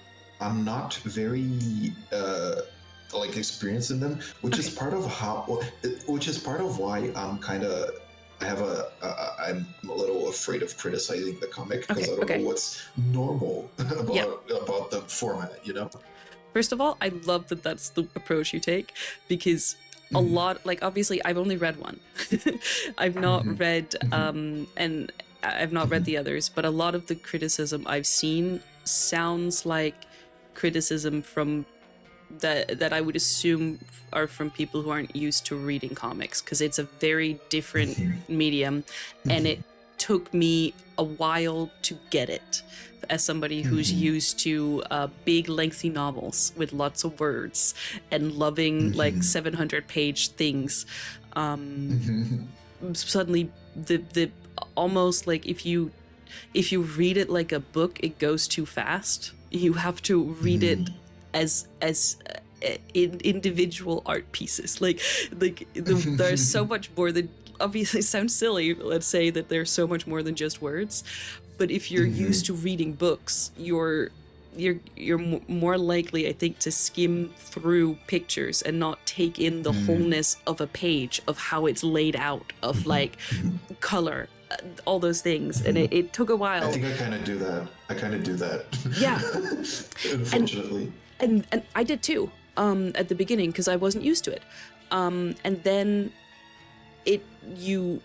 once you get it, it suddenly takes longer, and if the pacing feels different, and you kind of see the other layers that a comic can use if done well, which obviously I can't speak on if it was, but because like, I would, it would be insane to me if somebody said that they didn't cut out storylines, because I'd be like, how, what, how, huh?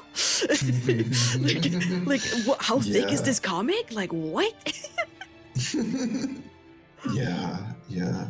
Oh yeah, instead I was going to say that I notice it takes me a lot longer to read the graphic novels than my friends took to read them. Yeah, I realized that as I started reading comics more, and as I spoke to my one of my best friends who did like a degree as a comic artist and was info dumping to me about comics as a medium, and as I did the dissertation, read more about like the kind of theory behind comics, and I was like, oh wait, now I get it now.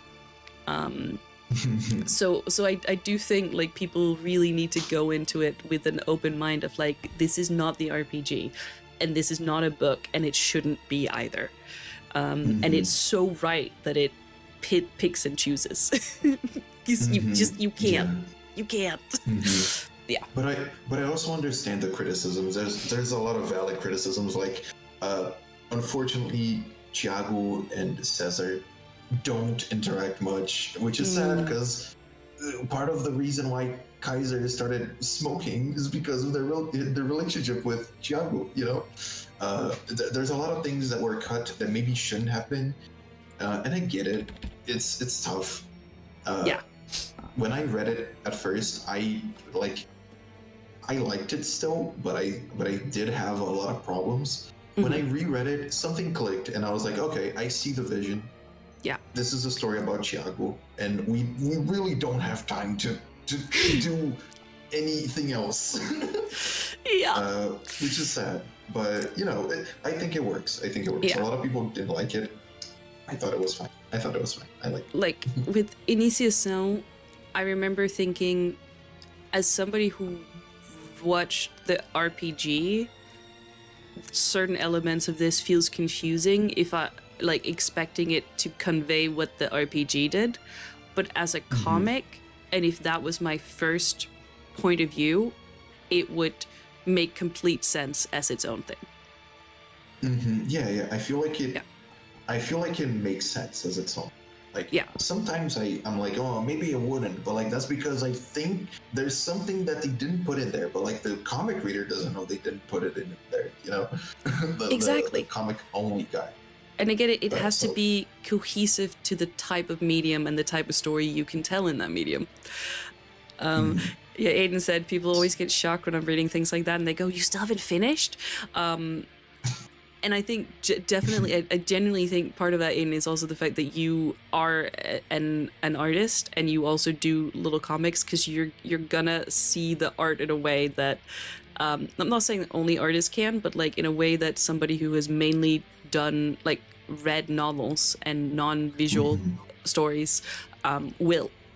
And like I found myself like sometimes I would read a couple of pages and I bought like the volumes of stuff, so I'd maybe read an issue and then go back and like do it again, but to focus on the art this time, to like allow my brain to do the fast story reading it wanted to, and then go back and be like, no, I need to actually experience it. Yeah. Yeah, it's a whole thing. Like I said, I'm scared to talk about the comic because I don't want to say something that's like, oh, so terribly wrong, and that shows that I don't read comics. Like, I'm gonna be real, I don't read much comic. No, that's fair. Yeah, and I'm glad that like the Ordem comics are very well made. All the art is incredible, and I talked to some people that worked on them.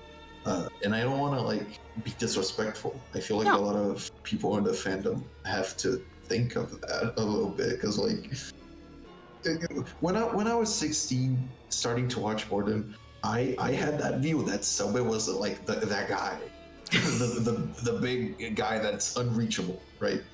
And now I work for him, so it's changed a little bit. Manifesting. Manifesting. You know, Listen, I'm sure they could use somebody who doesn't speak fluently Portuguese somewhere. they gotta. They gotta, you know. Listen. You know, I believe. I believe. Thank you. Yeah, the more people who believe, the more we can make it become true. That's what Kian taught me, and Kian Sabi, you know. So yeah. can't But argue with that. I have no idea how we got to this. Me neither, but I love it. I think we yeah, it was a good talk about Ordem in general. I will just say like a last little comment on this. You know, when we're talking about like them the way people like you can relate to things in Ordem and things like that. That has been some of my favorite moments reacting to Ordem is when topics of mental health has been brought up, and it's kind of made a space for us as a stream, as a chat, as a little community to talk about those type of things and have little discussions and stuff. And I think it's really cool because that's another thing that like I was very conscious about with streaming, is that I started it in a period where life was not going very well and I'm very much still trying to like climb out of that hole. And that a lot of conversations around mental health when I was younger always happened from people who were on the other side, which can be great. And it's amazing to have that because, you know, it gives like hope. But sometimes I found that it was kind of nice to, you know, also hear from people who were in it and still hopeful and still like, you know, like they're like, it's shit right now, but like I know that eventually it won't be, but like it's okay to also not always be okay, you know. So I was very conscious about like in a appropriate way wanting to also share part of that with people who came to watch, you know, not in like a trauma dumping, but like just in a, you know, sharing some perspective. Yeah, and especially because like I know that, you know, whilst I don't think there's a lot of like teenagers here, like people, a lot of like the regulars are still like maybe 8 years younger than me. So there is like, you know, some age perspective I can maybe help with, or just be like, hey, you know, yeah, you're not alone with that. And Ordem has been really cool. You know, there's scenes that like I remember the whole like Kaiser scene with Joey that was one that some people in chat was kind of dreading rewatching, and then it turned into us having a really good conversation about like different types of reactions when you talk to friends, and like how both sides of that like kind of mentality that can go on. And it was like a really it felt like a little bit of like group healing and turned something that can be kind of hard to watch into something that was just like a nice experience. And I think that's really cool too. I love how Ordem in general, not just Ordem, like any project that deals with that kind of subject matter, can bring together a lot of people, can make the process of healing better, easier. I really like that. I think it's fun. I love like media in general that portrays this kind of thing.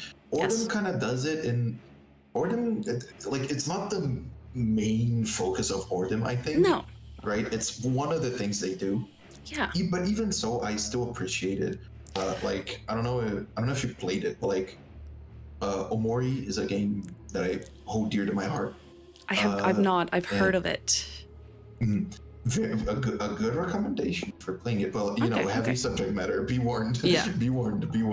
I really like the game. I respect it a lot. There's some things about the creator that I'm not gonna talk about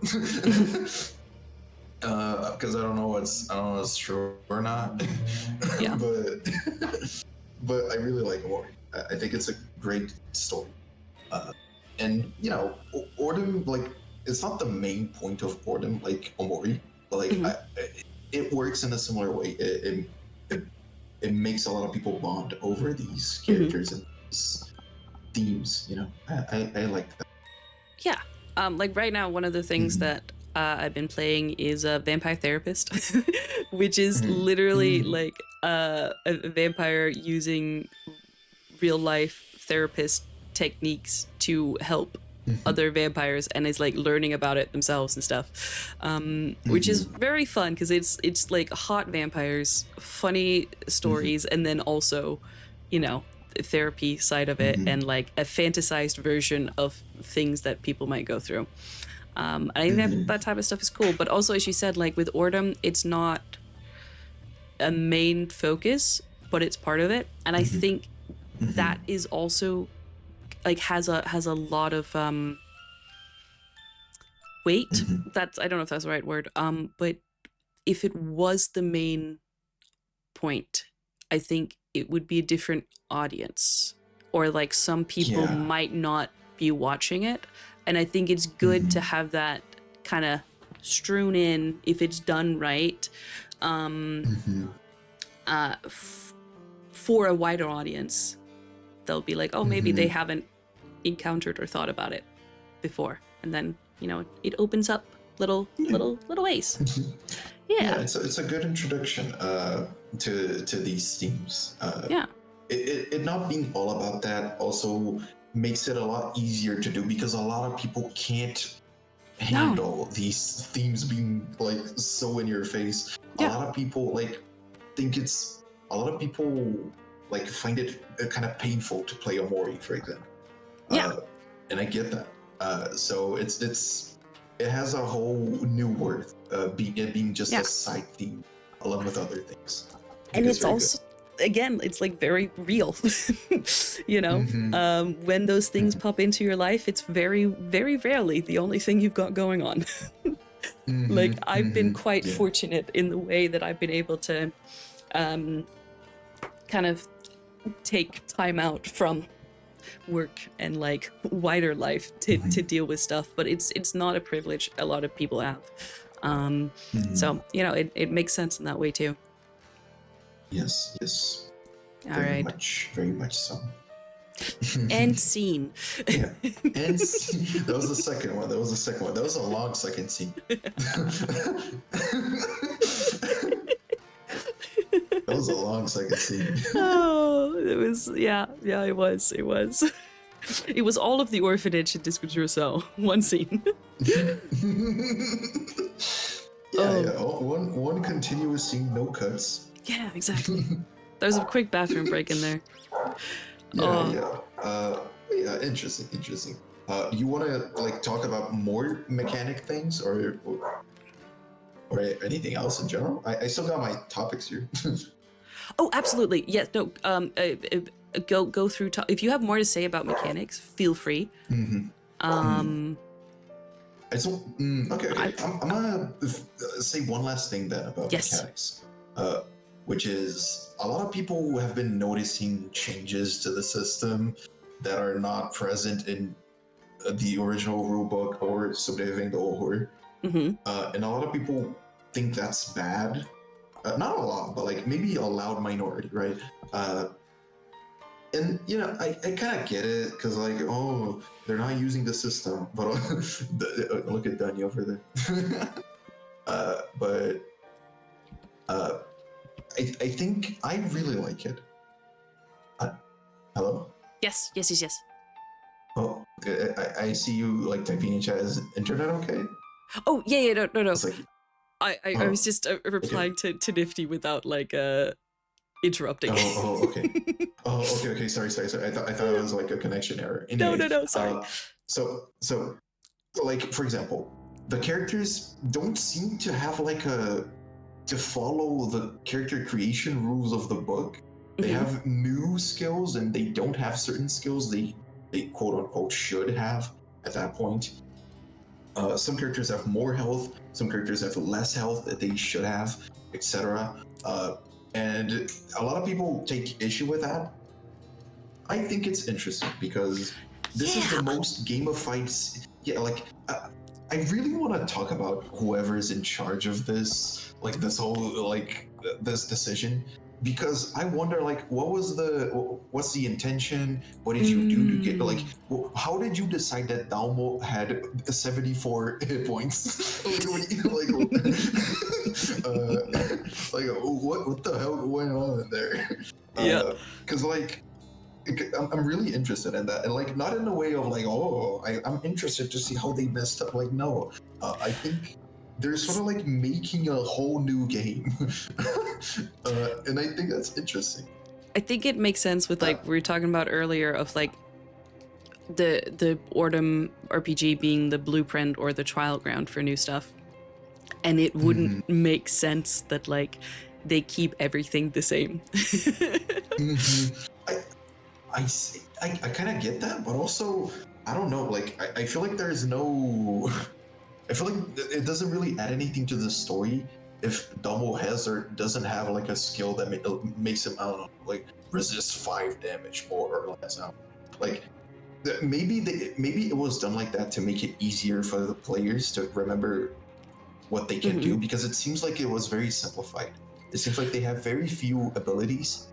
And you know, I think I saw Cellbit say that what we see on screen are not all of the abilities that they have. Yeah, they have more. Yeah, but I don't know if they have like the same amount of abilities they should, or if they have a little less. Who knows? But I think it's interesting. A comparison me and a group of friends made is that this feels very much like a video game, like a game.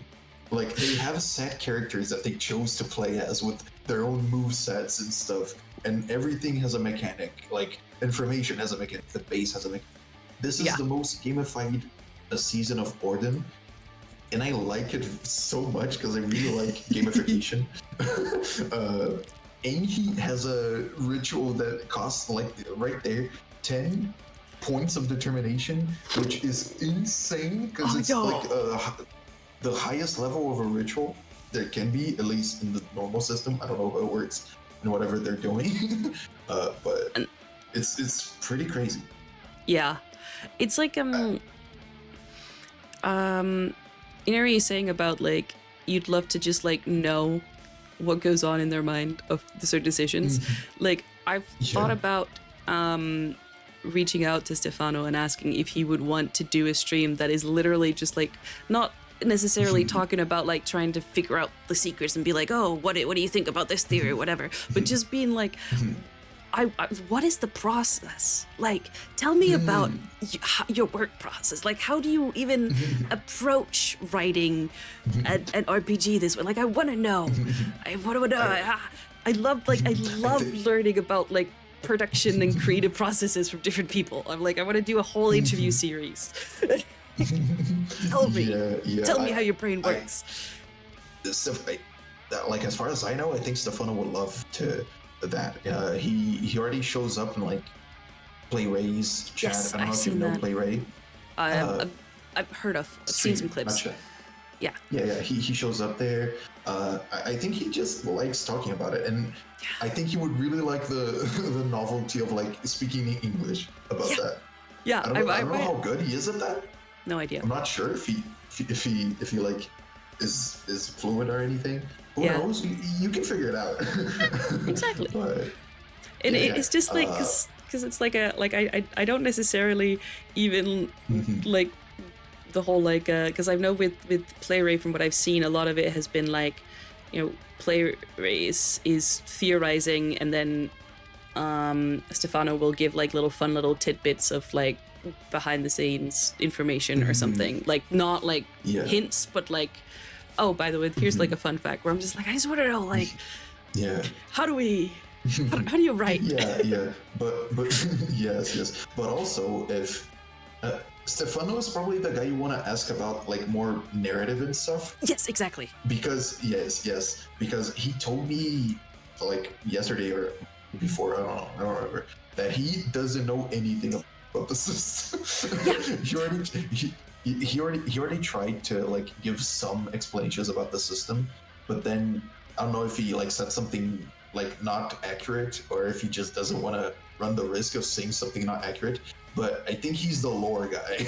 Yeah, no, and that's like another angle. That's like, how does that influence writing the lore, knowing that there's a whole system underneath this, and like, yeah, I would also love to speak to Biff, but I haven't made contact in the same way. Of just like, how do you like, what has gone into thinking about the mechanics as a way of like supporting story, but I think both things are interesting, and obviously being more of a narrative person myself, I'm just like, yes, let's talk about love of narrative, maybe. Stefano, I think will love that. I think he will love that. Beefy, I had less interactions with. I played an RPG with him once, but I had less interactions with him. But I think they're like, as far as Stefano told me, Beefy is the system guy. Yes, I've been loving seeing their like. They've been talking a bit on Twitter, and like there was a person who I didn't necessarily love their tone of voice and how they were criticizing things, but Beefy was very good at like responding with, this is what this mechanic does, and like this is how it works in a gamification kind of way, and I thought that was very interesting, and was like took the time. Beefy seems like they really love the games in general and game design and stuff by how they write. It's the Polykill three-way of death. One Beefy for system, master of games. One Stefano for narratives, master of lore and disease. And we have Cellbit, the pretty face. That Cellbit guy sneaked into the team. The three. Yeah, let's go. I love that. I love that charisma, so much. The charisma. Yeah, exactly. Now I gotta go on a bath. Okay. I will also say, right maybe like, at the most, I have an hour more. Oh, okay. No worries. Cool. But that's fine. I'll be right back. I'll be right back. Cool. Chat, how you doing? It's just. I was gonna say the two of us, but I think there's more than two people in chat. More than one person in chat. If you could talk to anybody from the Ordem team, who would you want to have like a discussion with about their process? And I know like maybe the obvious answer would be Cellbit, but let's think creatively. We can make it if we try, just the two of us. There's at least just the four of us.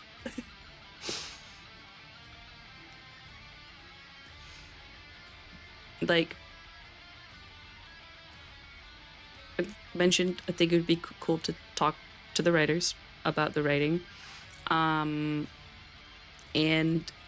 I've also mentioned before that like I would absolutely love to have a sit-down conversation with Matt about like all of the creative things he does, both from like a technical like breakdown of like how he approaches editing, because it's just so good, but then also from like a more like fluffy narrative creativity thing.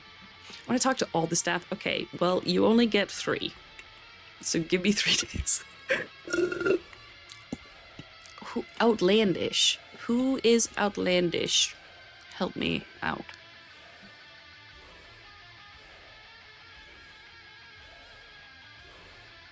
Seeing the Ordem cast with the director of the general cameras and physical production. Ooh, I really should go back and watch some of those, to be honest.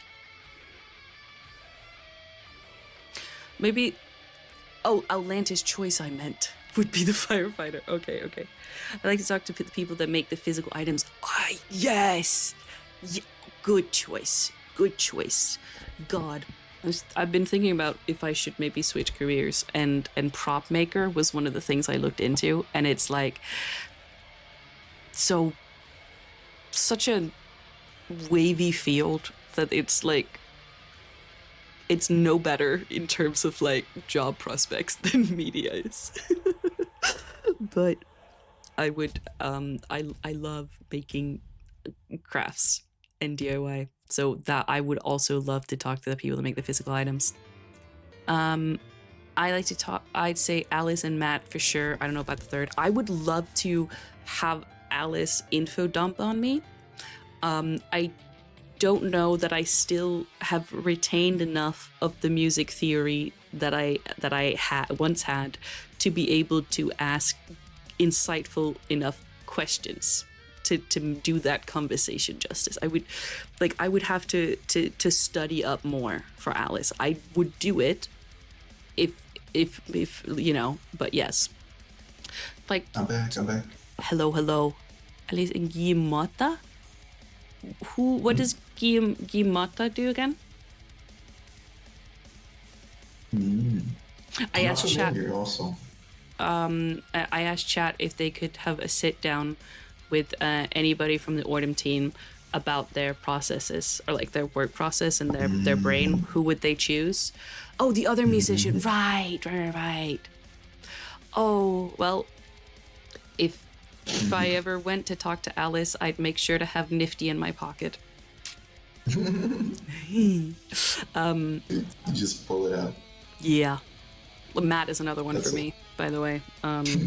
Spot. I would love. Matt is so awesome. I'd love to pick his brain about so many things. To be like, let's talk about it. That'd be awesome. Yeah. Matt is so cool. He's one of my favorite players that are currently in Ordem. So talented, man. Players, and even when he's not playing, he's like carrying so much. Like this episode, we can also it's beautiful. Right after the POV scene of Sabata going down the thing with their sword. Oh my god, bro. God. Matt is so good. Yeah. Matt is amazing. Yeah. And it's so good. While we're on the subject of Sabata, what did you think of that whole scene of the character of what happened, of the mask and stuff? Oh, it was so good. I was so hyped. Like, you don't understand. Holy shit. I've had this question in my pocket for like a few hours, because you somewhere in the stream you said that you don't like combat and battles and stuff. It is like the only scene I'm excited to rewatch. The only battle scene I'm excited to rewatch. Yeah. The scene was so good. It made combat not tiring. I know. I will say because the bar fight, the mosh pit, was kind of fun too.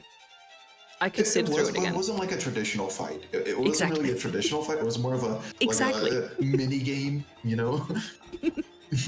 Yeah. But it was so good.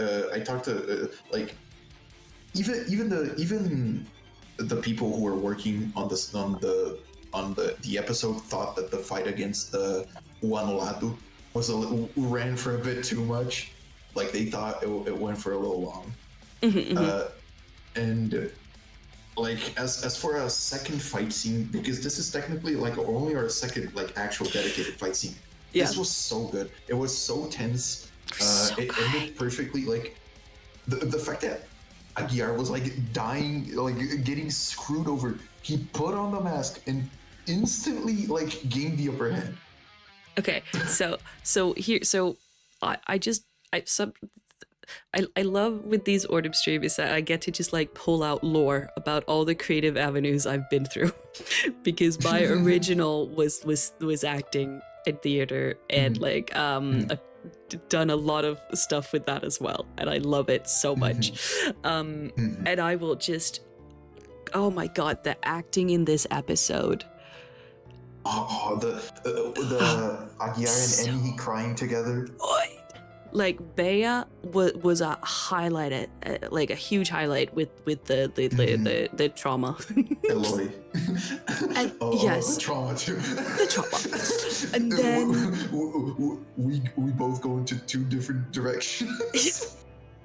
And then the Sidiao, I am incredibly impressed by him, because from what I know, he's played a couple of RPGs in the last couple of years. Like, he's still fairly new to it, and this is the first time he's doing it streamed. And it is terrifying. To like, improv is not it can be a really scary thing, especially at the extremes of emotions. Like, comedy, terrifying, because like it's hard to make people laugh, and then also just like letting yourself go of like worries of like how you're gonna be perceived, to the point of being able to like scream and growl and that kind of stuff. Thank you, dog. You're illustrating perfectly. Your dog was bark went through. Did you? It wasn't even mine. Oh, a dog went through. A dog. But I'm so impressed with how much he's just like throwing himself into it. And that's like, you know, when I said at the beginning I wanted to do a video, just like going through the different parts of production and different like teams and areas, and being like showing off the highlights of this episode for me. One of the things like I constantly have to remind myself is that, unlike Critical Role, unlike Kolok, unlike Dimension 20, which is like the 3 other things I've watched from, these people are not trained actors. Like, these are streamers who enjoy RP and has somehow pulled out phenomenal like performances. I'm literally blown away. Like, besides Abelia and also Louis, these people are not trained actors. Like, this is not what they do. And to see him be new and just do that, I was just like, he's so talented. So good. Me looking at Seao, have you seen that meme of like, I just saw someone my own age being extremely talented? Jae-yoon. That's me looking at Seao, because he's 21. I just saw somebody 7 years younger than me. It gets worse. It's worse. Like, damn. Listen, So every good. time every time I watch Ordem, I see Cellbit being my age, living my dreams. Except I want to be a player. I don't want to be the GM. Listen, anyone out there watching who is looking for a stream to GM on, hit me up. I need GMs who want to do stream campaigns but not be streamers. That's a niche position to have. That's a niche position to have. I'm a streamer who want to play. Please, I will love to help with all of the visuals as well, because I think it's very fun. But I don't want to do the story. I want to be in the story.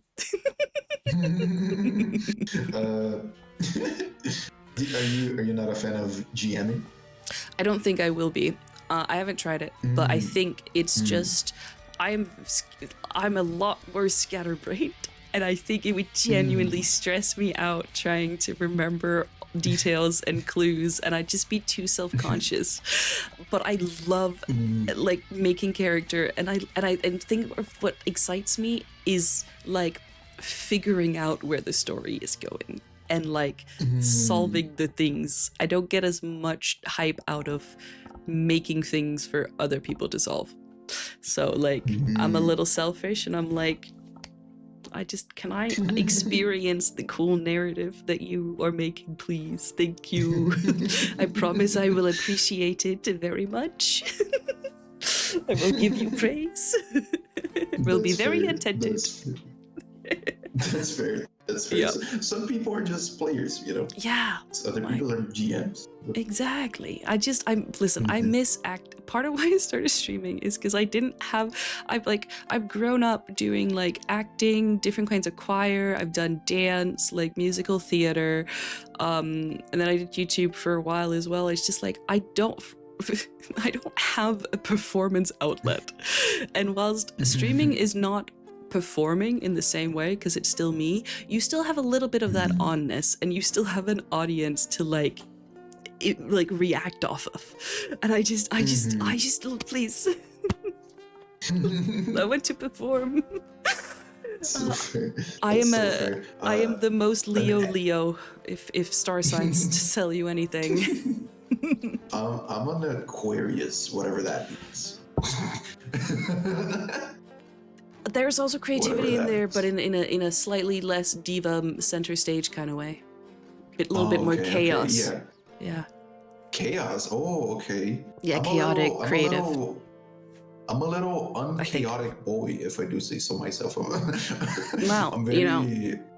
The thing about star signs is there's also, there's your rising, which is the sun, like it's your rising and your moon, and then there's your sun sign, and like the rising is how you appear to others, and then the moon is how you think of yourself, and then like the sun sign is like your core.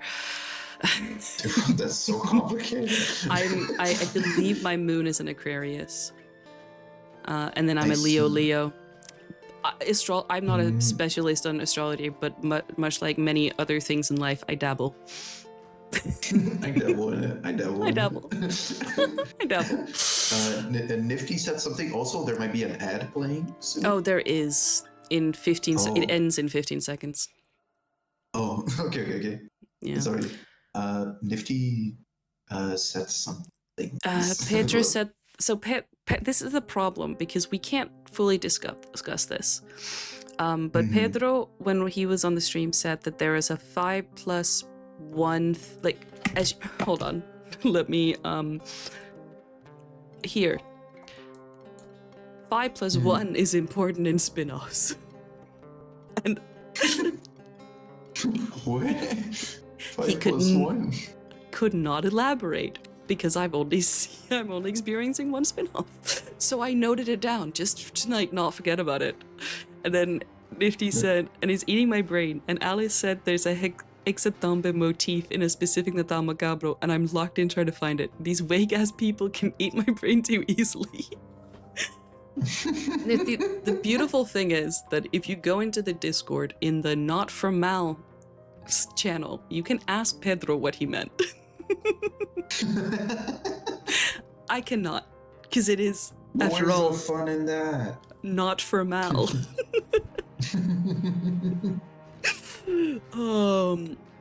No, I understand. I fully understand, Nifty. That's fun. Yeah. I have an interesting case before me, because when I was a kid, I was like so afraid of it. Like I didn't want to do it at all. And now I'm a little interested by it. Seen by the fact that I play RPGs now. Listen. Which is very interesting. If you ever get the itch to GM a stream without having to be a streamer yourself, you just let me know. I have a channel. I'll be there. I'll be there. I'll be there. I'll click go. I'll click go live. That's a fun offer. Yeah. But one day I can see myself doing that. It would be weird for me because I never DM'd in English ever, so it will be a first for. Listen, but your English is so good, it'll be fine. Thanks. I have my peeves, my pet peeves about the way I GM, even in Portuguese. But it's an interesting. Maybe you'll have different ones in English.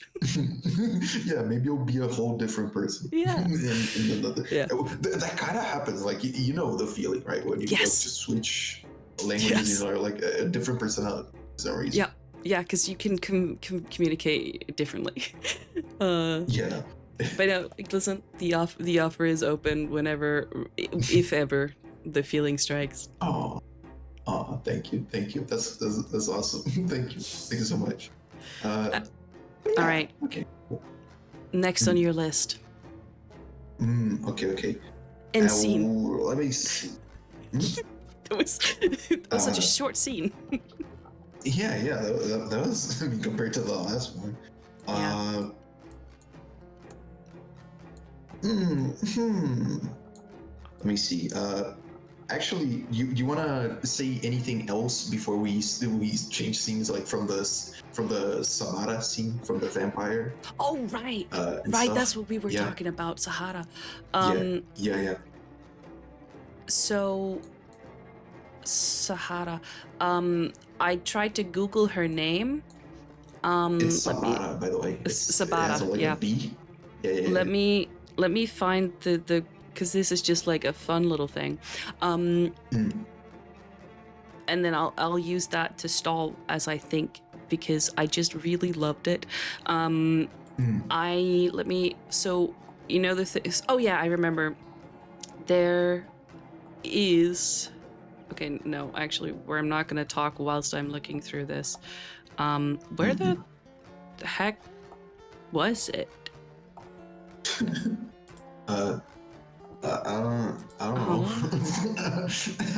don't know. You're in this Discord. Why don't you know? I'm sorry. What are you looking for? What are you looking for? What do you mean you're not lurking on every word we post? I'm sorry.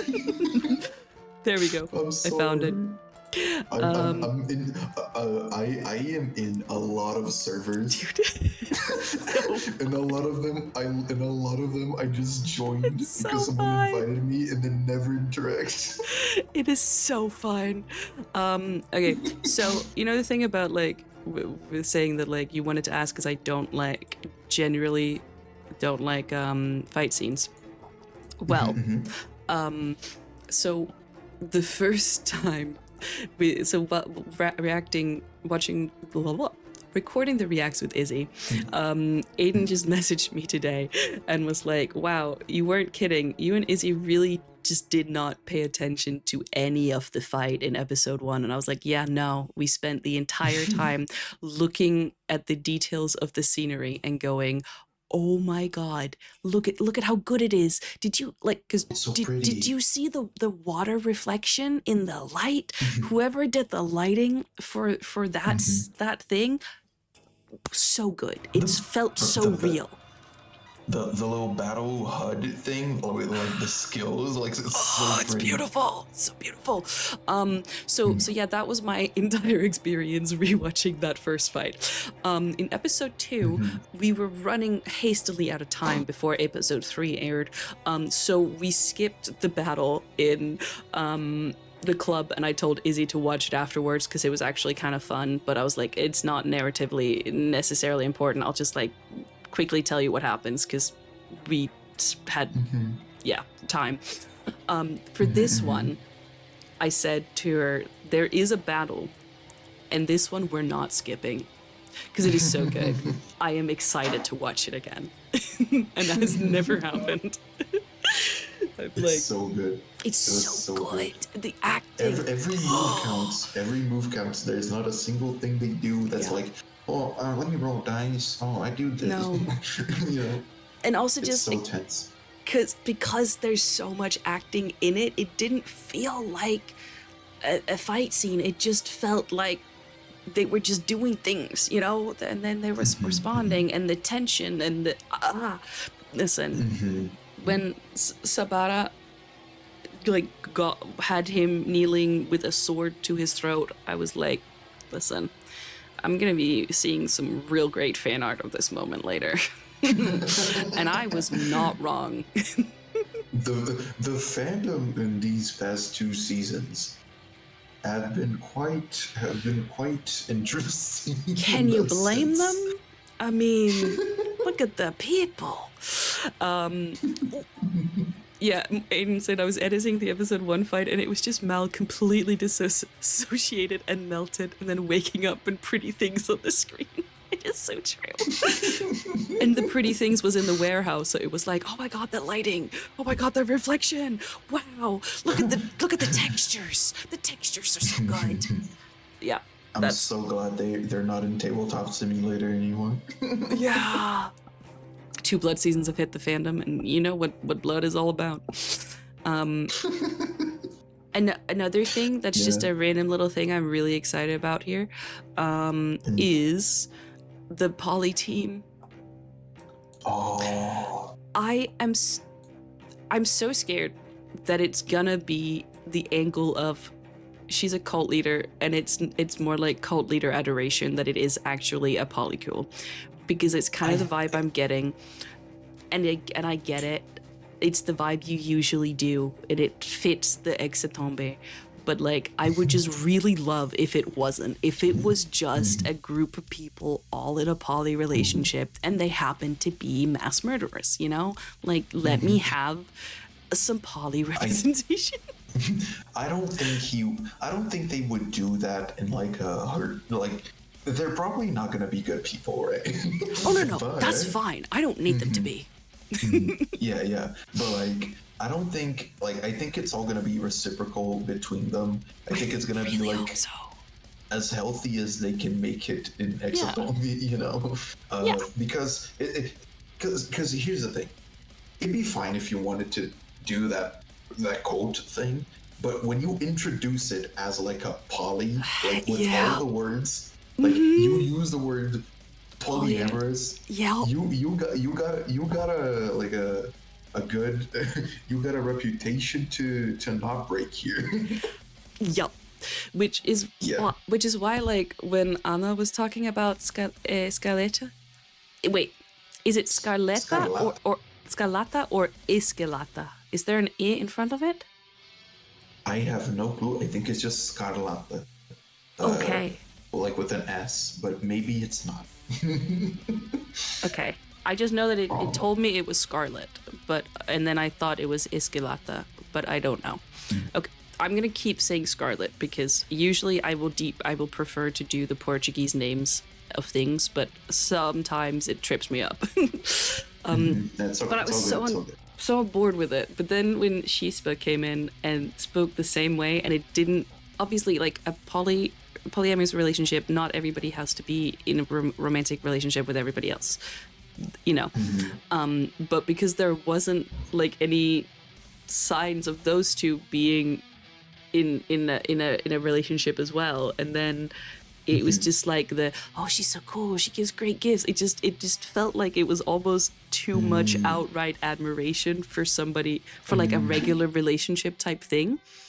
That I was just like, oh no, I'm feeling warning bells, but until they confirm it, I will keep hoping, because I do think that the correct thing to do would be to just have it be like they are a mass murdering killer group in this thing, and then they're also dating each other.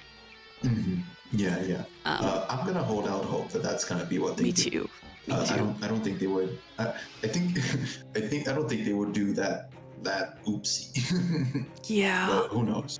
Yeah, because like it is a thing. It's just like it's just a little overdone, and because there's not that much like regular poly couples, I was just like, please.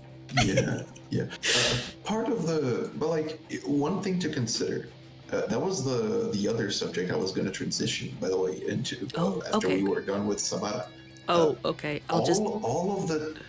Oh, okay. Hold on. I'll just do. I looked up Sabara, and all I got was in Sanskrit, and it means a big with young, aka like someone who's pregnant, and it's used of the mare, a female horse, or a she-ass, a female donkey. So he's named this badass vampire after a pregnant ass.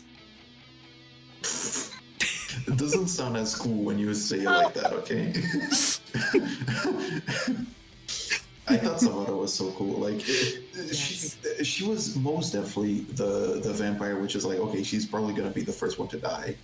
She's the normal enemy we use to introduce the bad guys, but she has so much presence. She was so in control. She was very scary.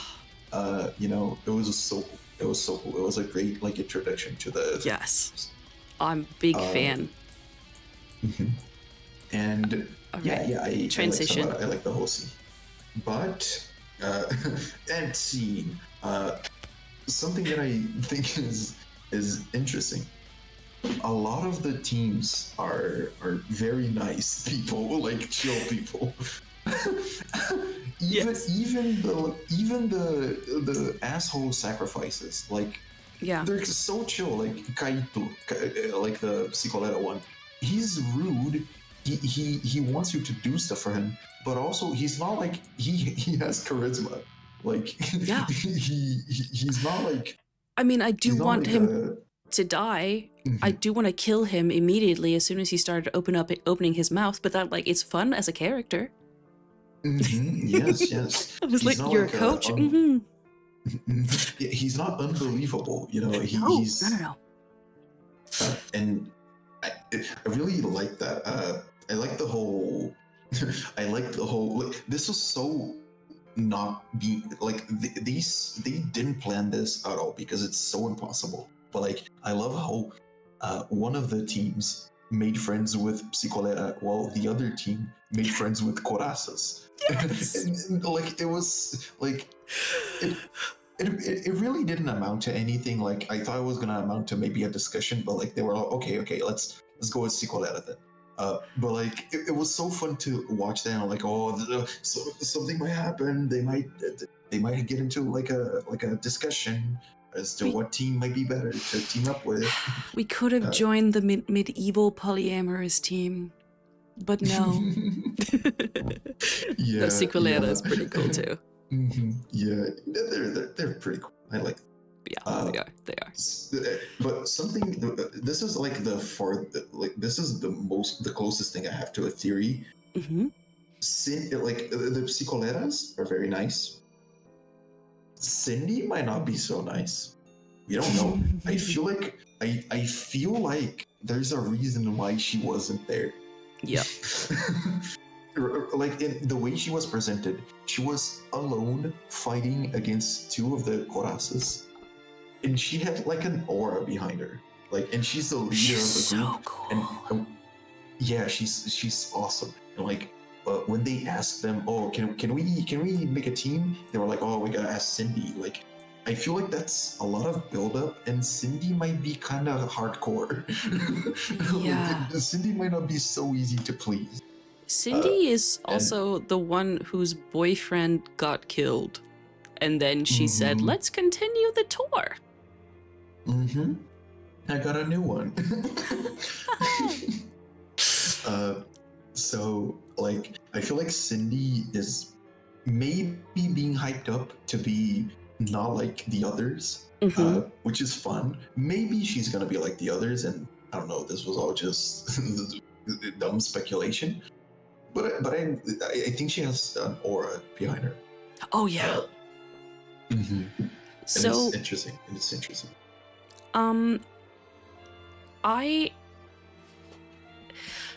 So this kind of goes into.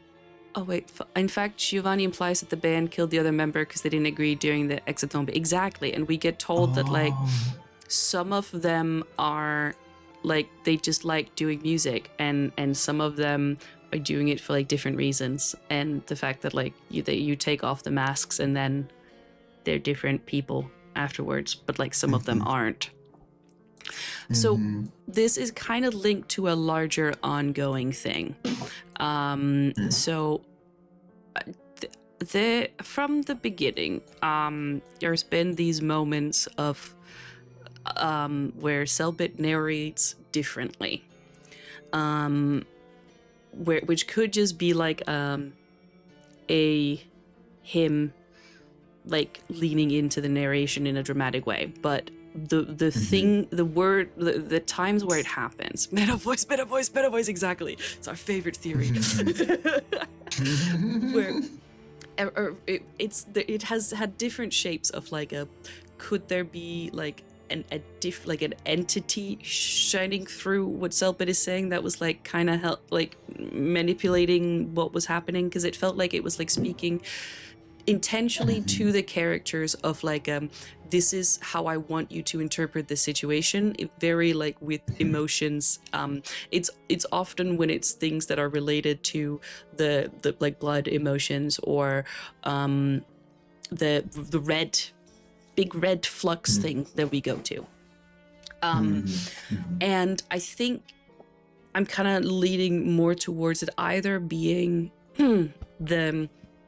if they want to do a little meta with it, of not meta, but like with giving the GM a like an in-world thing part, it could be another manifestation of like the intentions of the Crown of Thorns, that they've like been linked to the start, because it said that they were linked to Henri, and Henri is marked with the stigma of that, so it's like they've had that link the entire time.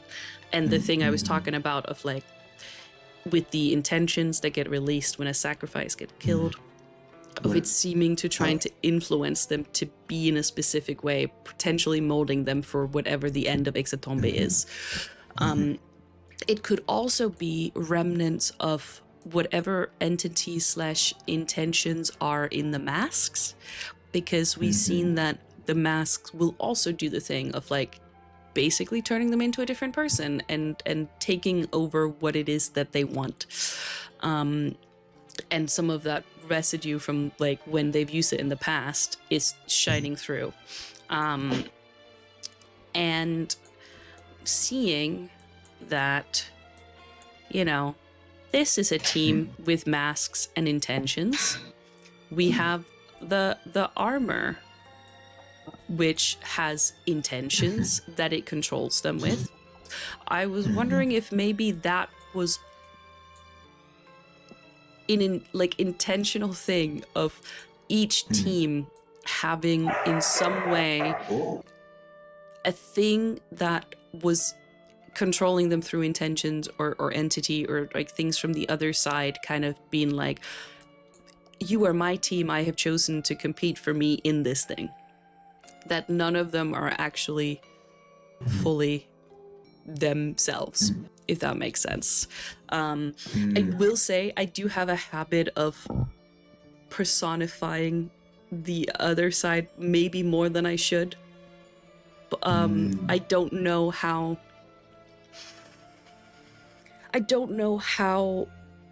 like scheming it is, you know? Like there's desires, which is like a wavy thing, fluid stuff, and then there's like calculations and plans and like cognitive things that I kind of wanted to have that.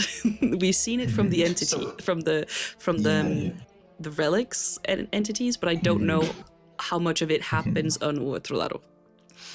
Yeah, so the creatures themselves have shown that they can be manipulative. Yeah. They can be scheming. The elements themselves, we don't know. They seem to have desires. Yeah. But like, is it like a mindless desire, or are they smart, doing the little things? Yeah.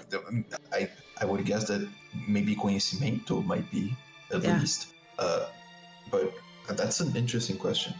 I believe everyone of note sort of has an equivalent of the mask. I don't know what Giovanni's or the vampires are. So, for me, with the Giovanni team, if it's just like Giovanni, it could be the cage. If not, his team all have the gold barbed wire that I feel like could be like a some of those like plants that like cling around trees, and then they end up actually damaging them because they're like sucking the life force out of them. I see. What Giovanni might do is like he might take off the mask in a way, like, because if the mask is his cage, right? Yeah. And that might be his little anime power up thing. Yeah. If he even has one. I also fully believe he's gonna transition into something else. Yeah, something's gonna happen. By the way, if you hear anything in the background, let me know. It's just a dog every now and then, but otherwise it's fine. Okay. Thanks, because my brother, I think he has someone over and he's like playing loud music now. No, it's good. Yeah, but it's yeah. Anyway, for the bird team, I was wondering with the feathers, because they all seem to have like feathers in their hair. And then this team, I mean, I'd have to see more of their designs. Maybe the fact it's part of the Monstroso effect. Yeah, Sabata kind of covers her face, but also the gimmick of the vampires might be that they don't have masks. They're just like that. They're just built like that. Yeah, it's like Also, that's another thing. Like, I would, in my imagination of Uodolaro, we have the big entities, big E entities, the ones that come through with the relics, you know? And then we have minor entities, like the ones that are behind the marks. And I think these are the minor E entities that are linked to the cursed items, like the masks, and those are the intentions coming through. And I like the idea of these people like somehow being part puppets in a big battle for the amusement of Sengi as a layer, not as like the full thing, but like as a layer of it. And maybe that's why they were able to go into the exit. Like maybe that's why they were the chosen ones, because they've made that connection. That's interesting. That's an interesting theory. I like personifying the other side of it It's in fun. more of a meta sense. I like to mess around with the meta. Yeah, that's fun too. Because I think that's where it also comes from. Is like if you're messing around with the meta of like the players being entities that link through marks, then there must be lots of different little entities. Because like there's a lot of players, you know? Yeah. It's interesting. It's interesting. Pretty crazy stuff. Pretty crazy stuff. I don't know if the birds have the equivalent of the masks. They might, but also they're dead, so who knows? Who cares? So like, if you're dead, you can't have secrets. Yeah. But like, yeah. It's one of those. I was talking to I just want like it's one of those that it's like this isn't like a main theory that I'm like putting all my theory beans into. This is like a fun thought that could maybe turn like, into more. Wouldn't it be cool with? Yeah, exactly. Yeah, like, exactly. Wouldn't it be cool with? When I was watching the episode, I was thinking like, wouldn't it be funny if like everyone was like super chill, even the vampires? Samara comes over and she's like, "Hey man, we're the vampires." She's like, "Listen, we've heard rumors of a really powerful team. Do you want to be pals?"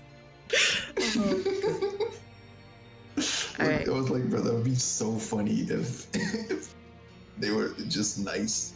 That'd be fun. But yeah. What else? I guess. I think we're gonna be finishing up soon, right? Yes. So I think a fitting thing to talk about is, what do you think will happen with the whole ending of the episode thing? Yeah, that was gonna be my like. That's the like an end thing. I was just thinking, actually, chat. I might need you guys to jump in, if you want to, because the one oh wait, no, I have it. I got it. I put it here. The one who wronged you. That's none of these. Where did that sentence come from? Was it Sigulera? The one who wronged you?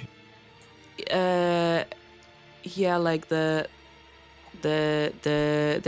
a fifth sentence that these are for the pictures. Nifty. Oh, Gianna, thank you. I'm very not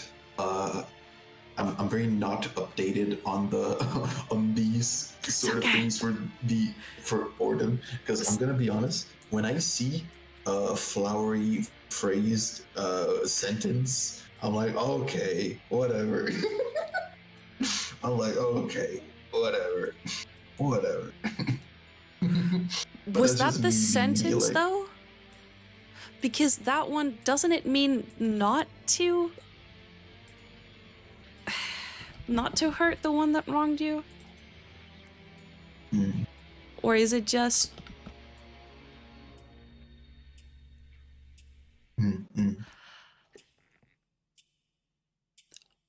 Okay, see, now it's translating it differently. What does this mean? Please. Hold on, let me check in the stream. Abata incolume o indigno que usaría te flagelar. Incolume is unharmed. Yeah. If you want to send like a screenshot in the chat, it might be better. It's I kind can of just send it to pixelated you. for me in the. Oh, of course. I'll just send you the. See, the thing is, because I've had, so the original thing it was saying to me was, frick, where did it go? It went here. Was, may the unworthy one who would dare to scorch you remain unscathed. So that means don't hurt them. And now Google Translate is saying, strike down unharmed the unworthy one who would dare to scorch you. How do you strike someone down without harming them? I think strike down unharmed, like you being unharmed. Like, completely destroy them without being harmed. Maybe that's the intention? I don't know. I don't really know. No, that makes so much more sense than like don't hurt them. Okay, I'm gonna fix that. Oh, you might have understood something that I wasn't really saying, but that's okay though, because you're having a brain blast moment. So, well, it's because that's all right. Yeah, well, I was like, well, now it fits a lot better with the 9 satanic statements. It's okay. I'm very not good at whatever this is. So I'll tell you why this mattered.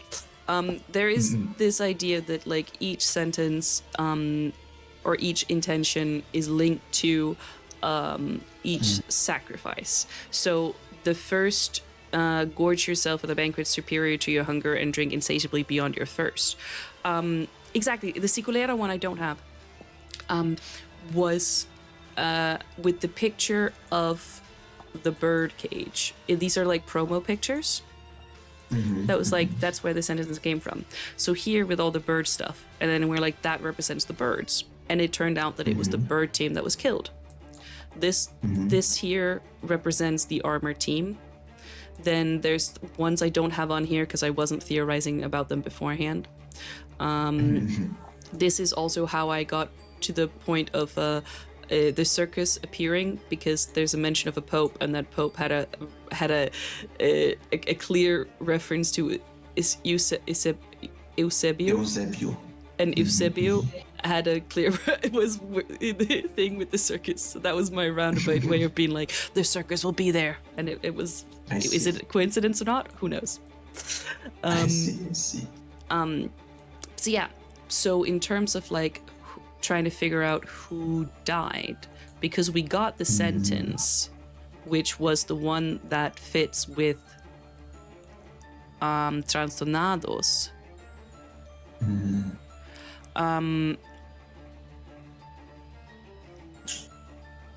Lipatar tua colera primordial y aniquila agiade. Okay, that's the one that's Siculera.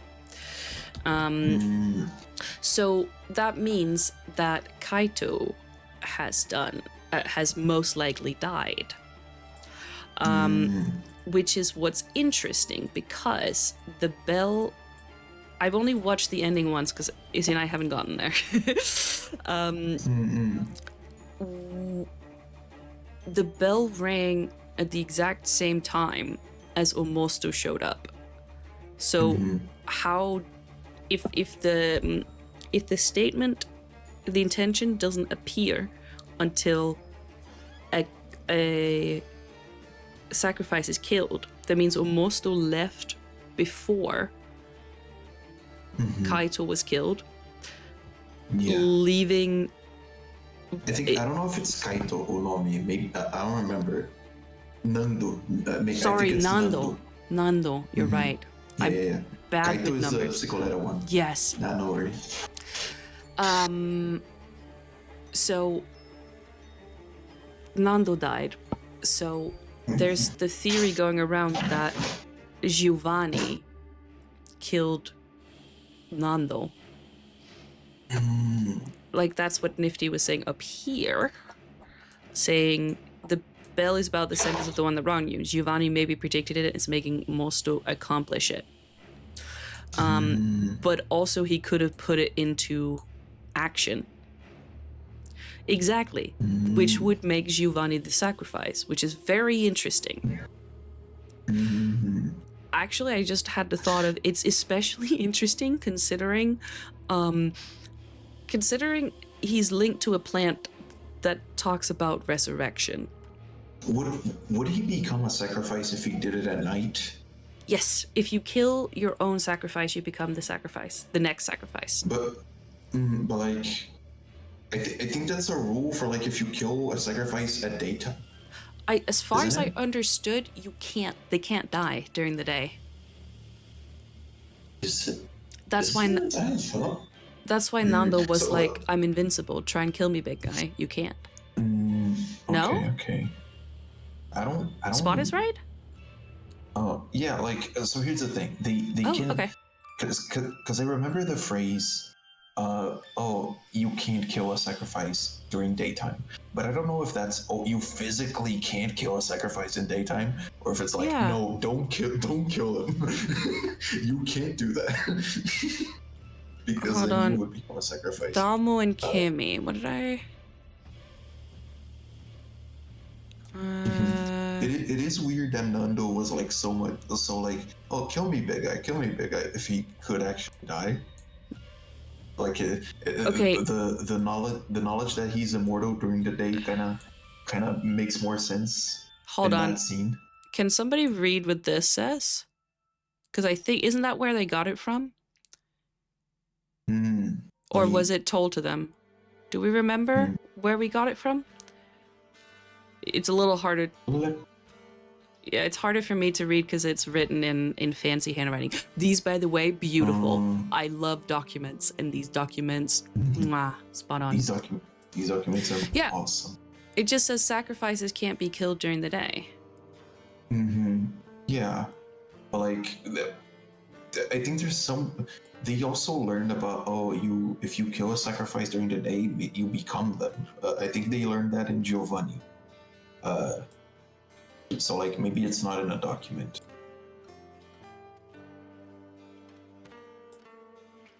But yeah, I don't really know. I don't really know what's going on. But either way, I don't know. I don't even know if a sacrifice died, to be honest, because Cellbit didn't say that a sacrifice died in the narration. So like the visual, it's the second line. Second line. Sacrifícios não podem acontecer durante o dia. Aquele que for responsável pela morte de sacrifício durante o dia. Something estigma. Se tornando novo sacrifício em lugar. I guess there you have it. I guess there you have it. the thing. Oh, okay. Okay, then I misunderstood. It does make sense. These appeared later in the day, and also we haven't gotten to that, so I haven't rewatched it. Yeah, no worries. Okay. But like, it would be a big brain move to kill your own sacrifice. I don't know what he's planning. No, but he said that.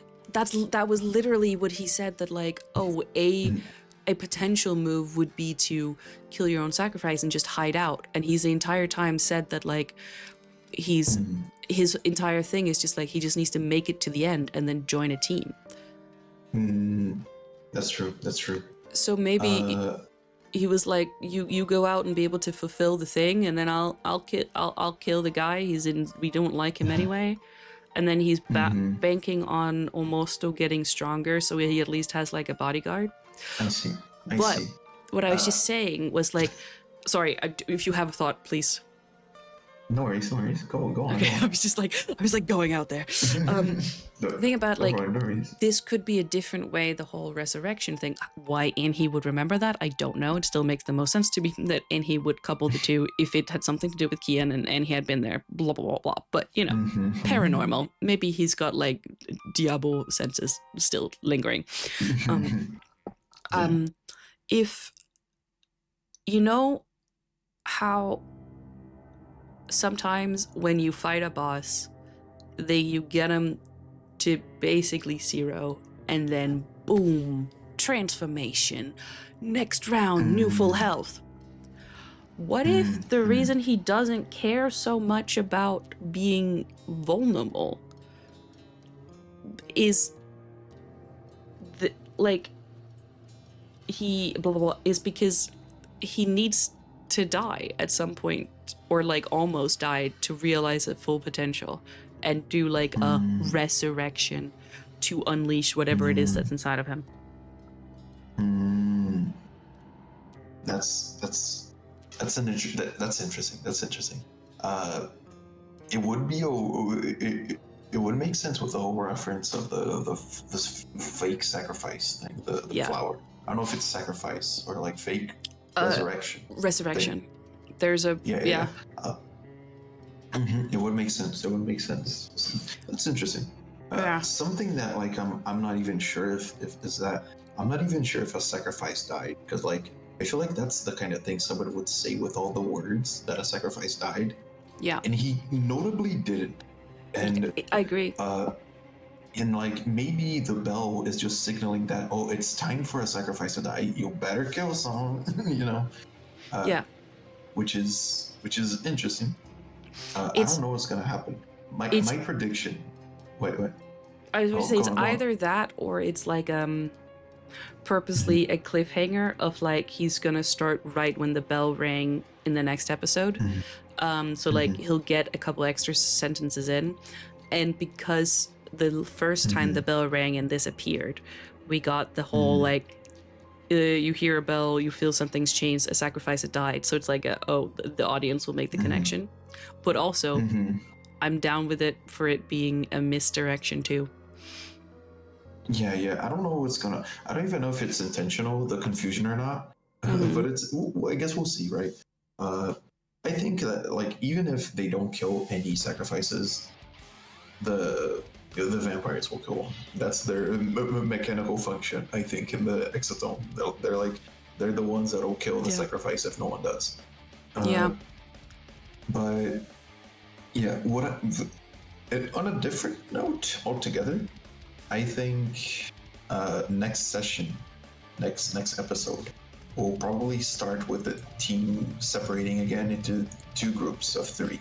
The 3 of them will help Cristino with fighting the creature, which I don't know if you're familiar with that, but it's a creature we already kind of know. Yes. Yeah.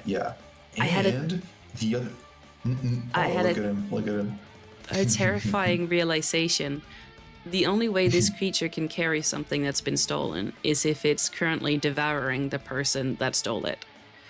And I am a little afraid they need to pry open that back mouth and reach in. Whatever Cristi, and it's gonna be hard doing that without Dalmo, because Dalmo will most definitely deal with most. And Aguiar, but because he's too low. They're gonna. It's gonna be crazy. I predict another person losing their arm. It's time. Okay. There's a chance someone might die.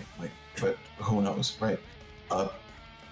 Because Kibungu is a strong creature. He is a pretty strong creature.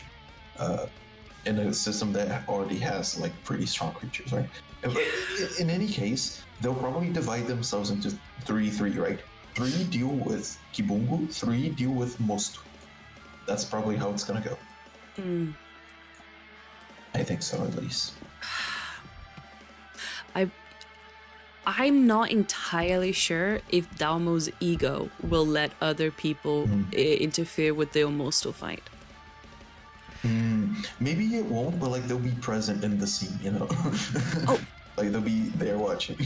Yeah, and I assume, especially because we have at least one severely wounded, that, and then like Aguiar is gonna have to stay behind for sure.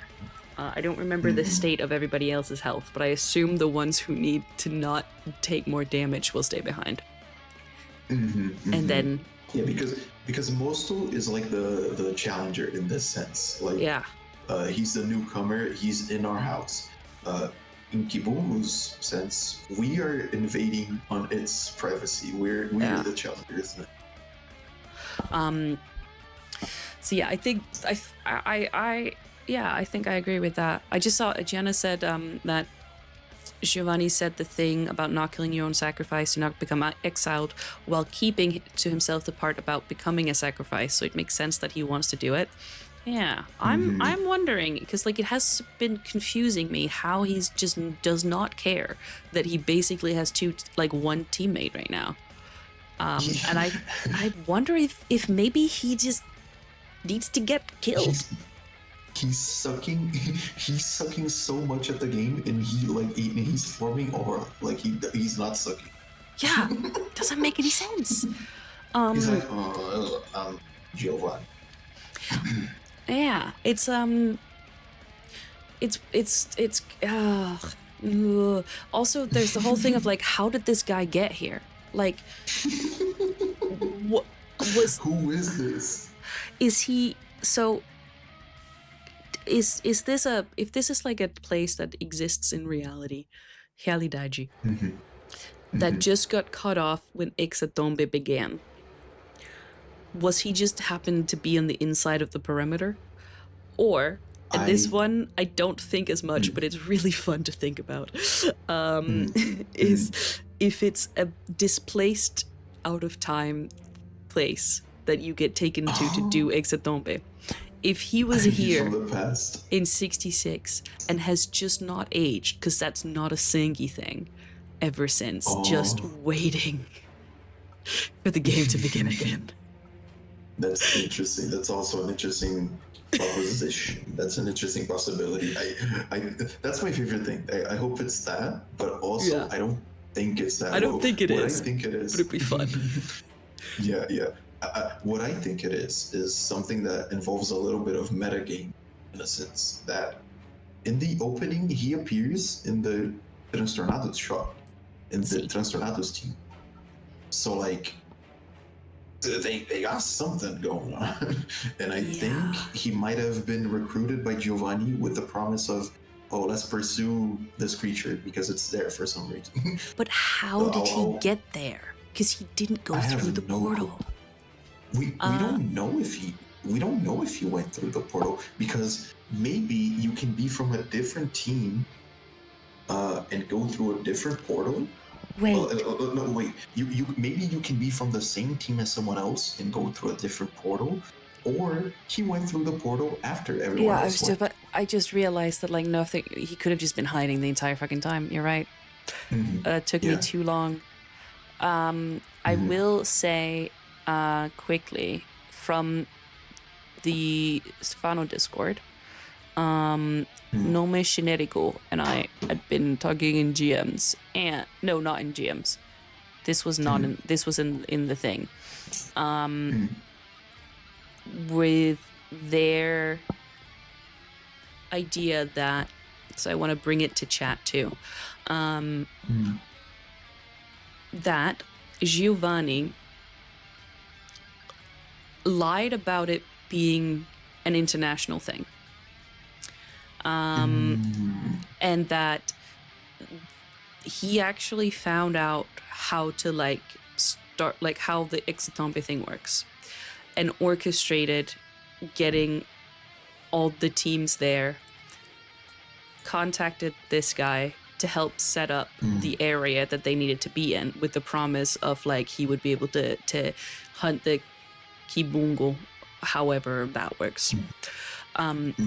So he and he was the one that's been going around that did the deciding of where each team goes, because this feels like an advantageous spot to be in from the guy who also seems to know too much and play wrong. So that maybe like that's the reason he was the Nordeste insider. And that, Giovanni is responsible for it happening this time and now just needs to win the game and then his plan is done.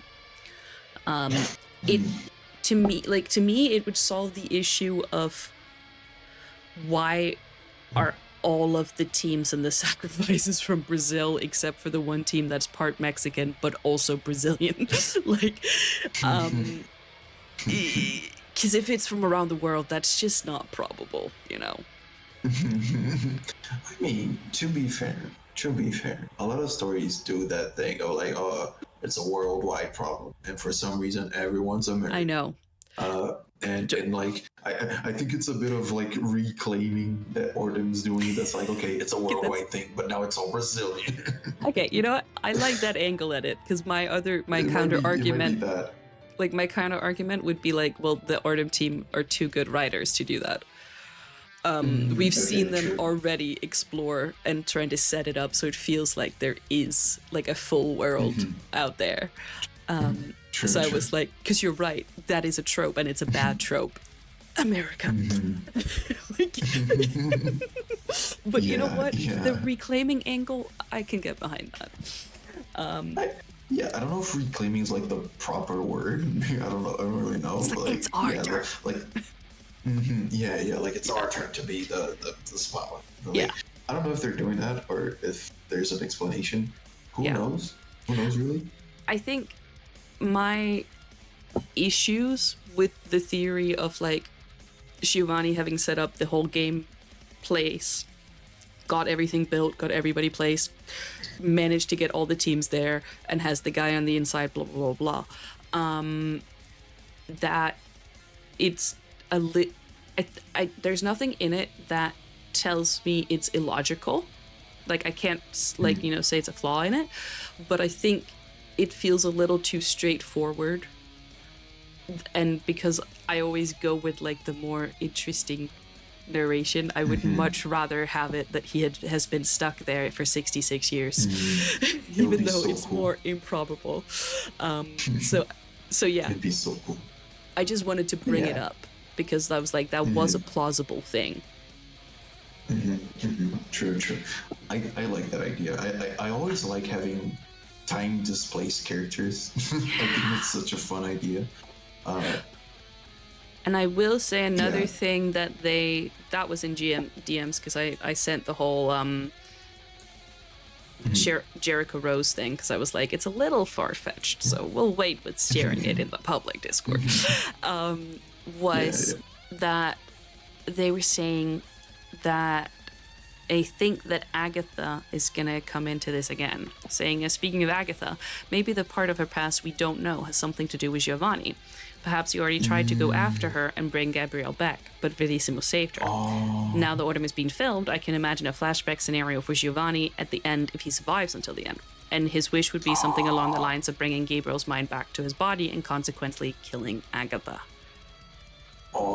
That'd be crazy. Because that's interesting, because I thought that, but I wasn't actually gonna say it. It's peculiar that a season that has Agatha in the body of Gabriel and Gabriel's dad, that they're apparently not gonna interact in any way. Yeah. Like, feels like a missed opportunity. Right? Yeah. And it could fill in the gaps of like what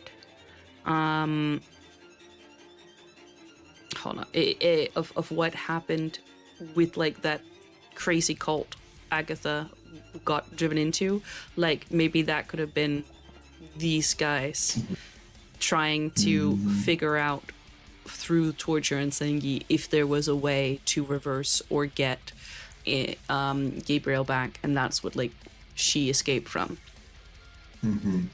It could also, if Agatha knows more about Hexatombe than she let on and who was involved with it, could give her a reason for potentially going rogue with a crazy ass plan in the Order, because it's like, this is my my background coming to haunt me.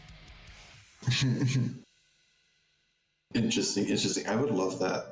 I always love like stories with Agatha, and I always wanted something that explored a bit more of like what's it like to inhabit someone else's body, And what are Gabriel's parents doing.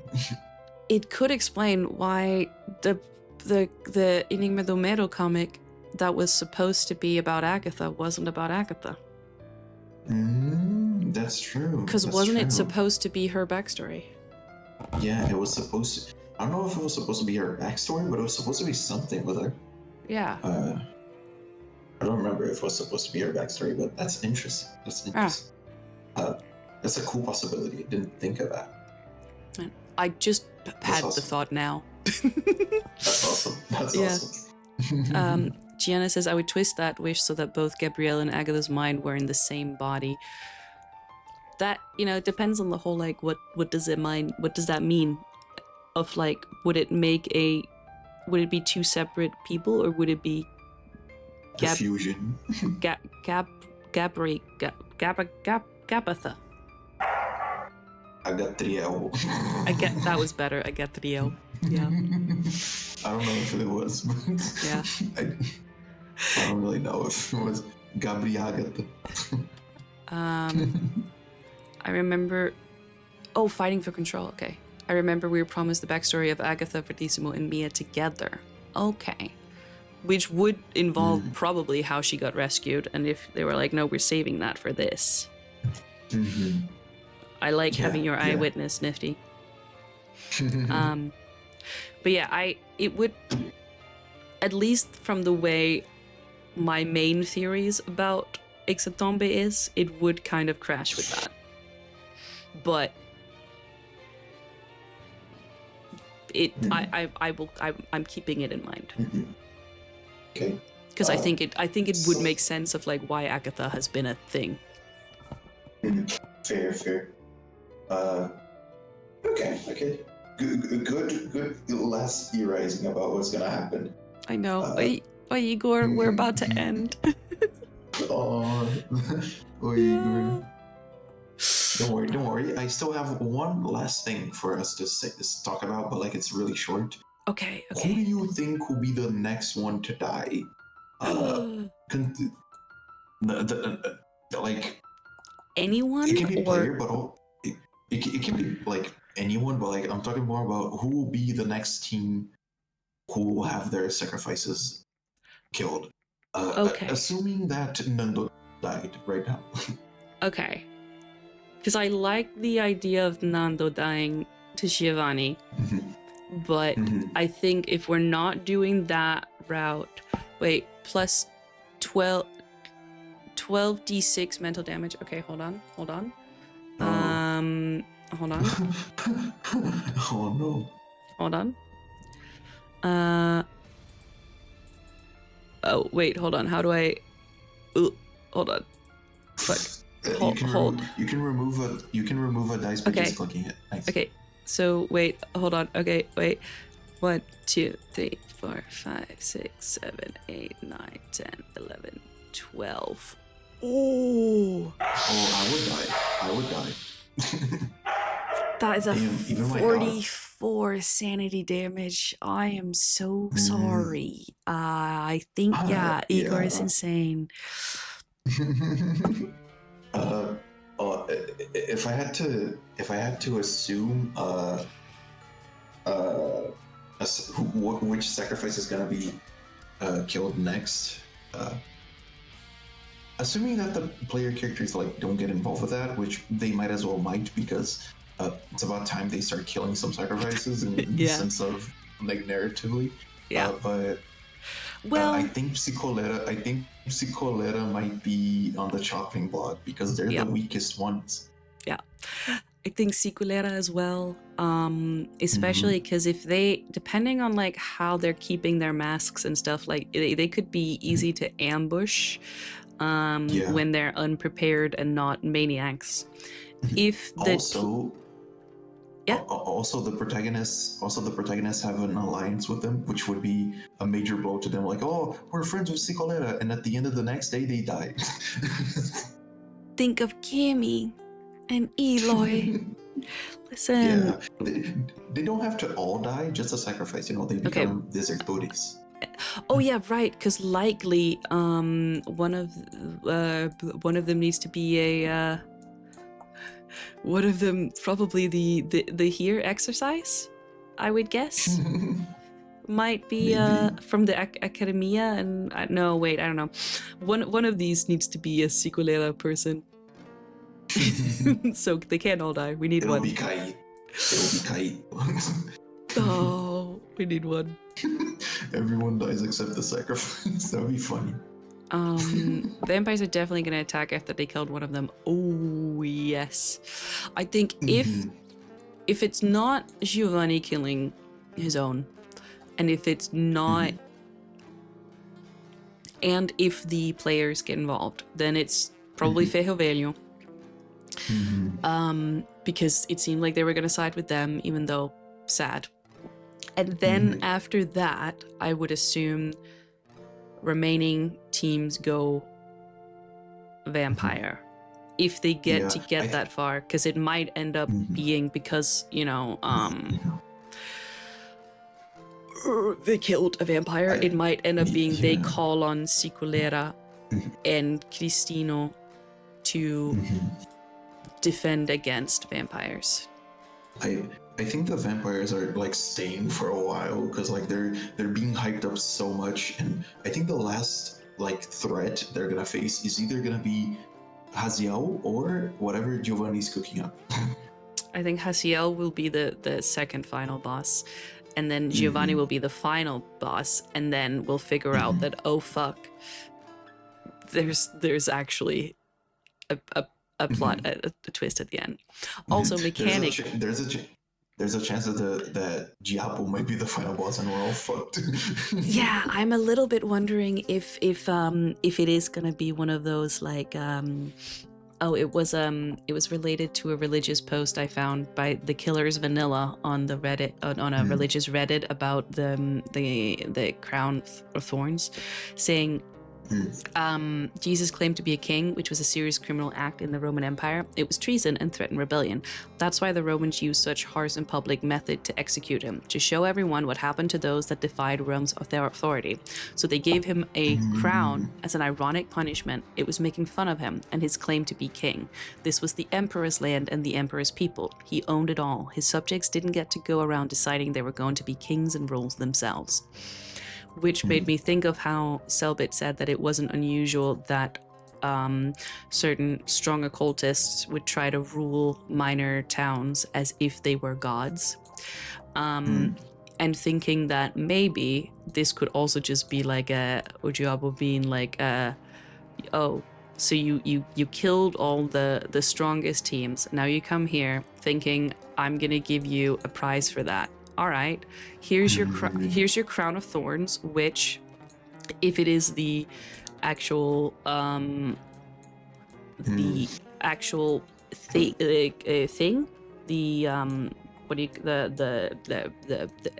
crown, I can't find it right now. Then the actual item. Yeah, thank you. The actual item. Then it says wherever that is on this board that it will only take it into effect after having worn it for a week. So, and we know that you take was it like 60, it was like a 60-66 or like a really an outrageous amount of sanity damage when you do a pact with the devil, or Diabo. And technically Coroa de Espinhos is supposed to turn sanity damage into physical damage, which some people might into blood damage, sangue damage, which people might be resistant to because Diabo. So he would like put that on their head and be like, all right, let's make the pact. And they're thinking, oh cool, I can tank this. Then they can't. And he's turned them into trastornados who are crazy and worship him forever. And then it's like, this is my people. My subjects don't get to go around deciding they're going to be gods and rule themselves. Interesting. That was another option. Yeah, that's true. I've got like be 3 so hype options for high dents. It would be so hype if he showed up with Diabo. Yeah. I would love that. Last thing of like a future mechanic that I don't know if you'd heard me talking about. I'm wondering if we're gonna get Battle Royale's shrinking of the map. This is the start playing field. This is the second. This is the first shrink. This is the end game. We might get that. I don't know if we're gonna get that so soon because we're still building our base. Oh yeah, but later. Right? Yeah. But later, it might actually happen. A blood rain, maybe. A blood storm, or whatever. That'd be fun. So yeah. Okay, hold on. The post credits was the vampire's head, so I'm basing it on that. Okay, the last post credits related to the next episode. Okay. I don't think it even needs to be on their head. They said the whole place was the crown, didn't they? The whole place is the crown. The bell is the crown. There is a crowned object in the rulebook. I think we have several crowns. A lot of things are the crown. Yeah. The Diary of God was able to alter reality in a way that's granting a wish, right? Maybe the Crown of Thorns is similar to that. I know they keep talking about granting a wish. I feel like it's either gonna be like the switcheroo of like an unfair business deal with a pact, or it's gonna be there's some strings attached to that. There's no way it's like, oh, I'm gonna materialize something for you. Or that like they keep talking about you get your deepest wish given. What if they just like all assume that everybody has the same wish of like being the strongest singy thing possible? Yeah. I don't know. But either way, if it is an actual wish, it might be just a pact with Diabo. Yeah. You know, it just seems like a lot to go through. Like I feel like it needs to be better than that. I mean, we've never seen a pact actually be made. Like we've seen effects of a pact, I think, but like we never seen like, oh, let's do the pact. Like the person actually wants to do it. So I don't know, might be cool. Who knows?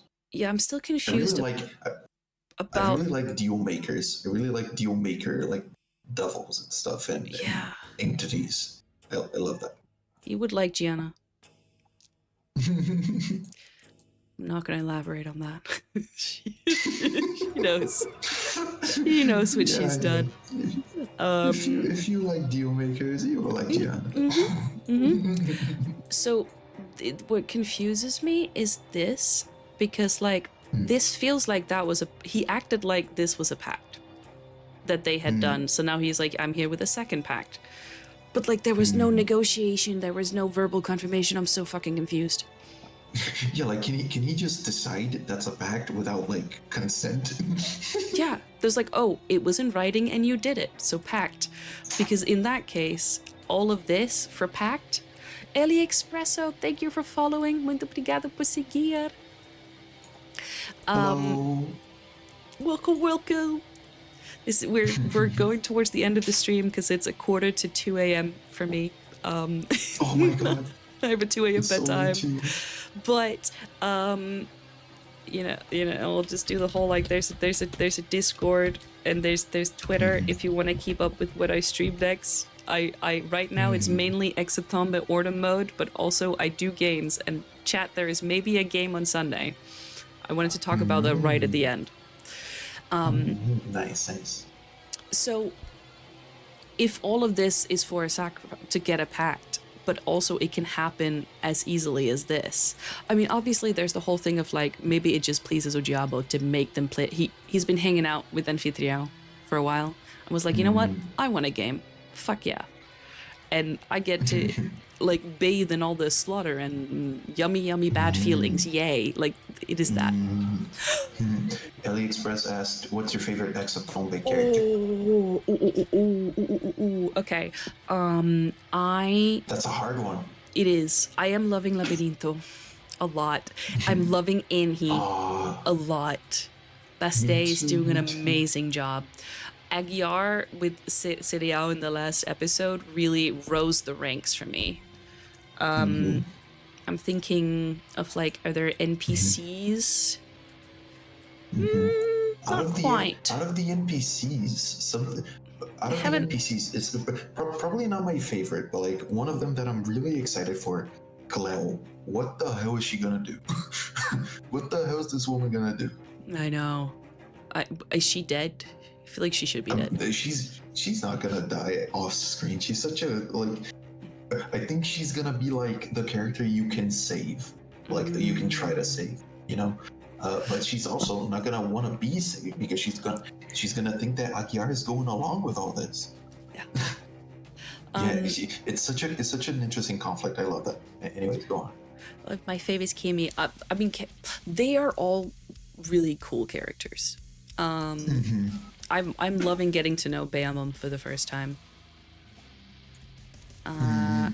That's true. Qual é também a melhor cena até agora?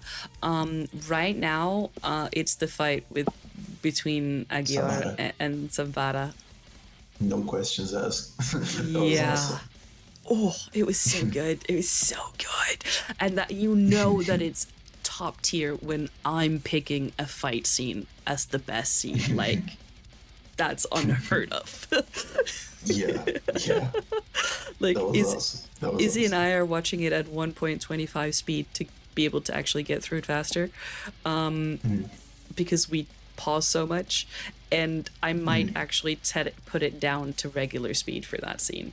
Which, again, I used to speed them up. Ugh. So good. Yeah. Did you have a final thing? Was there final? Was that the final? I don't. Did I? Was the final thing the question about who was gonna die? The next to die? Yeah, I think. Oh, okay. I think that was the final thing. Okay. You know what? I hope we get confirmation that the Yoon Hotel is actually also secretly a church of a satanic church. I just feel like that would be great. That'd be awesome. Yeah. Also, just like everything else aside, this is an amazing building. Like, it looks so cool. It looks so cool. Yes. Yeah. I'm really excited, AliExpresso. I haven't seen O Segredo na Ilha, but that is what I'm watching after Hexatombe, which I'll also be reacting to on stream. Oh my god, Segredo na Ilha is so good. All right. Segredo na Ilha is like the last 2D season, and it's also like so it's gonna be a fun little goodbye to the 2D maps. Oh, I'm so excited. It's been hyped up so much for me though, so we'll see if it can reach the heights. All right, chat, if those of you who can still hear me, because there's an ad break right now, sorry about that. There is a potential that I would stream Sunday, because obviously I did this today with Spot, and that means I'm not streaming before the episode tomorrow, as I've done previously, because we've kind of spoken all about it today. And honestly, what a good thing that we did, because we've been streaming for over 6 hours, and we couldn't have done that. It was so fun. It was so fun. Thanks for inviting me. No, this has been amazing. I've loved it. Honestly, amazing. I don't know if like I kept a good conversation going. No, you did. No, honestly, I had such a great time. Like the chat, before you leave, hold on. I'll get back into praising Spot afterwards. Before we leave, this feels like rounding up. I'm not rounding up yet. Chat, what would you want to play on Sunday? If we get to play a game, if we do game stream, not Ordem stream, game stream, what do we do? You can write it now. You can tell me later in the Discord if you have any wishes, because I'm not entirely sure what I am in the mood for, and because it's been a while, I want to know what you guys wanna do. Oh, that is true. We could do a little dating game. Interesting, interesting. There's Gianna gifted me Date Everything. Ah, that's awesome. All right, okay. Cool. I will ask in the votes closed. That's election fraud. I will ask in the Discord as well, but like think about it. What would you want to do and hang out with? Okay, we'll get back to rounding off the stream now. Nice. I really like story heavy games. I love story heavy games. I just never finished. I recommended Omori. It's kind of long, so who knows? Quick little heads up if you ever started. It's a little long, a little on the long side, but it's good. I think it's worth it. Okay. And you know, like I make everything longer. Once again, if you enjoyed the amazing conversation with Spot today, similar thing in the video I just posted, and also you can find the YouTube there where I have some theories, previous streams I've done with people. There's one that's just me, there's one with Pedro, there's one with Kiri, and this one with Spot will also be there, and probably I might use bits of it for like some smaller videos as well, because I genuinely really enjoyed this conversation. And just like, let's go. We went to so many places. It's awesome. Listen, I would definitely be down to have you on to chat again at some point, be it about this or just like, you know, maybe when I've watched a bit more. Else? Yes. So genuinely, like Gianna said, we're 6 hours in. Like if the conversation wasn't good, I would be in bed now. Let's be real. Thanks. Yeah. Thanks. Part of the fun of this to me also was like I talk a lot about Ordem like in general in my life ever since I started watching, but I never get to talk about it in English. Yes. Or like, so this was an insane opportunity. This was awesome. I love it, and you have so many like cool theories and like interpretations. It was awesome. It was amazing. Thank you.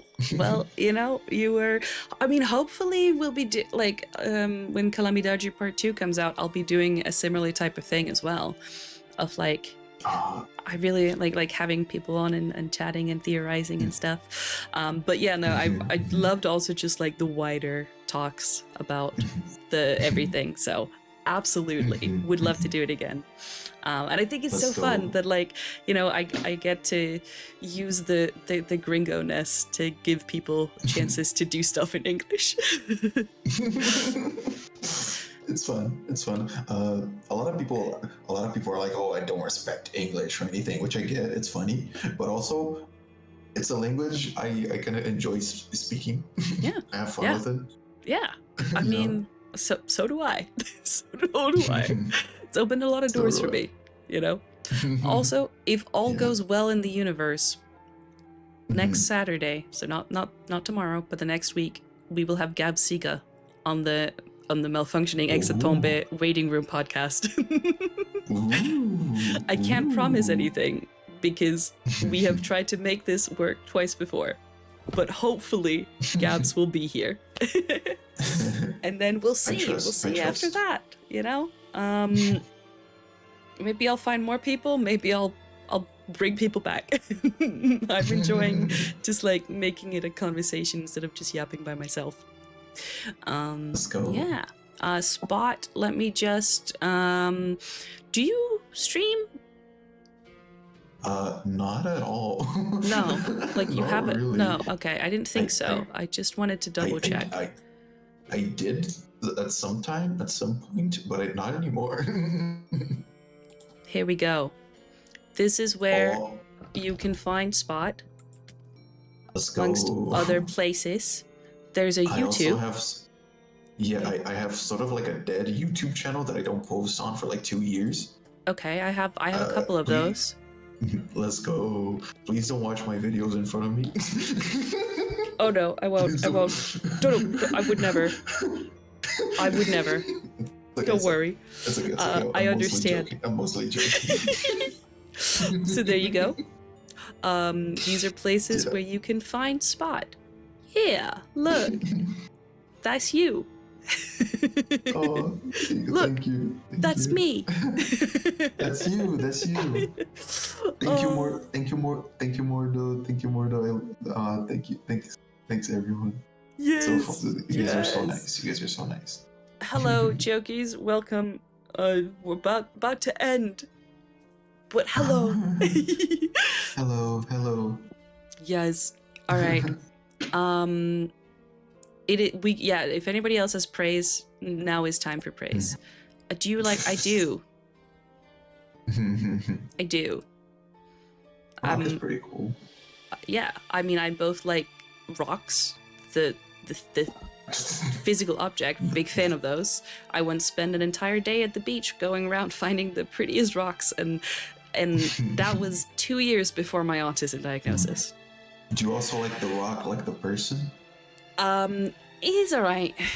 He's a little overplayed at this point. A little one note. Yeah, I love rock get that. music a lot too. I'm gonna see My Chemical Romance next year, and I'm hyped. Nice. Oh yes, Gabs is right. I have to teach you how to say goodbye in Danish.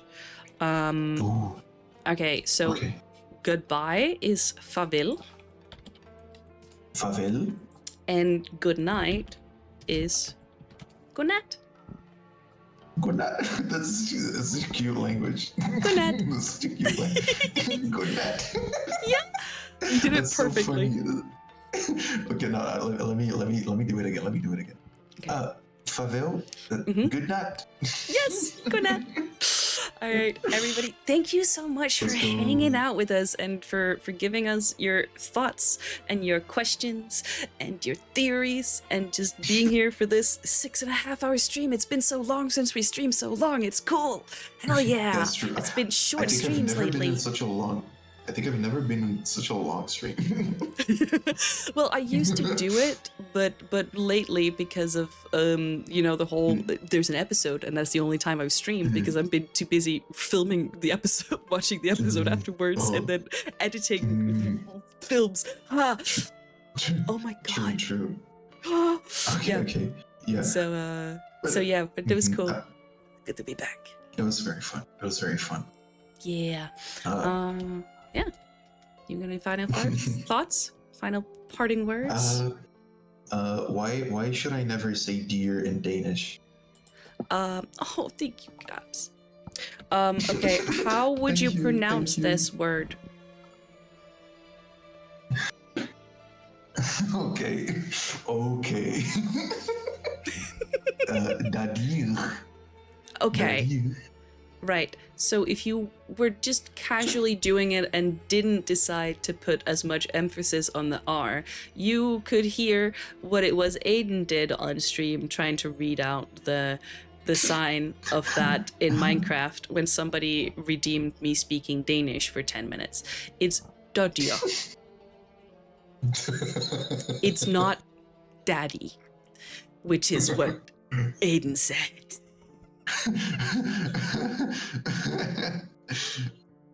Dadia. Yeah. That's awesome. Yeah. Dadia. It specifically means a doe, a female. The female deer. No, Gabs. No. Don't say that. All right. Good night. Boa noite. Boa nuit. Good night. Buenas noches. Good night. I love me, age. Au revoir. Au revoir. Fuck. Adios. Farewell. Goodbye. Ciao. Farewell. Ciao, ciao. Ciao.